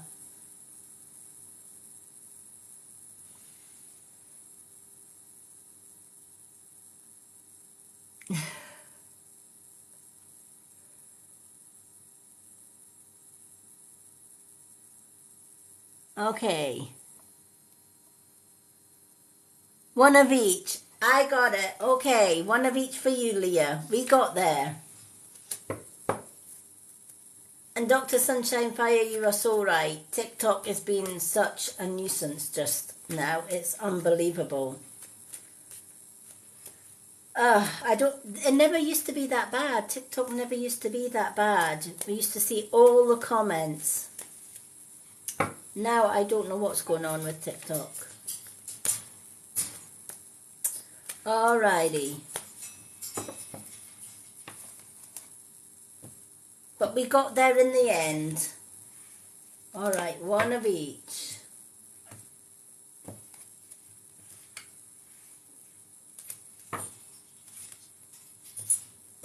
Okay.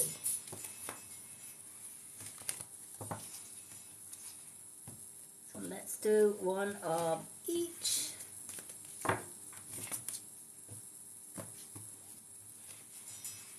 So welcome in, everyone. To get a 2 card reading, it is a swan gift. Unless you are a subscriber, subscribers get a 2 card reading free every time that I go live.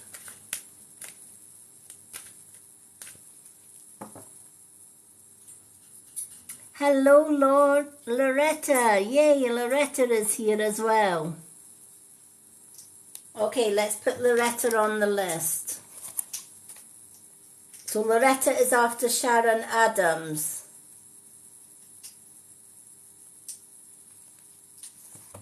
Alrighty. So let's do Leah's, then Sharon's, and then we will do Loretta. Okay.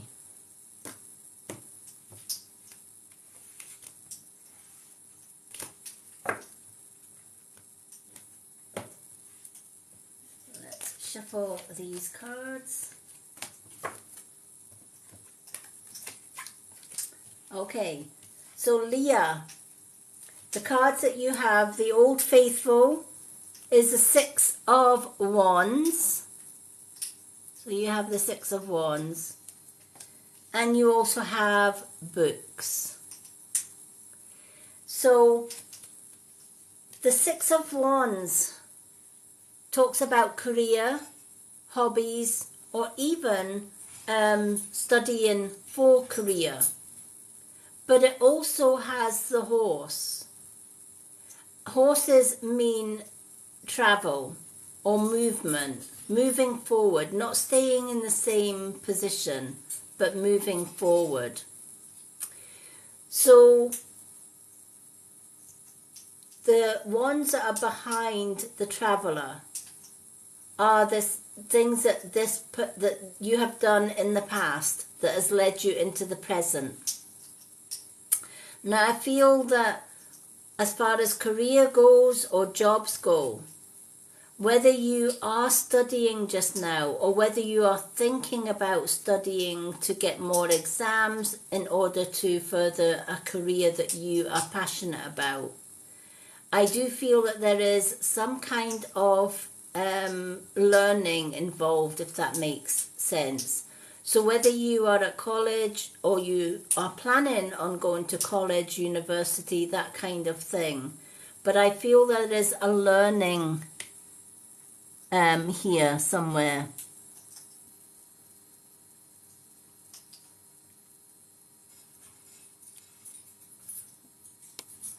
So even if you're not studying just now, even if you are in between jobs and you maybe think, oh, you're in a job and you may be not happy in that job, I just feel there is movement as far as career goes.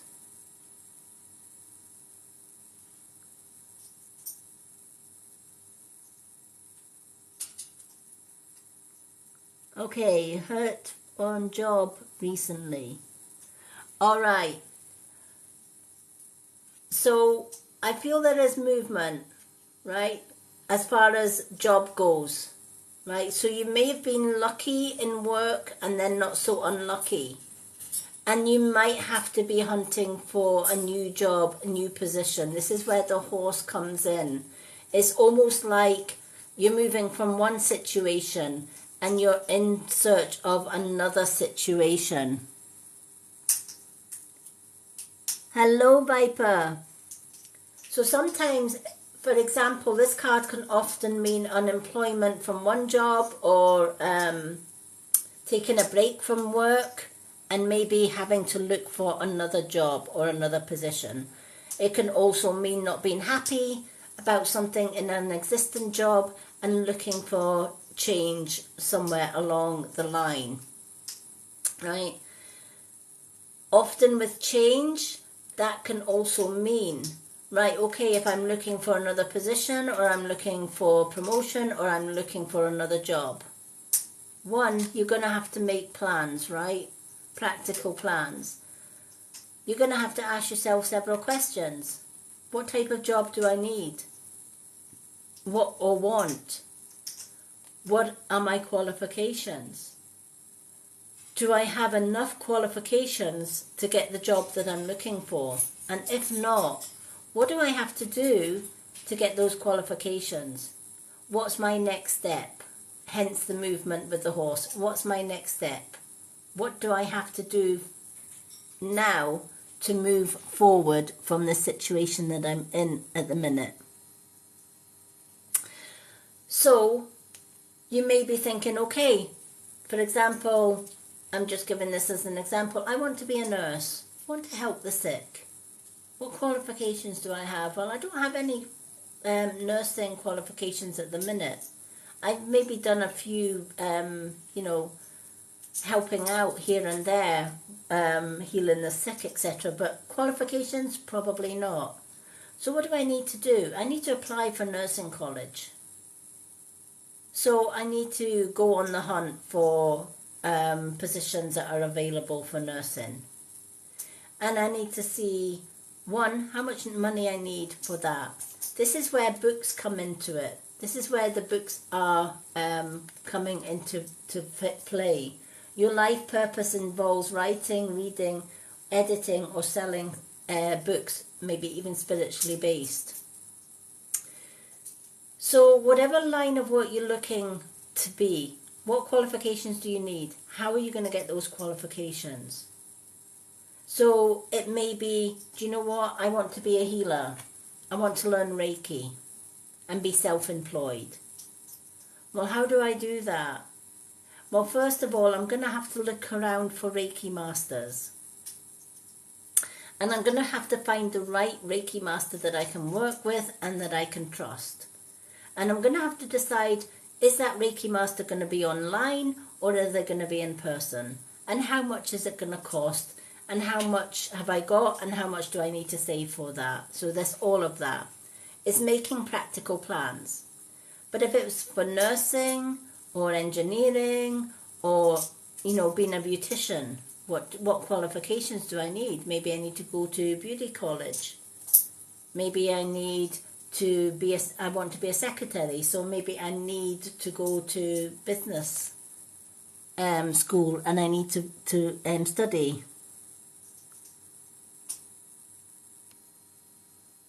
Yeah, and that's a hard age, right? Because I lost my full-time job at the age of 50.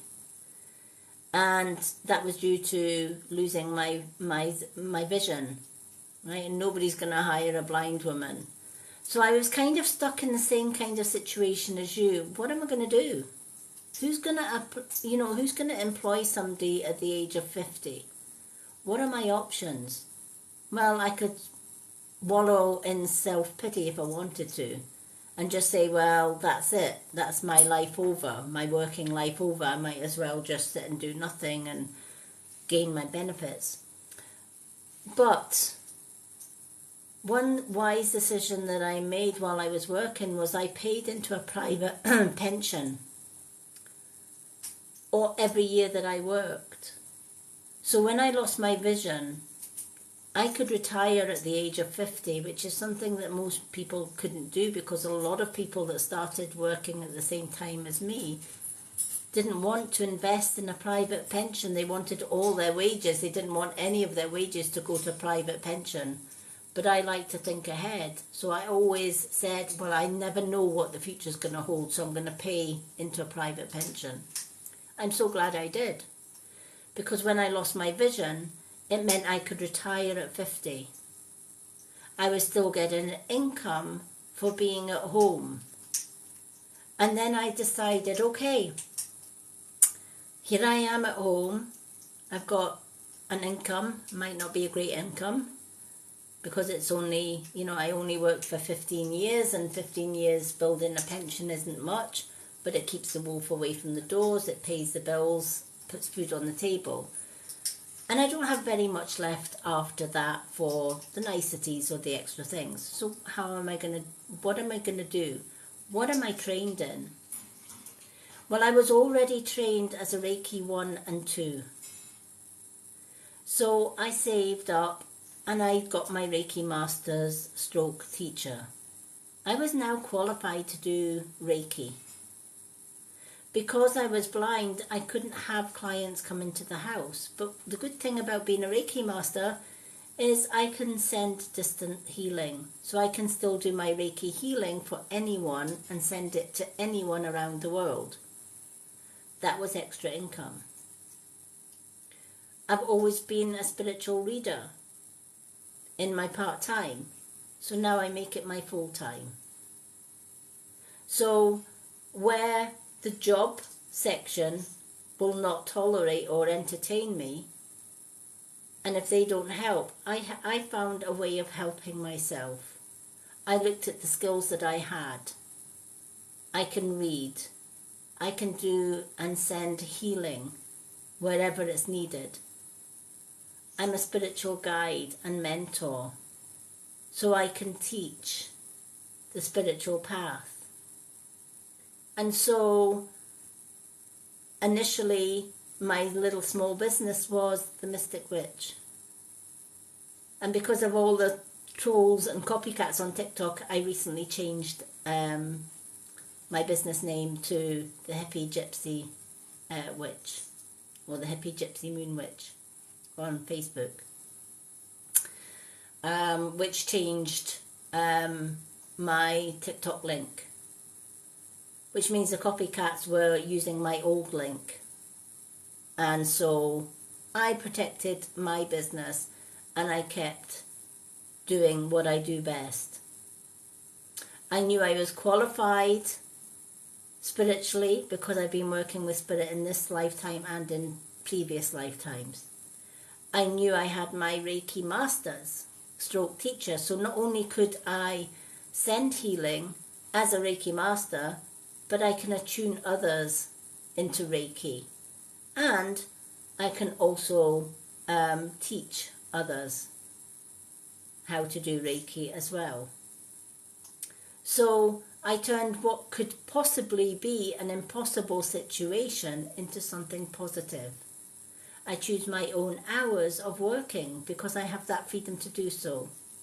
So never allow age to stop you doing something that you are wanting to do. So many people now are working from home and they're finding opportunities of working from home.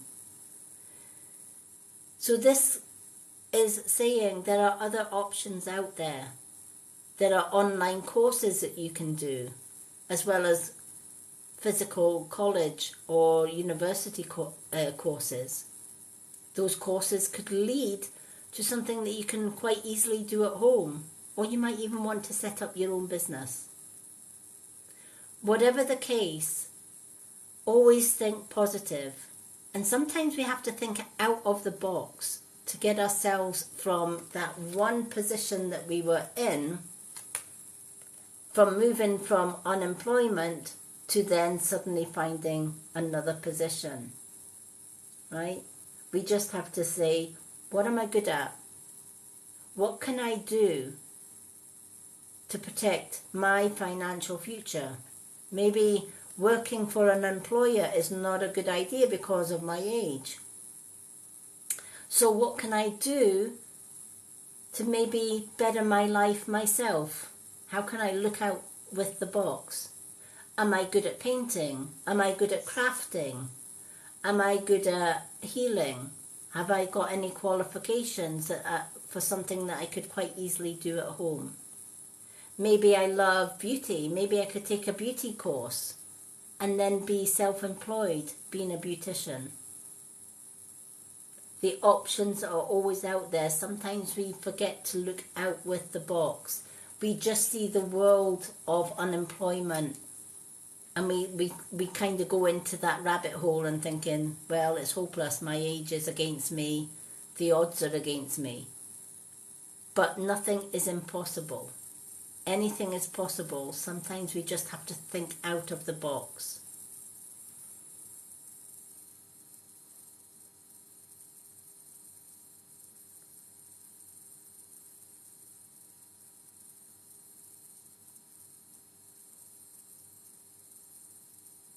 So, yeah, I know, I have a feeling that you are more qualified to do things than you realise. So it's looking at what fires you up, what really ignites your passion. What are you passionate about? Are you passionate about looking after animals? Maybe you could do animal grooming or animal, working with animals, being a vet. Right? You might want to be doing nursing. Right? Part-time nursing. You might want to be a teacher. Right? You might want to be a mentor. You might want to learn the spiritual path and be a spiritual guide or a spiritual mentor. Right? In which case you might want to learn about spirituality, spiritual paths, and how to heal and how to connect and how to do card readings, etc. Find what you're passionate about doing. Sometimes people take hobbies that they've been doing for years and turn it into a business. So they forget, you know, I love sewing, or I love knitting, or I love weaving, or I love communicating with people online. Well, if you're already communicating with people online, you may be looking for an online job, some job that you can work online just sitting at home on your phone or your computer. Never cut yourself short. Always think outside the box. I do see you moving forward, but you need to want to move forward, and you need to be thinking out of the box. Right? Instead of thinking negative, well, this is the end of the line because who's going to hire a 50-year-old woman or whatever, think outside that box. Right? If nobody on the employment market wants to hire somebody of 50, hire yourself. See what you're good at and turn it into a business where you can work at home, work your own hours. There's always a way.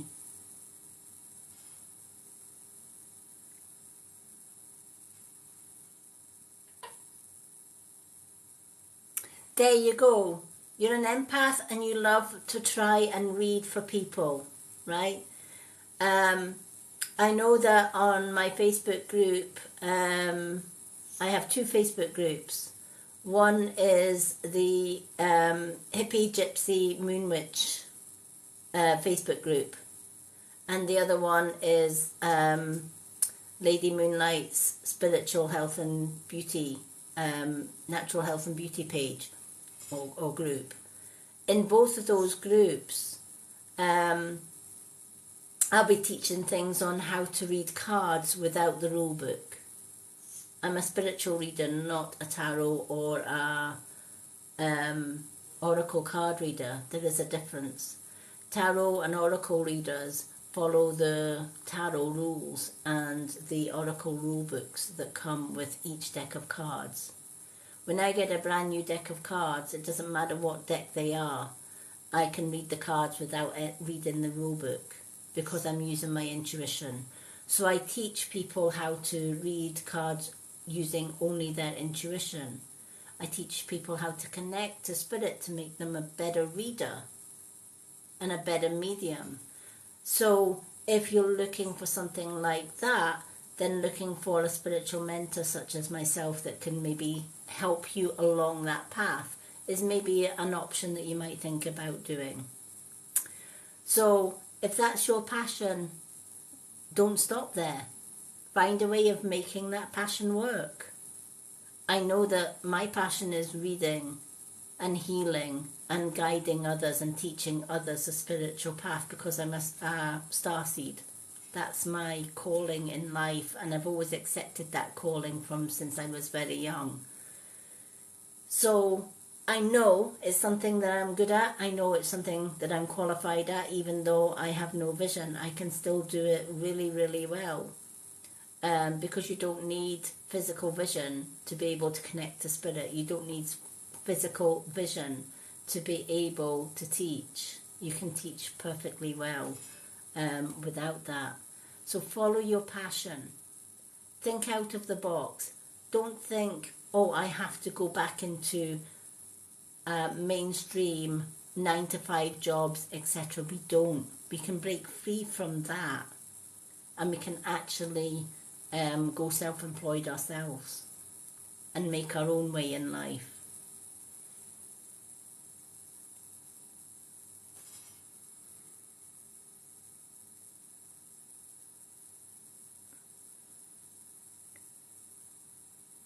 Okay, for yes/no questions, I cannot answer questions on pregnancy. Spirit, just do not answer those questions.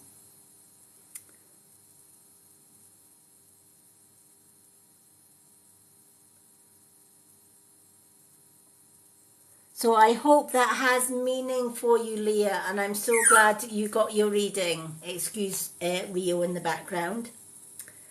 Okay, so we've got Sharon Adams next, and then Loretta. So do we still have Sharon?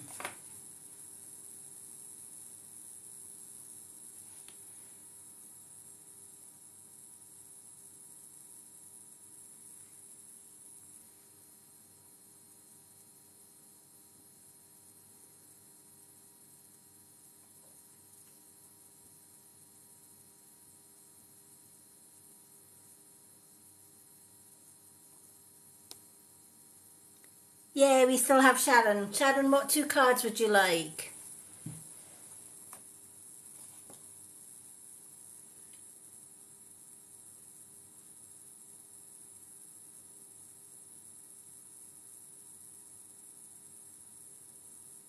One of each for Sharon. Let's do one of each.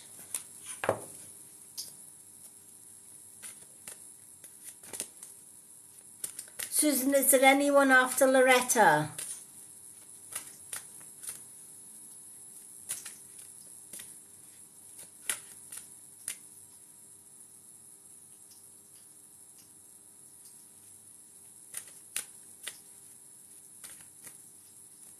Alright, let's do one of each for Sharon.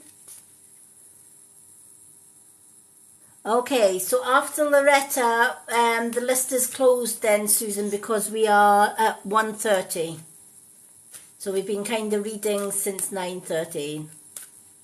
So it's about 3.5 hours, isn't it? 3 hours, something like that. So Loretta will be the last reading of tonight after Sharon.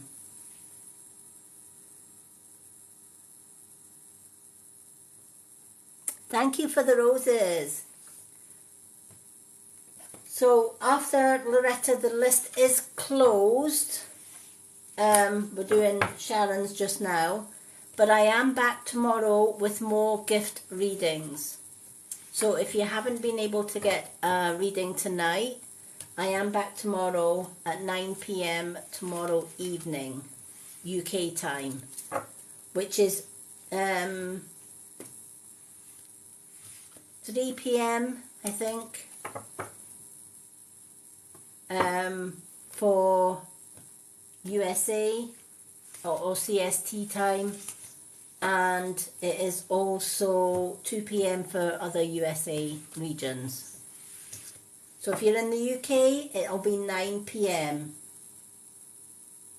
If you're in CST time, it's 3 p.m.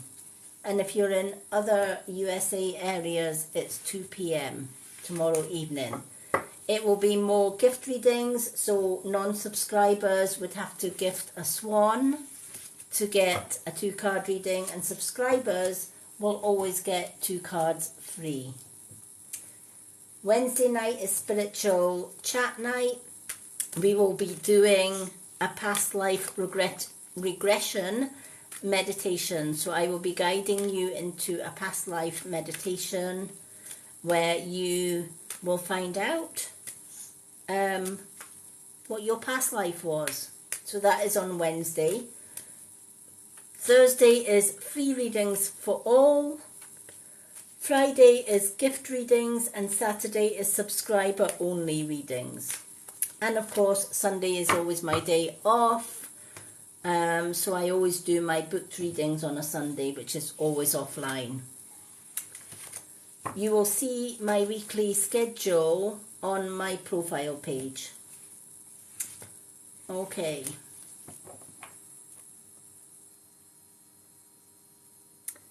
Thank you for the gifts, the follows and the likes, everyone.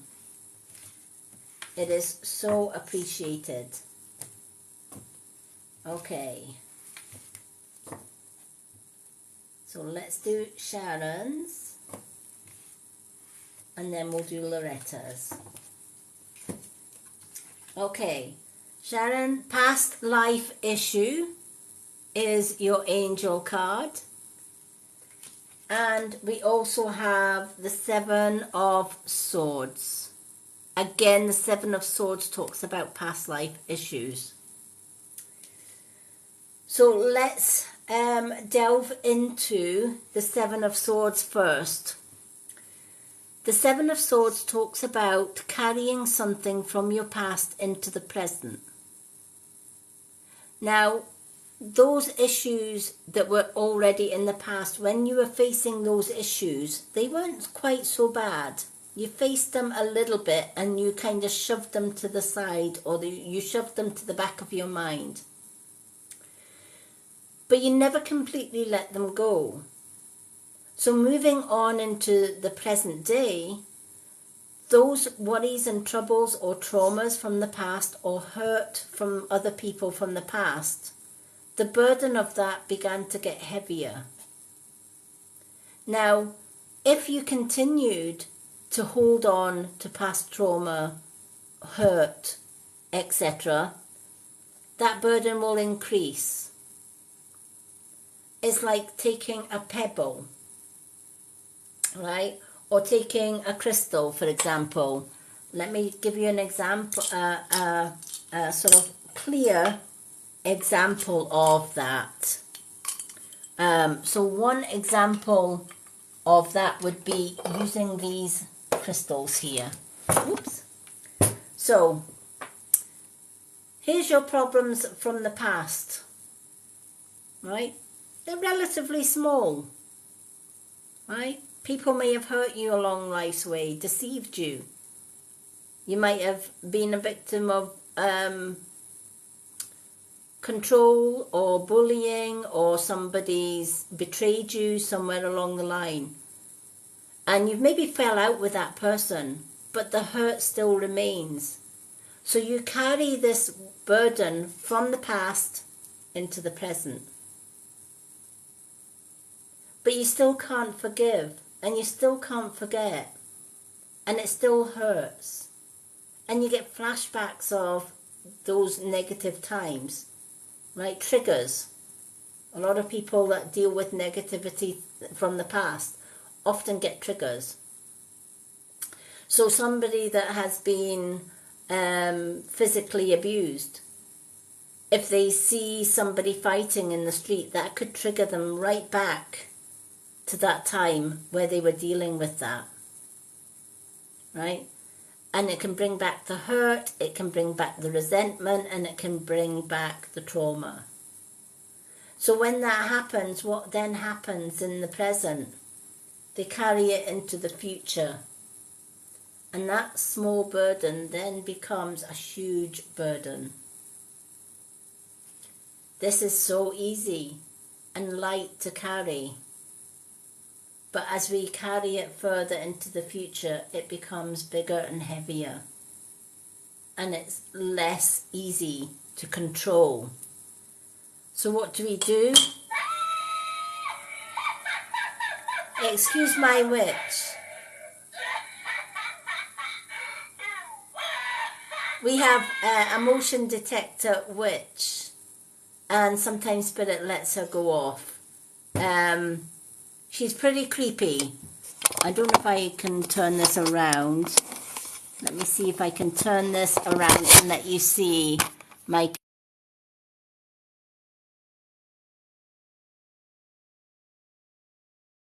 Don't know where we are here. Right, let me see if I can turn this around. Oh gosh, we're moving. Spirit are moving things around. There she is. There's the creepy witch. That's who is giggling. So she is pretty creepy. Spirit do make her laugh from time to time. So just in case everybody was having a scary fit, let me just pick this crystal up from the floor before Spirit chuck it again. Yeah, but that has never happened before. She usually goes off with motion. Or if I'm too close, but she's too far away from me to go off. So sometimes Spirit set her off. So apologies for that. Just in case anybody's having kittens. Right, okay. So let's carry on. So that burden can then become really, really heavy. And, you know, it's hard to forgive. let alone forget the hurt. But at some point, when that burden is so heavy, we have no option but to let it go, to drop it, because we can't go on any further carrying that trauma. It's going to eat away at us. So we either carry it even further and maybe risk getting ill or emotionally stressed out or traumatized, right? And that can lead to depression. It can lead to so many other things. So how do we get away from that? How do we move on from past hurt or past trauma? First and foremost, what did that past hurt and trauma teach you? Obviously, it was a negative experience, and it was probably a horrific or a bad experience, right? That's what's caused the trauma. And we can hold on to that, and we can say, why should I forgive that person? That person caused me so much hurt, so much pain, so much trauma. Why should I forgive him or her, right? And we hold it and we carry it.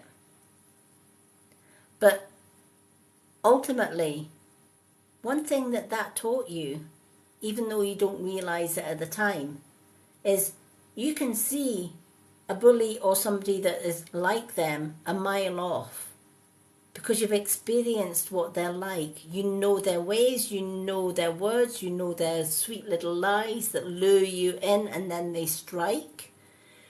You've learned all of that. They've taught you that. They've taught you how to spot an abuser or a bully or somebody that comes as a friend and betrays you. You can tell a traitor a mile away.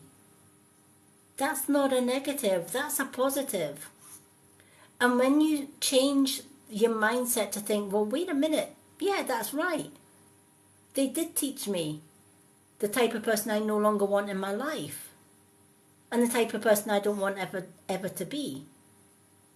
And one thing that they taught me was never again will I get in touch with or get involved with somebody that is going to hurt me. I'm only going to surround myself with positive, loving, upbeat people. So then now I choose to say, thank you for the lesson that you've taught me. Because you've taught me that lesson, I'm going to cut emotional ties from you. And I'm going to forgive you. Because when I forgive you, I know you don't want my forgiveness. You want to have that emotional control over me for the rest of your life because that makes you feel big. Right? One thing that I said to my ex-abuser was, if you think I'm walking out of your life and staying silent so that you can stay comfortable, think again. Talking about my experience with my ex helped me to release it, helped me to learn from it, and to help other people that were going through abuse. So it made it easier for me in the long run to forgive him. But if we bottle it up and we never speak about it, they get away scot-free, right?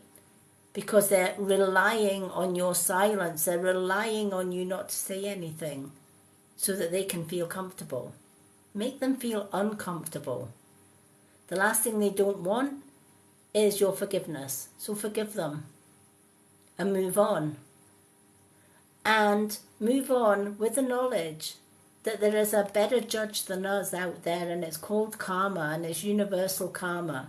So whoever's hurt you in the past, somewhere along the line, they're going to be hurt themselves by somebody else.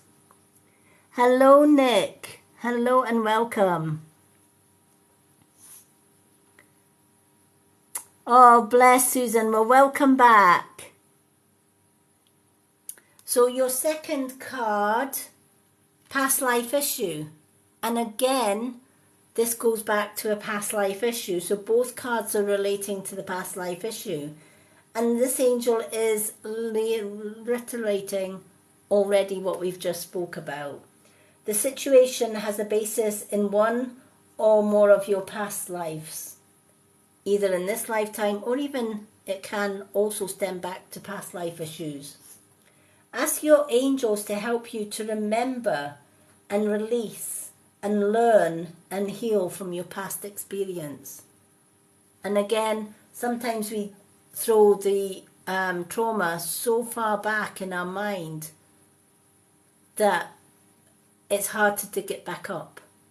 It's hard to remember. We blot out all of the really bad things and we remember only the mediocre bad things.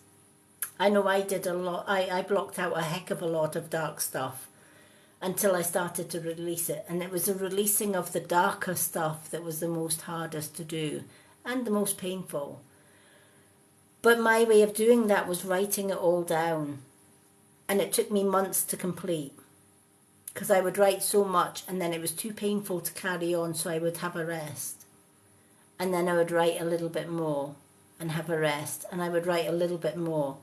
And then once I got everything out onto paper, I burnt it and I said, take this away from me. I don't need it anymore. And then I cast the ashes to the four winds. Sometimes I bury it in the garden. But either way, I cast it away from me. So we can ask the universe, or we can ask our guides, help me to release this. I don't want to carry this burden around with me anymore. I want to release it so that I can be emotionally free from the past. And that will enable me to move forward in a more positive and upbeat, lifted future. And I now know the type of person that I can avoid and the type of people that I would welcome into my circle. My circle is pretty small because a lot of my close friends and family are only positive, uplifting people. I choose to set boundaries now. And the boundaries that I set for myself is that if you're coming into my life being negative, abusive, or controlling, I walk away. And I don't apologize for it, I just walk away. I don't give you my time, my space, or my energy.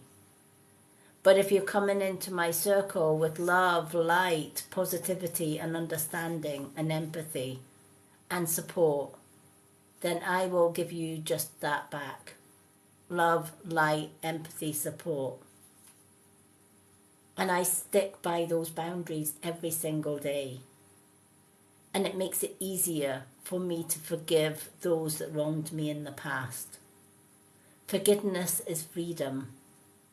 But if we never ever forgive our enemies, we will never ever be free from the emotional ties that those enemies give us.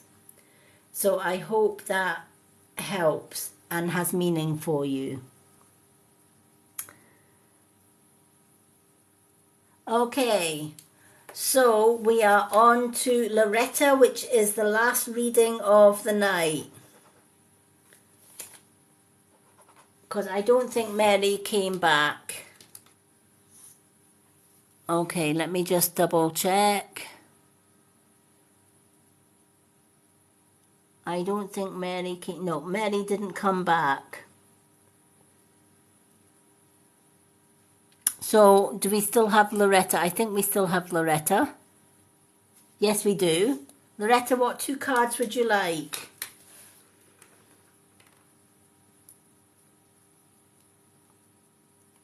Now, for those that did want to get a card tonight and couldn't get a card tonight, I am back tomorrow with gift-only readings.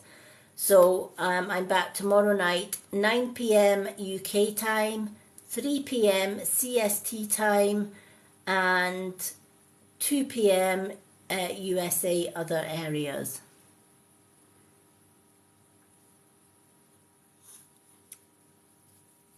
Okay.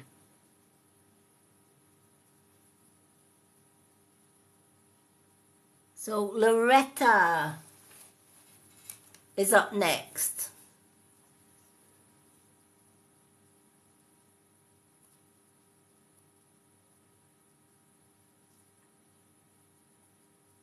I know she's still on my list, One of each. There she is, our beautiful Loretta. Let's do one of each.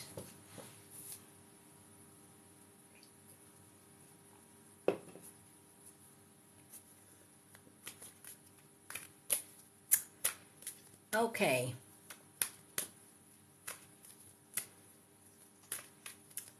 Let's shuffle our cards and do one of each for Loretta.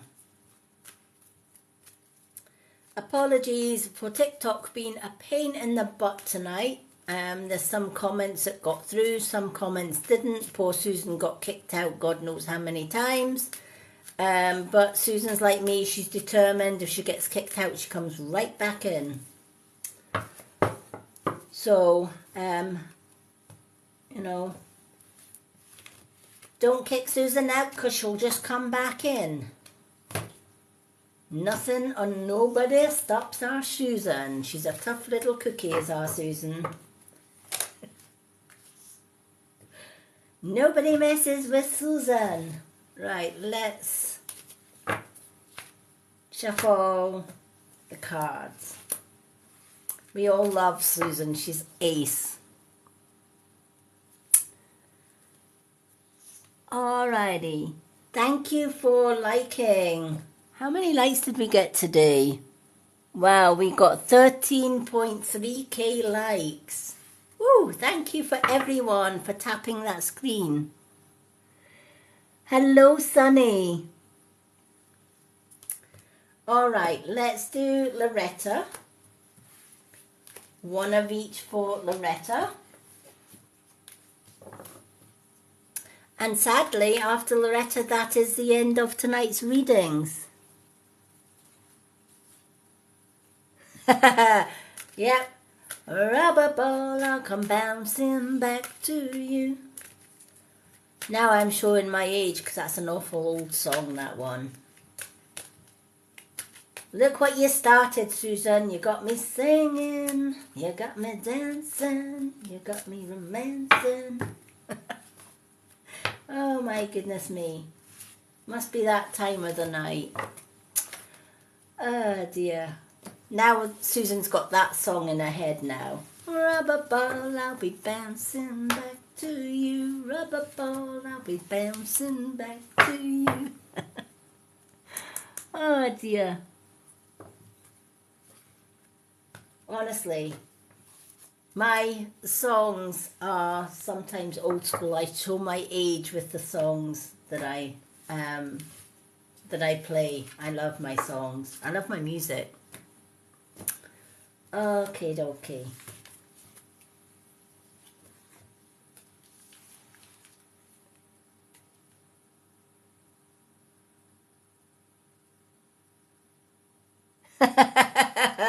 It certainly does. Yeah, Susan will tell you. Like when Susan's down in the dumps, I just come on and sing, and she's like, "Oh God, here she goes." But that's me. I love music. I love, if somebody's feeling down and whatever else, one way of cheering them up is probably not me singing. But however, you know what? I don't care. I sing because it makes my soul happy. But yeah, music makes the world go round. What is it, the words of that song? It doesn't matter how good enough. Or is it? Now what's the words? Sing a song. Sing it loud, sing it strong. No matter if it's not good enough for any other one to hear. Just sing a song. There we go. Yep, it does. Let's run. Yeah, let's run. It is, it's fun. Oh, she said it's fun. I thought that said let's run. I was gonna say I'm not that bad, am I? Yeah, it is fun. It is definitely fun. I just read that wrong. I thought Loretta said, let's run. Don't run off yet. You're going to get your reading. Oh, my God. Oh, I told you it was going to be one of those nights. I just knew it. All right. Let's get down to reading these cards before any other songs crop up. Susan, see what you started.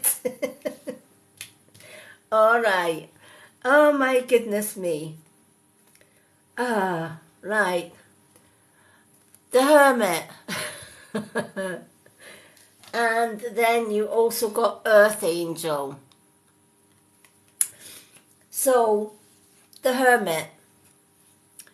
The Hermit teaches us that sometimes what we want to know or the knowledge that we seek isn't always in the noise around us.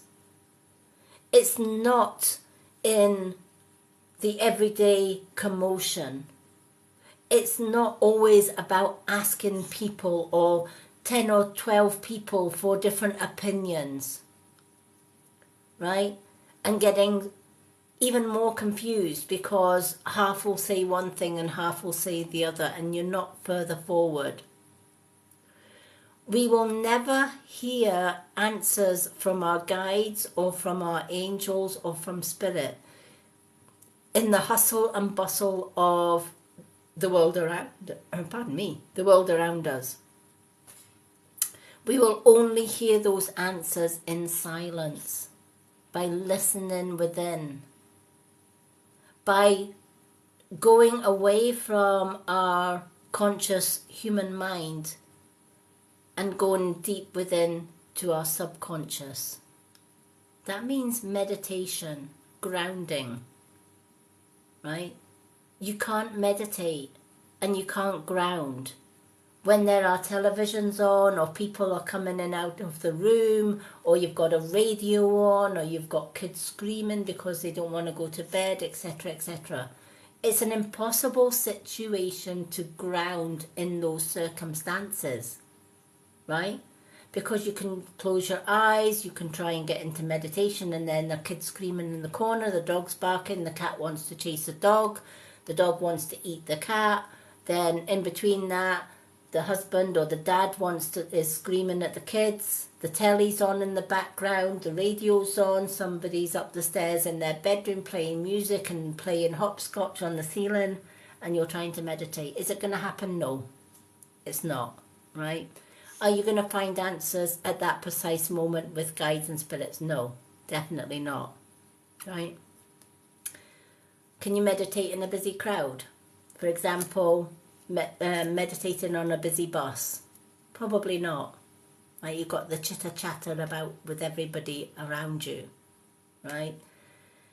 Unless you're pretty experienced and you can just shut yourself off from the outside world, right? But that kind of goes hand in hand with somebody that's experienced with shutting off the world. Myself personally, I can meditate pretty much on a bus, train, boat, whatever, right? Because I've learned how to actually cut off all my senses and listen within. So the Hermit teaches us, if we're really wanting to connect with Source, if we're really wanting to find out answers, we'll find it in the silence, we'll find it in meditation, we'll find it in that place where nobody can interfere or disturb us. So the best time for moms, for example, to meditate is when the kids are all tucked up in bed and fast asleep. Might be first thing in the morning before they wake the kids up for school. They might decide, right, I'm going to do 10, 15, 20 minutes meditation or grounding. And it might be before you go to sleep, right?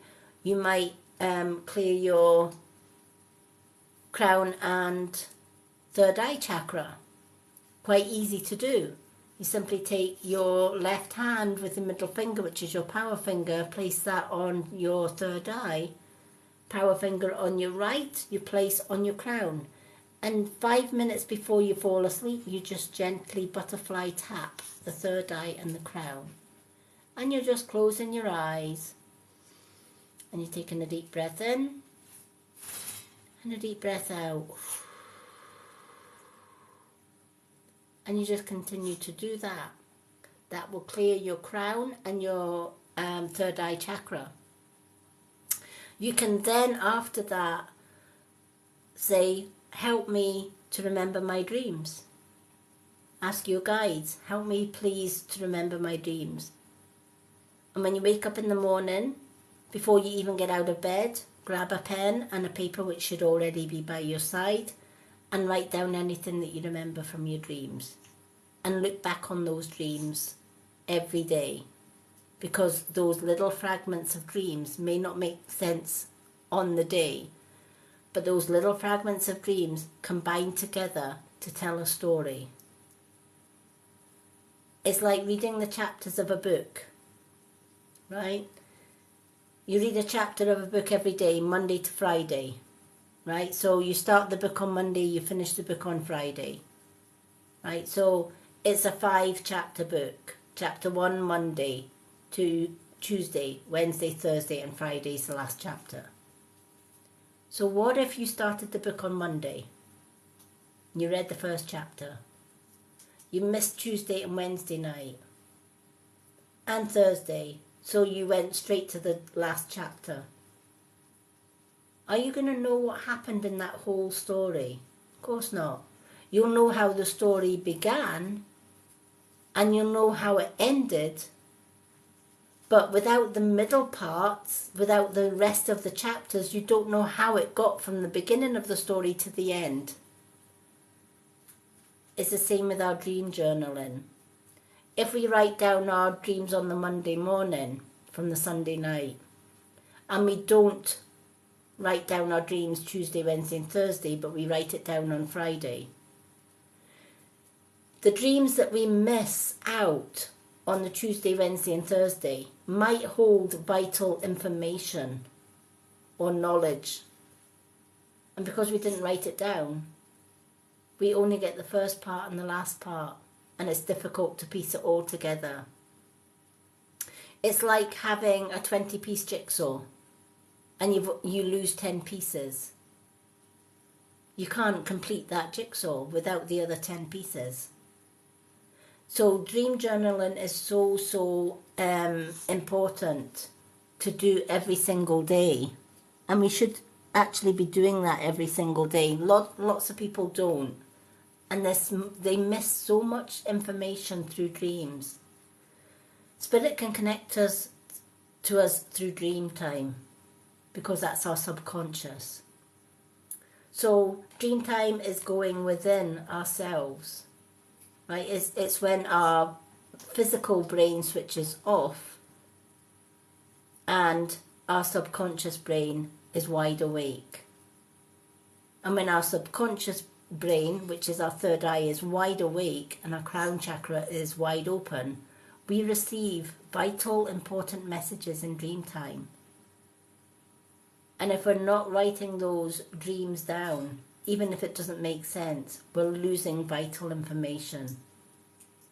So I know myself as a starseed and a light worker, indigo child, traditional witch, whatever you want to call me. I come under many titles. If I didn't go within, I wouldn't be good at doing what I do. So people that I mentor in the spiritual path, the first thing I will say to them is, you need many journals. You need a dream journal and you need to be consistent with it. You need to meditate, not just some days, every day. You need to ground, not just some days, every day. Right? Because if you don't use it, you'll lose it. Right? You have to train and activate the third eye and the crown chakra.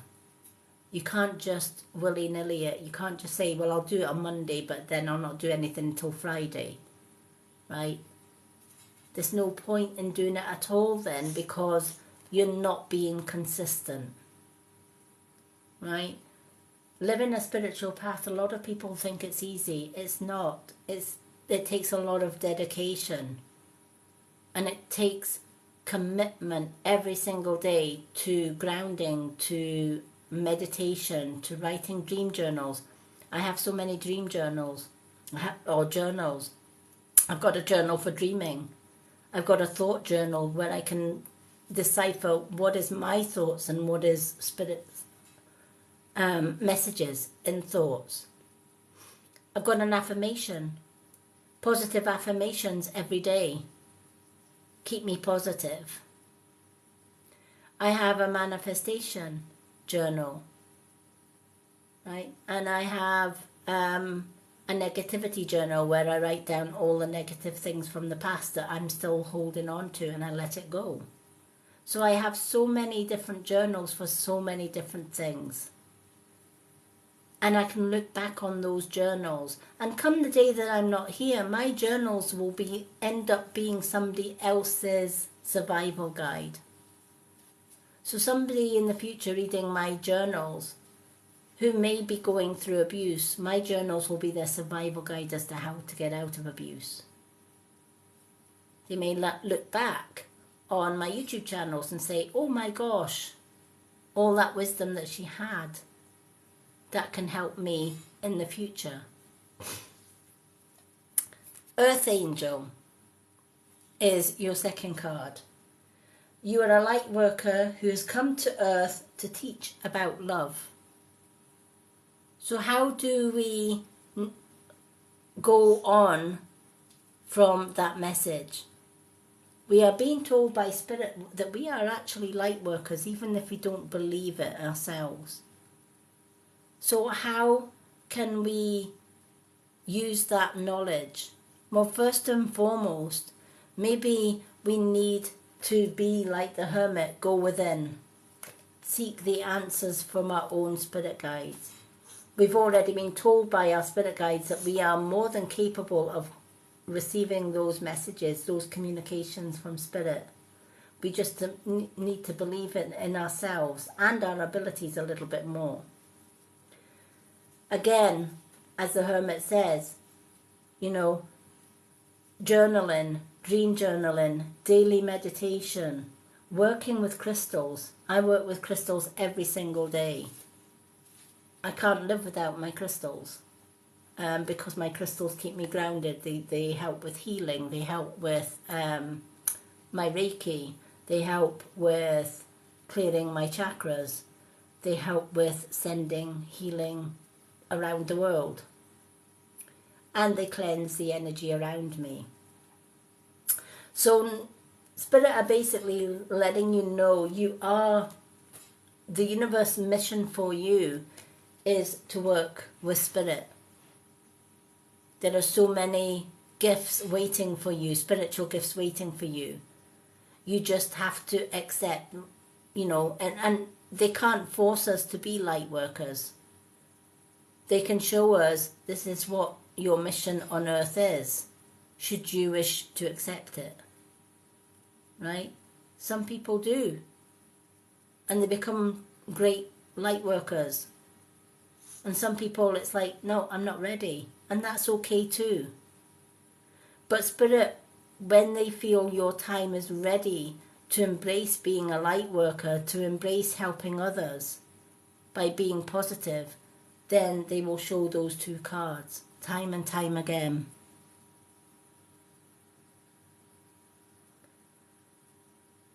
Yeah, definitely. Working with crystals. And I'm going to be doing a daily crystal, sort of a crystal every day. So I'm going to be talking about different crystals. One of my favourite crystals is Labradorite, because it's a beautiful crystal, but it has silver sparks in it. But if you really, really look, you will see flashes of blue in that crystal. You can see them there. But there are flashes of blue. Sometimes you get pinks. Sometimes without twisting it, you can see it's just a grey crystal. But if you keep on looking, really, really carefully. Let me see if I can get these flashes.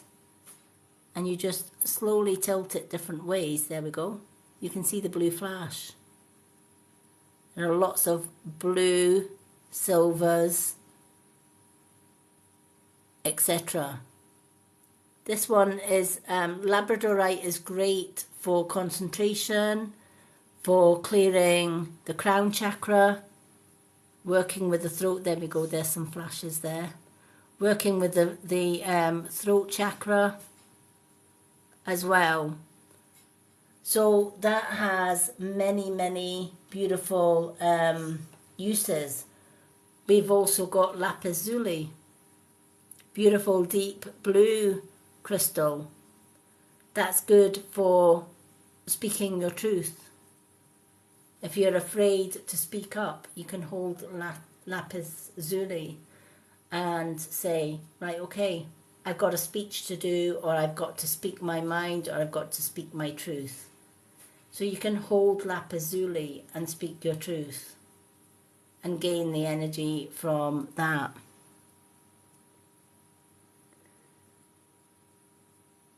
Yeah, Labradorite is a beautiful, beautiful crystal. I have 2 pieces of Labradorite. This is the other Labradorite that I have, which is a larger Labradorite. Let me see if I can get some of the flashes on. There we go. I think sometimes if you tilt this one this way, you can kind of get there we are, some of the blue flashes in that. Labradorite always has little flashes, and you've got to really hunt for those flashes. So there you can see the flash there. You don't always see it until, there we go, there's another flash. You've got some silver flashes there. So if you tilt it this way. So this is Labradorite, and each Labradorite piece is so different from the other. If we do this way, might get some silver flashes here. Let me see if we go this way. We've been that way, I think. But yeah, these Labrador, I find, there we go. We've got some flashes there. Did you see that one there? Look. We have Labradorite is beautiful, beautiful crystal.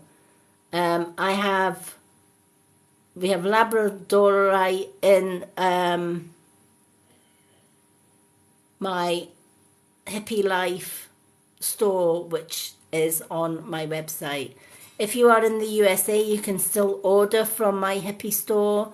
If you see anything that you like in the Hippie store, including this Labradorite, I got this one. This crystal I also got from Hippie store, which is absolutely beautiful. Look at the colours and look at the flash in that. That is stunning. Yeah, it looks grey there, but you can actually see that beautiful flash. And then, of course, I got the lapis lazuli for the throat, which is, again, beautiful. It doesn't have the flashes, but it has the beautiful blue colours in there. I also have this one, which is green adventurine, which is a little ball of green adventurine crystal in there, and it has the spiral going up to the end. So I will be doing lots of crystals of the day. A good one for the third eye and for also healing is amethyst. So I have this beautiful piece of amethyst here, but I have a large amethyst as well. A large block of amethyst crystal, but this is my smallest one that I have here. And then, of course, you've got black obsidian. And sometimes you can have crystals like these. These are my Reiki symbols written on. So this is my master's symbol. And then, of course, I've got my power symbol. And then I've got my emotional symbol. And then I've also got my distance healing symbol that I use. So I use a lot of crystals, and I also have crystal dowsers as well. So I work with crystals all the time. So this is one of my dowsers, which is the healing one. This is amethyst.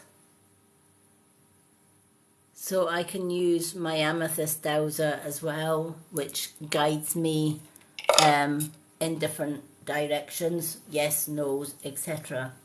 So yeah, definitely as a light worker, we should, or an earth angel, we should be working more and more with crystals. I work with crystals every single day. I even have a little green tiger's eye here, which is another beautiful one, which has different flashes in there. So you can get like orbs like this one. This is green. I've had this one for many years. This one didn't come from Hippie, but Hippie does do beautiful orbs in all different crystal formations. But I do have the green tiger's eye in that one. I also have clear crystal balls as well. And I also have black obsidian crystal ball as well. So I have lots of crystal spheres, crystal towers, and whatever I'm doing, I will call, a crystal will call on me. I usually work with the elements of earth, air, fire and water. So when I'm working with the elements of earth, air, fire and water, I can use both my crystal. This is selenite. This is a pure block of selenite, but it is a candle holder, as you can see.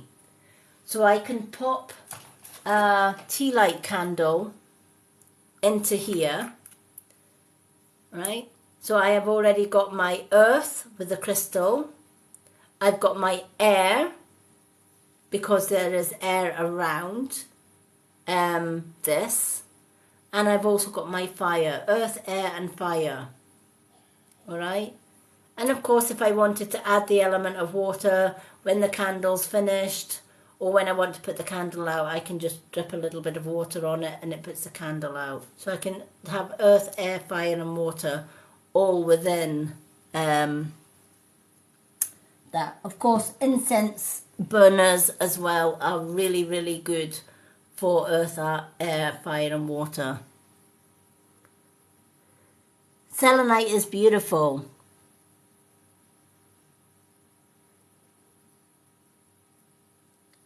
It is a beautiful crystal. I've got the selenite candle holder, but I've also got the selenite tower. It has beautiful flashes in it. Never ever wash your selenite in water though, because it dissolves in water. It's a very soft crystal. So it's easy chipped, it's easy broken, but if you added water to this, it would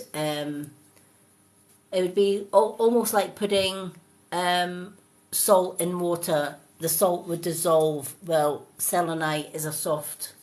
Some crystals you can put in water, some can't. Selenite is one of those ones that you can't. So I will be doing a lot of teaching about crystals in my Hippie Gypsy Moon Witch Facebook group. If you're not already a member of that Facebook group, you'll find the link on my website in my bio. If you go to my bio and there is no website link, you're not following the right Lady Moonlight. There's a lot of fakes being caught. I've caught a lot of fake Lady Moonlights out there on TikTok.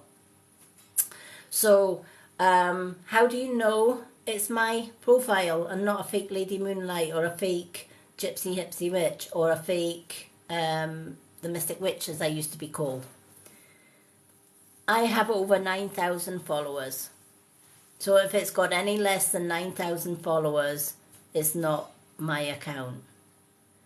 I have a clickable website link on my profile. So if my profile does not have a website link, don't follow it. It's a fake account.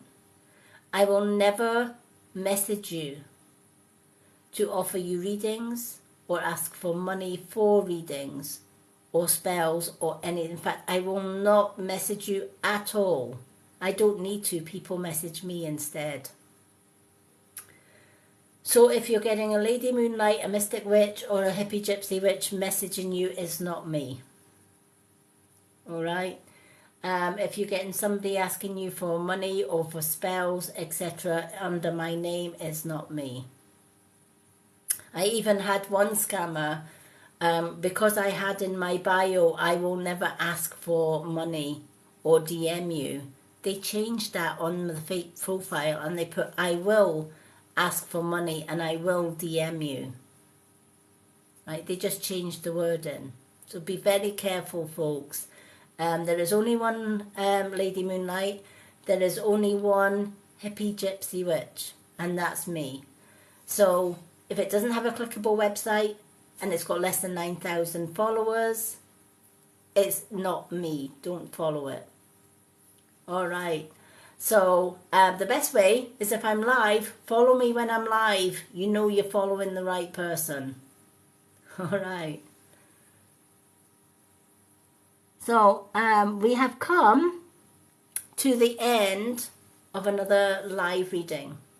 I'd like to thank Susan and Jenny for helping with the moderating. I know Lucy was on earlier. Thank you to Lucy for also helping out, even while she was working, helping with the moderating as well. Absolutely love and appreciate all the work that my moderators do behind the scenes. Thank you to all my subscribers. Your subscription means so much to me, and that's why my subscribers get 2 cards free every time that I go live. I'm a give and take in equal amounts, and that's the way we should be. So if my subscribers are subscribing month after month, then I want to give them something back. So they get 2 cards free every time I go live, even on a gift reading. They have their own night where only they can get a reading from me. Everybody else can watch the readings if they're not a non-subscriber, but they can't comment and they can't get a reading on a Saturday night. Only my subscribers can do that. So on a gift reading night, non-subscribers can gift a swan to get a 2-card reading. And subscribers don't have to gift. They just need to turn up and they automatically get put on my readings list. So that's how my subscriptions work. So I am back tomorrow night doing more gift readings for you all. 9 p.m. UK time, or thereabouts, between 9 and 9:30 p.m. UK time. 3 p.m. to 3:30 roughly CST time, and 2 p.m. to 2:30 roughly USA other time zones. So thank you everyone for making this a beautiful night of readings. I hope everyone that got a reading tonight found their reading useful. I look forward to seeing you all tomorrow night. Love and bright blessings. See you all tomorrow. Good night, Sandra. Good night, Susan. Good night, Loretta. Good night, everybody. See you all tomorrow.